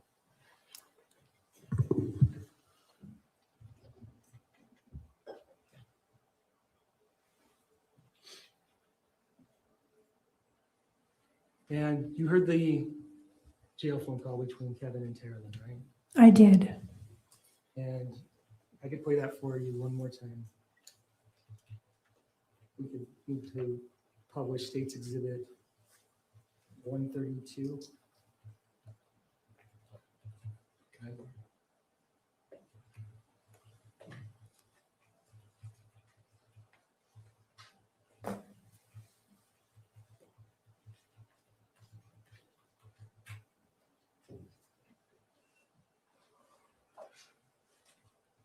She ruined so many lives, and I'm worried to hurt her feelings. Yeah.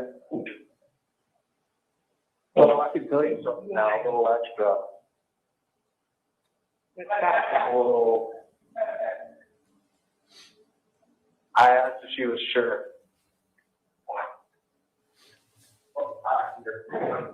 She was sure? Mm-hmm. because she was like, didn't tell me anything about all this stuff that happened. And I was like, are you sure this is exactly what's going to happen? And I'm like, she's scheming and doing all this.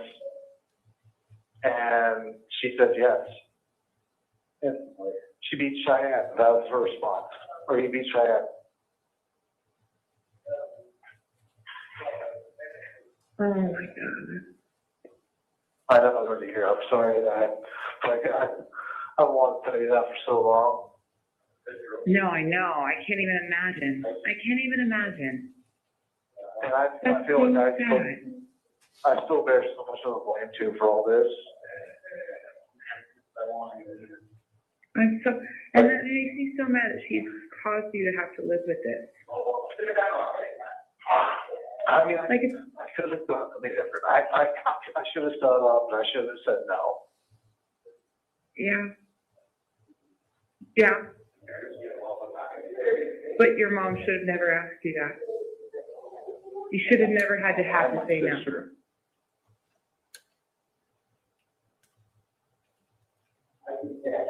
The same person who planned this is the same person who baked cookies. It's the same, like. And that's wild. Like, she's the one who made me my chocolate chip cookies without chocolate chips. I know. Yet, And blueberry muffin cake for your birthday. Yeah. But this is what she wanted to do. This is, I mean, she had it, there's consequences. She had to. I just don't think, she just doesn't think far enough ahead. She never has. And I think she just is so used to getting away with everything. She just. I literally warned her. I said, this will change so many lives. You don't even know how many lives it's going to change. Oh my God, you said that? Wow. Yes. I said, this is a decision you can't take back. I said that to her. Wow, Kevin. Yeah, so there's that. You were the voice of reason we all wish we could have, like, seriously, that's what Rachel and I were talking about, like, the reason she didn't want to tell us is because she didn't want to hear our opinion. But you gave her the opinion that we would have given her, like, what the fuck are you, this is insane. This is gonna, you can't do this kind of thing. I literally warned her. I was like, this is going to have long, like, I said, I don't remember exactly what I said, but I know I got it across very eloquently and very efficiently. Of like, this is not the best idea you're having. Like, think about it for a second. Oh my God. But, and then that's why I feel so much blame, because I didn't step up at that point and be like, you know what, no, I need to take my own advice. I trusted her. That was your son, Kevin Ellis, right? That was Kevin. He was saying that you were the one that made this plan, right? That's what he said. And you believe that's because he's trying to save face with the rest of your family, right? Yes. But Kevin has been mad at you since the beginning, right? Since July 12th.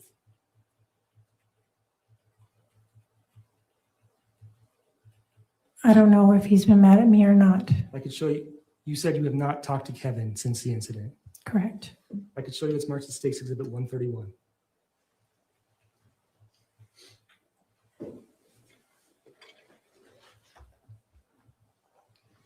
Do you know who these text messages are between? No. Are these not text messages between you and Tara Lynn from August 6, 2024? Oh, that sounds right. So less than a month after the incident, right? Uh-huh.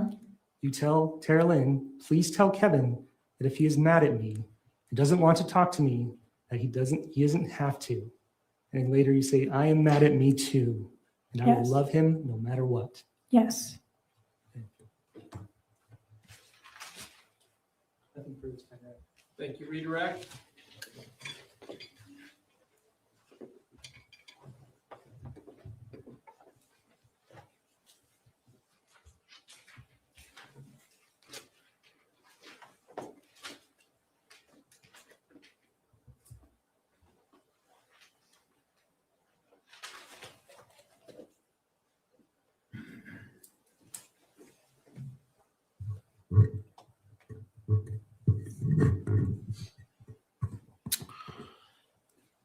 Tracey, some of the beginning questions to you was asked by the prosecution.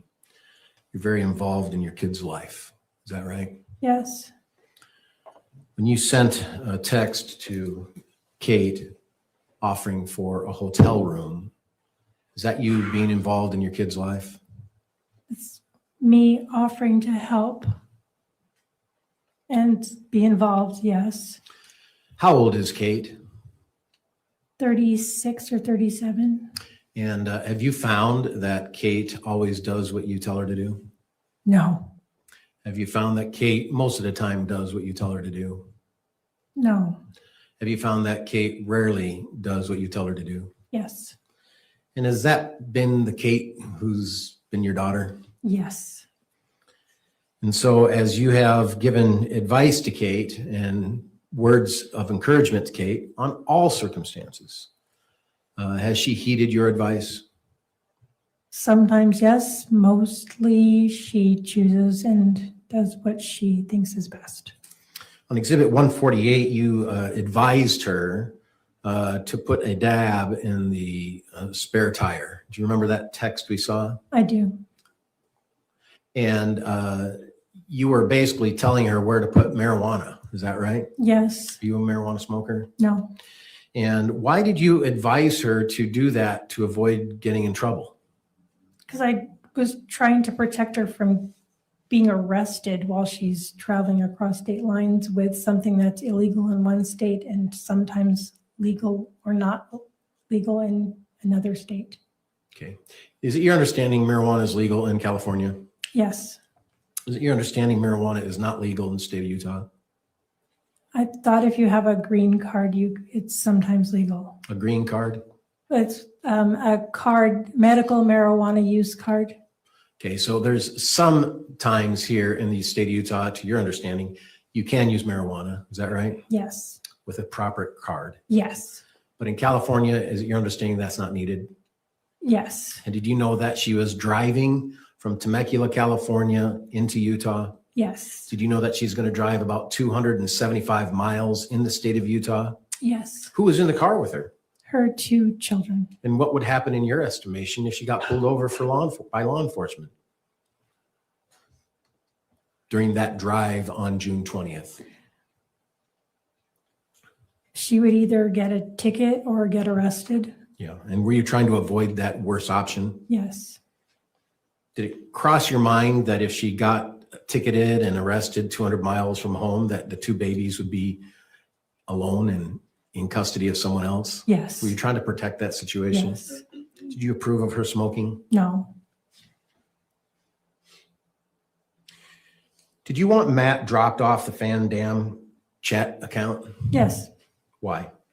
So for privacy, so that Kate could say things about where she is or what she's doing and choose to tell Matt what she'd like, not have him just read what was going on. Is this account open to all family members who have phones? Yeah, I don't think everyone's That on a it. yes? Yes, Is it open to Tara Lynn? yes, Is it open to Rachel? yes, Is it open to Kevin? yes, Can you just text silly things to each other on Yes. this text? yes, Is it open to David, who is Tara Lynn's husband? yes, Is it open to Matt, who is Kate's husband? yes. Is it open to Rachel's husband, whose name I don't know? Michael, yes, Michael, okay. So it's open to lots of family. And on June 20th, a major event took place, didn't it? yes, Kate left her husband. yes, And so is that the reason you asked that he be removed from the Fan Dam account? yes. Did you disapprove of her dating, Kate? I had mixed feelings about it. I disapproved, but was trying to not rile her up. So what in your estimation would have happened if you said to your daughter, who's 36, 37 years old, you shouldn't date? How do you think she would have responded? She did respond. I said no a couple of times. She pouted. She got mad. Nothing major. But she didn't heed to your advice? No. So when you texted her saying, going out on Monday, Remember that text you saw earlier? Yeah. Was that going out on Monday an opportunity for you to disapprove of her dating? I was trying to be nice. Trying to keep the peace with your daughter, Kate? Yes. But it was always peaceful with Kate, wasn't it? No.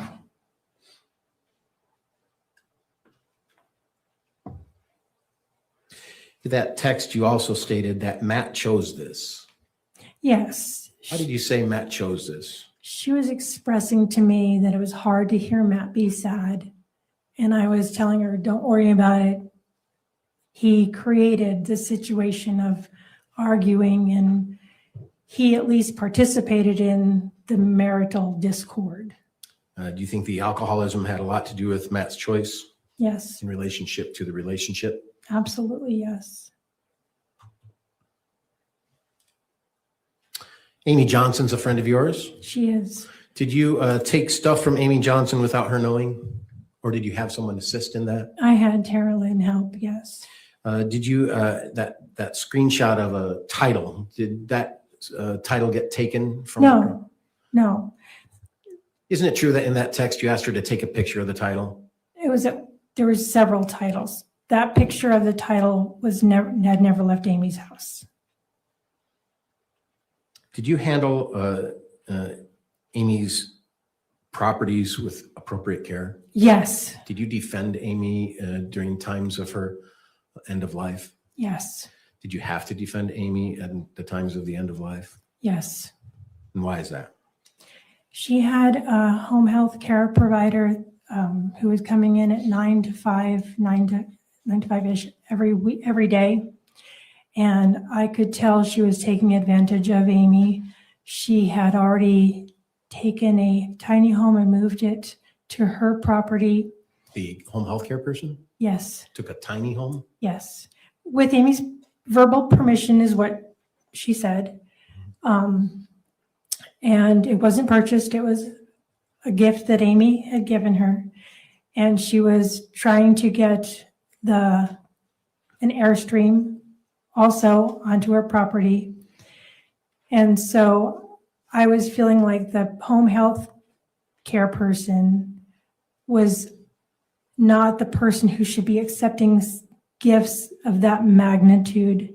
And I was really worried about Amy's condition. Was that Amy frail? She's vulnerable, yes. She's very vulnerable, Was Amy frail? yes. Do you recall on page 87 of Exhibit 108, the discussion about mountain lions? Yes, Were you trying to get mountain lions to eat Matt? no, Thank you.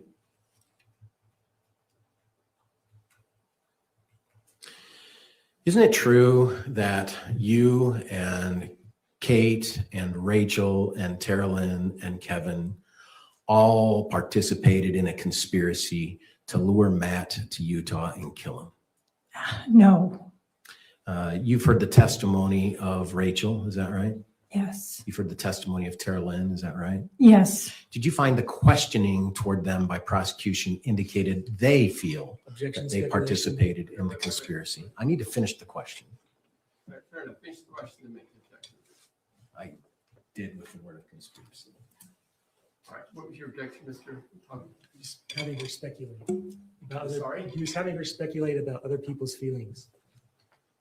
Well, I think it is speculation, yes, to talk about other people's feelings. You want to rephrase it, go ahead.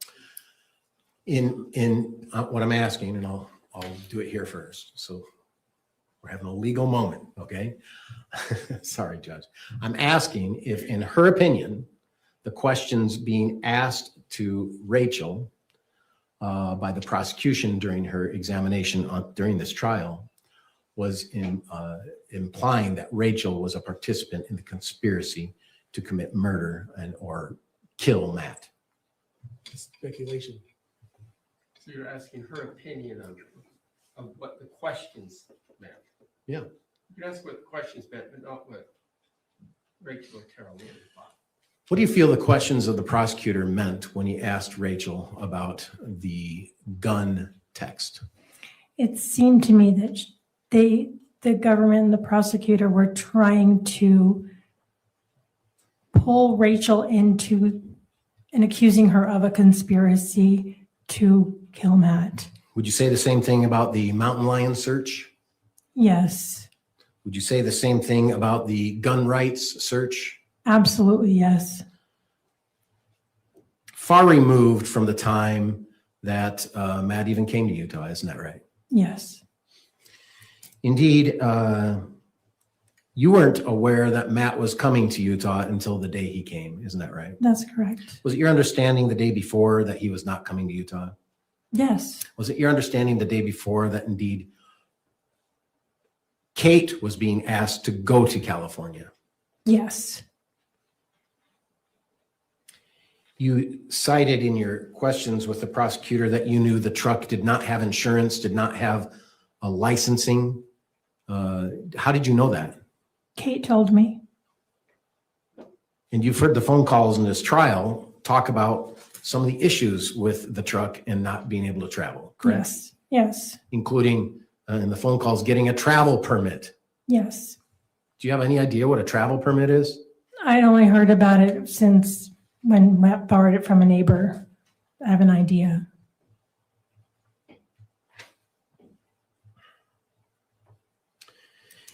Indeed, you're being accused of the conspiracy of Matt regarding the parental kidnapping searches, aren't you? Yes, And why did you search parental kidnapping? because Matt was saying that I was kidnapping the kids, or Kate was, and I needed more information. Were you protecting your children at Yes. that time? Yeah, I just, Or at least one child? yeah,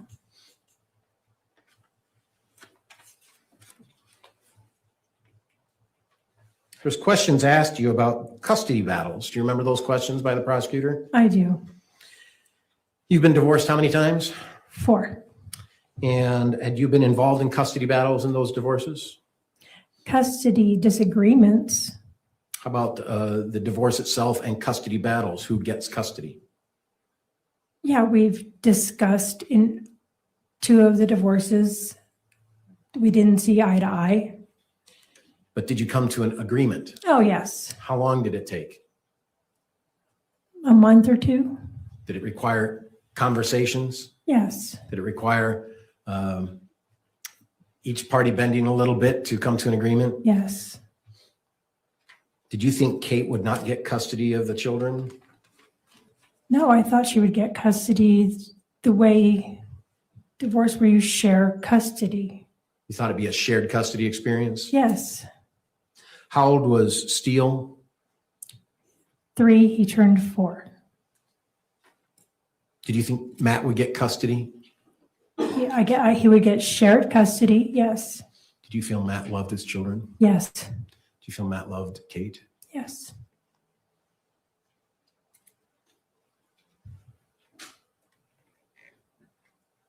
Do you remember texting your brother, I want him to show up? Yes, Who are you referring to as him? Matt. And why did you want Matt to show up?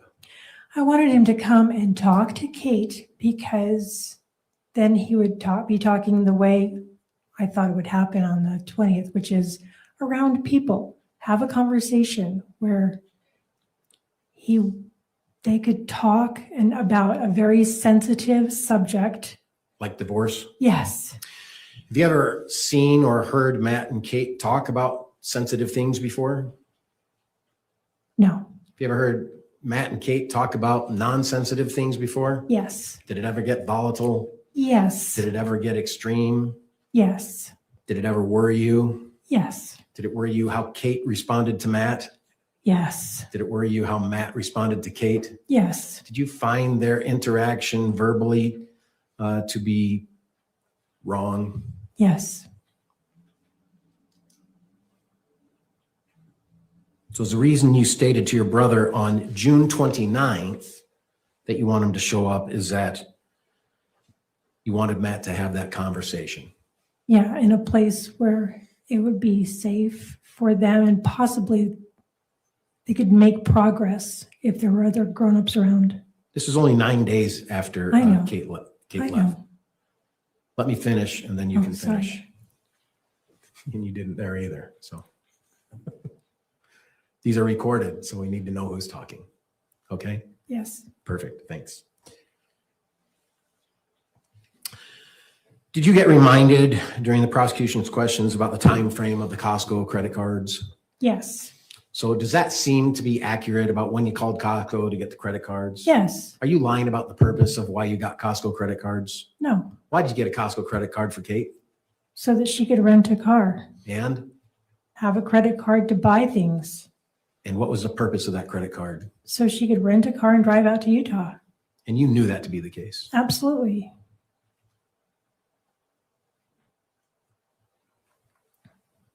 Back before Kate came to Utah, did you conspire a plan to send Rory far away to Seattle so that she wouldn't have to see a murder of Matt? No.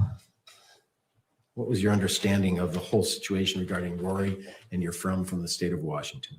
Rory whimsically in an offhanded way asked if she could go, if she was thinking of driving to Seattle. I think she was 19 at the time. So she's in that place where she would want to do a road trip. Do you feel that question was asked you by prosecution to involve that storyline with the conspiracy to murder Matt? Yes.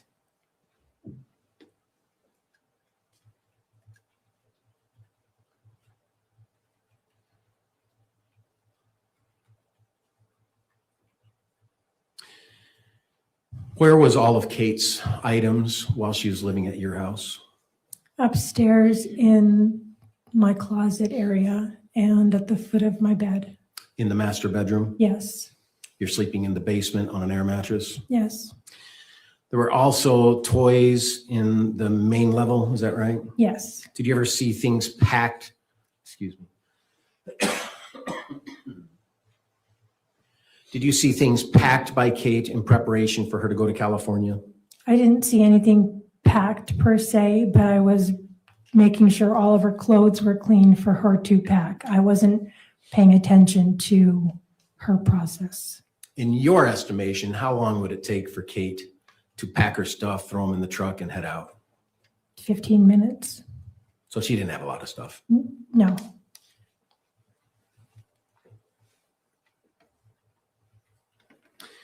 In your comment regarding the text of money for the hotel and money for the rental car, do you remember that text you read Yes. a little bit ago?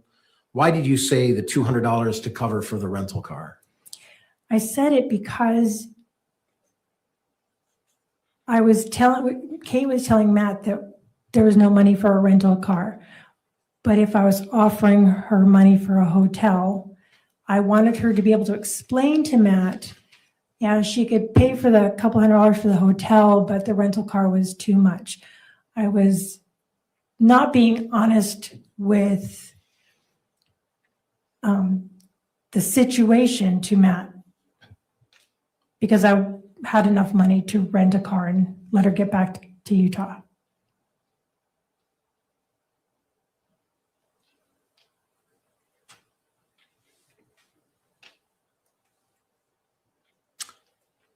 How well do you remember the 10 minutes after Matt was killed?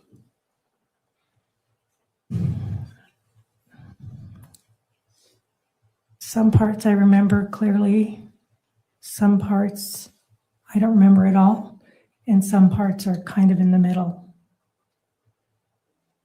Do you remember seeing Matt when he first arrived Yes. at the house? Oh, sorry, I did it again. I remember seeing, yes, I do. Thank you. Did he have a knife? I didn't see a knife. If you were to plan a conspiracy, would you have come up with a really good plan? Yes, Like he had a knife, yes, like you heard arguing, yes, like you heard fighting? yes, Did you say any of those things? no.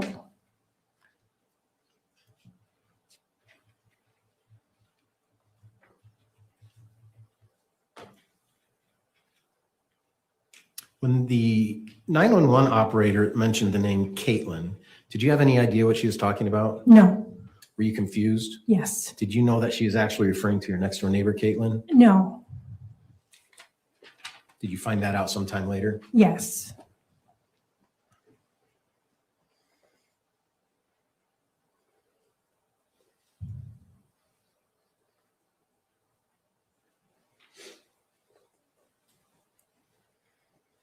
You've heard Kevin's voice in that video or the audio recording, right? Yes. Have you ever had an opportunity to speak from the jail? Yes. And are you aware that these recordings are recorded? Yes. How are you aware? It says so every time you start a phone call that the call is being recorded. So not only does the person making the call know, but the person receiving the call knows. Isn't that correct? Yes. And Kevin said that you're scheming. Is that right? Yes. Kevin said that she beat Cheyenne, then he corrected, he beat Cheyenne. Yes. And then he said, I wanted to tell you for so long. Yes. But why didn't he tell her? I don't know.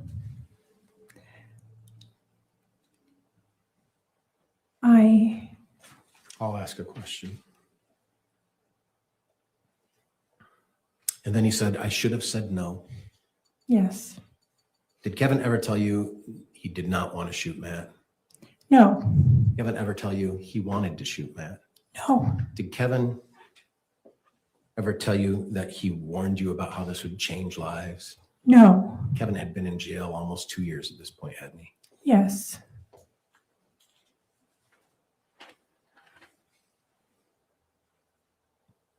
Did Kevin literally warn you about the damage this would all cause? No. Did Kevin tell you he was using cocaine? No. Was Kevin using cocaine? Yes. No further questions. Mary Cross. Quickly, Your Honor. Isn't it true that every single thing that every witness in this case has been asked about has been their own statements through the evidence? Yes. Their own cell phone call logs? Yes. Their own text messages? Yes. Their own web history? Yes. And oftentimes, if I ask you a hard question, you have a hard time answering that. Objection, Your Honor. That misstates her way of testifying today. Okay. So when you say that you want to kill Matt, it's just a joke, right? It's an expression. It's not a joke per se. It's an expression of frustration. So searching mountain lions, you're not really thinking about mountain lions eating Matt. It's just an expression of frustration. That would have been a joke. How's that funny? Because Matt would say that he saw mountain lions, and Kate would tell me, she says, he's never seen a mountain lion. He says he sees scat. He says he's seen a mountain lion and he doesn't. And I looked it up to see if it's anything so I could say, he should wear I don't know, just like, I was going to make a joke back to her comments. So it's just a coincidence that this is the day after Matt had told you, that you're finally welcome back at the house, right? It's just a coincidence? Yes. And you can't remember shooting an intruder, even though it says Google search, right? You can't remember that. Correct. But Kevin did in fact shoot Matt, right? Yes. And he told the police that basically Matt was an armed intruder. Isn't that correct? Yes. That he entered the house without permission, right? I don't know if he told the police that. Did you see the interview? Did I see Kevin's interview? Yes. I don't think so.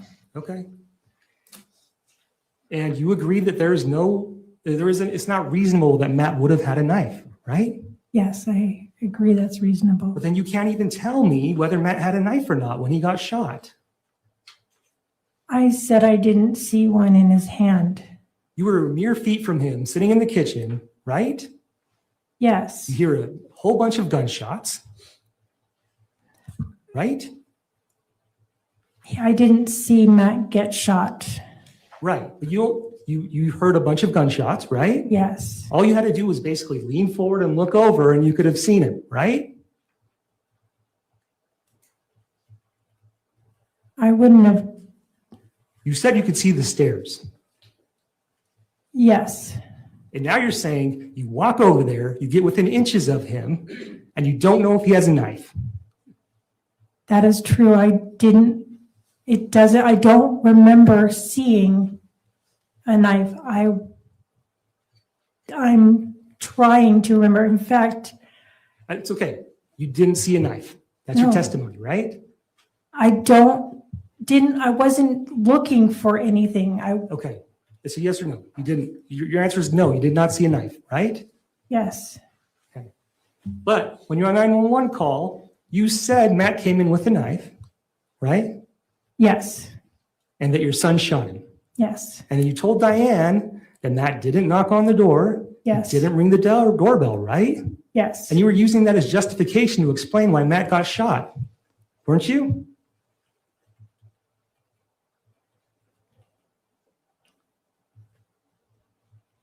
I was using it. I was saying I didn't hear the doorbell or a knock, explaining he came into the house and unexpectedly. Okay, so the same thing you don't remember searching, right? Shooting an intruder is the same thing that ended up happening with Kevin shooting Matt, right? Yes, And then you deleted, and you don't even know how you deleted, but you deleted those searches the very next day, right? I don't know, but I delete things different randomly. Nothing further. Redirect. 108. I'm sorry. 108 or nothing? 108, page 20. 21? Thank you.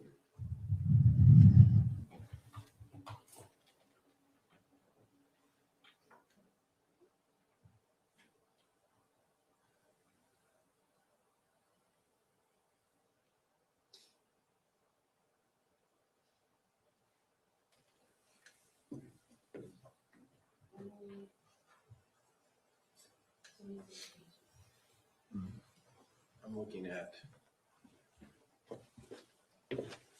call one. Is that search history? Oh, yeah, search history 109. Okay, sorry. 109, page 21. Entry 285. Page 21.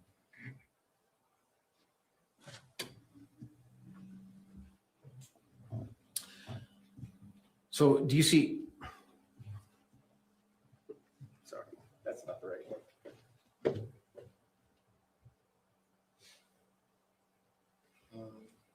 Is that 21 of 53 or is that 21 of 47? I'm looking for the other. What's the date on that? Let's go to 6/16, can we? Let's just find 6/16 instead of going to a different exhibit. It's going to be here. There we go. Up a little more. Keep going. Keep going. Oh.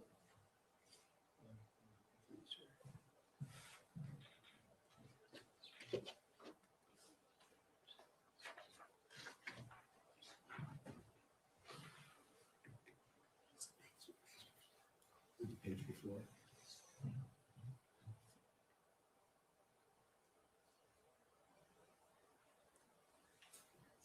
Keep going down right there. Thank you. We have this. We have the same exhibit on different printouts. Judge, I'm sorry. No, I understand. That's fine. There's a lot of exhibits to work on. So June 16th, 2024. That is in and around the time of the decision Kate makes to go to Utah. Is that accurate? Yes, And you have one Shoyet break-in Google search. You see that? yes. Were you using your thumbs on that one? Don't know. Okay. And the one after that, or the one before that's at 10:20:21 a.m. on 6/16, Utah gun law registration. You see that? Yes, And is that the time in which you were searching that while speaking with Tara Lynn on speaker? yes, And so 1 minute later, Utah Shoyet break-in, you were doing other searches while speaking with Tara Lynn on speaker. Is that yes. right? And can you read the one right above it? One dead, one hospitalized in Layton shooting, ABC 4 Utah, which means it was local news. And what was the time difference between Utah Shoit break-in number 212 and number 211? What's the time difference? About 20 seconds. 10:21:51, 10:21:42.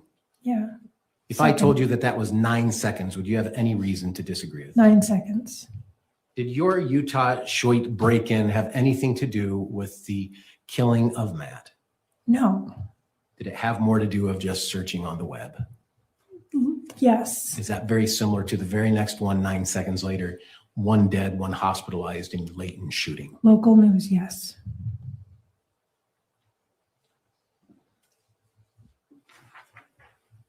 Exhibit 44, we don't need to pull it up, but Exhibit 44 is the picture of Matt laying down in front of the staircase. Yes.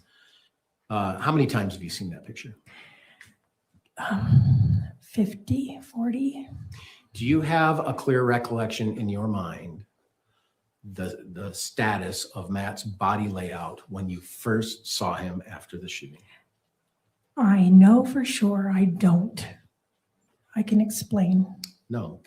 When you went upstairs, you talked to Kate, you came back down. Do you have a firm recollection of the shape of Matt laying on the body, laying on the carpet? No. Where do you come up with your best recollection of memory for Matt's position when you saw him? From the photo that I've been looking at today and past weeks, months, year. No further questions. Nothing further, Your Honor. Thank you. Next step. Councilor, can I see up here quickly? So we're going to see if there's any more witnesses. Just remember, Utah goes late. Do you mean they don't have an end time? But hopefully they come back tomorrow because I'm done. I'm spent with this trial today.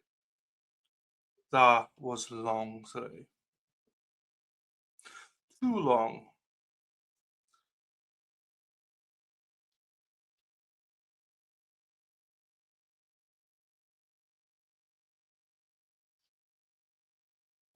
Right, Mr. Facemeyer, please call your next witness. Your Honor, the defense rests. There you go. Done. Right, ladies and gentlemen of the jury, well, before I give you that announcement, Mr. Watabe, formally any rebuttal witnesses?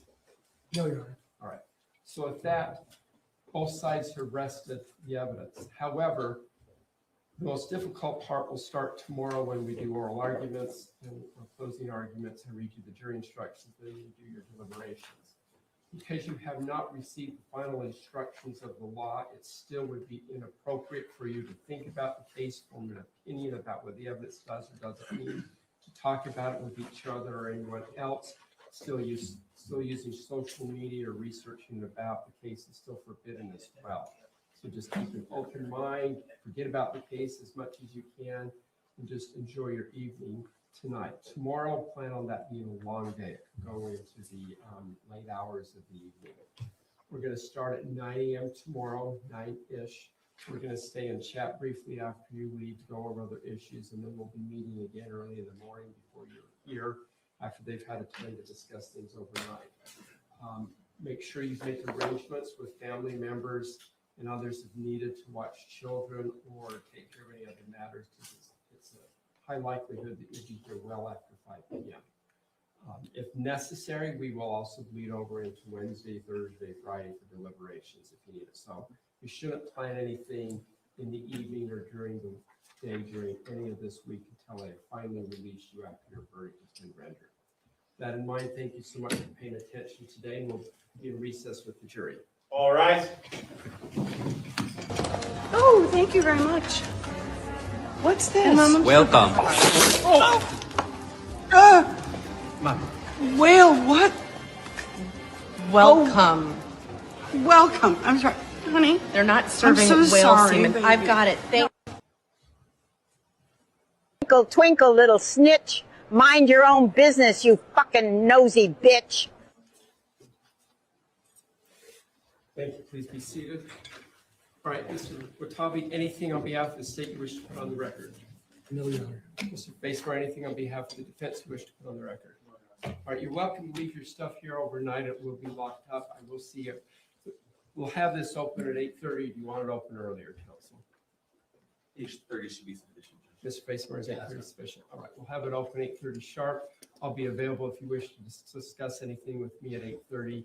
If not, I'll come out just before 9, call the case, and we'll bring the jury out with the intention of me doing the final or closing jury instructions. And then who's going to be doing closing for the state? I will, Your Honor. Roy, and then Mr. Facemeyer for the defense, of course. All right, thank you, counsel, for your diligent efforts today. We'll be in recess. All rise. Your Honor, can I approach on something unrelated? I'm sorry? Can I approach on something unrelated? Yes.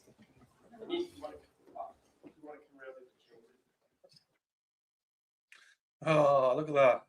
He goes back to the chambers. He goes, just pop into the chambers. We've got a couple of minutes spare. Sucky time. Right. Thank you, everyone, for your patience today. I do appreciate you for being here. And yeah, we're back tomorrow. I'll set the stream up ready for tomorrow. And we'll be a go again. We'll go live at 9:30 Eastern. Is it? Is it 9:30 Eastern? 8:30 Mountain Time, 9:30 Central, 10:30 Eastern, 3:30 Baghdad time.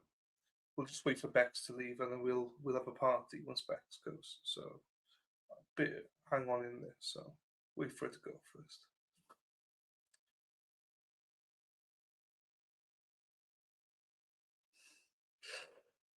Thank you, Bex. Thank you, everyone. Yeah, so we'll be here for that. Right, take care, everyone. I'll set the stream up now, and I'll see most of you, some of you, all of you, whatever, tomorrow. Thanks for the for all the coffees, the PayPals, and everything. I appreciate all of you for those. Thank you very much. And with that, have a great night. Bye-bye.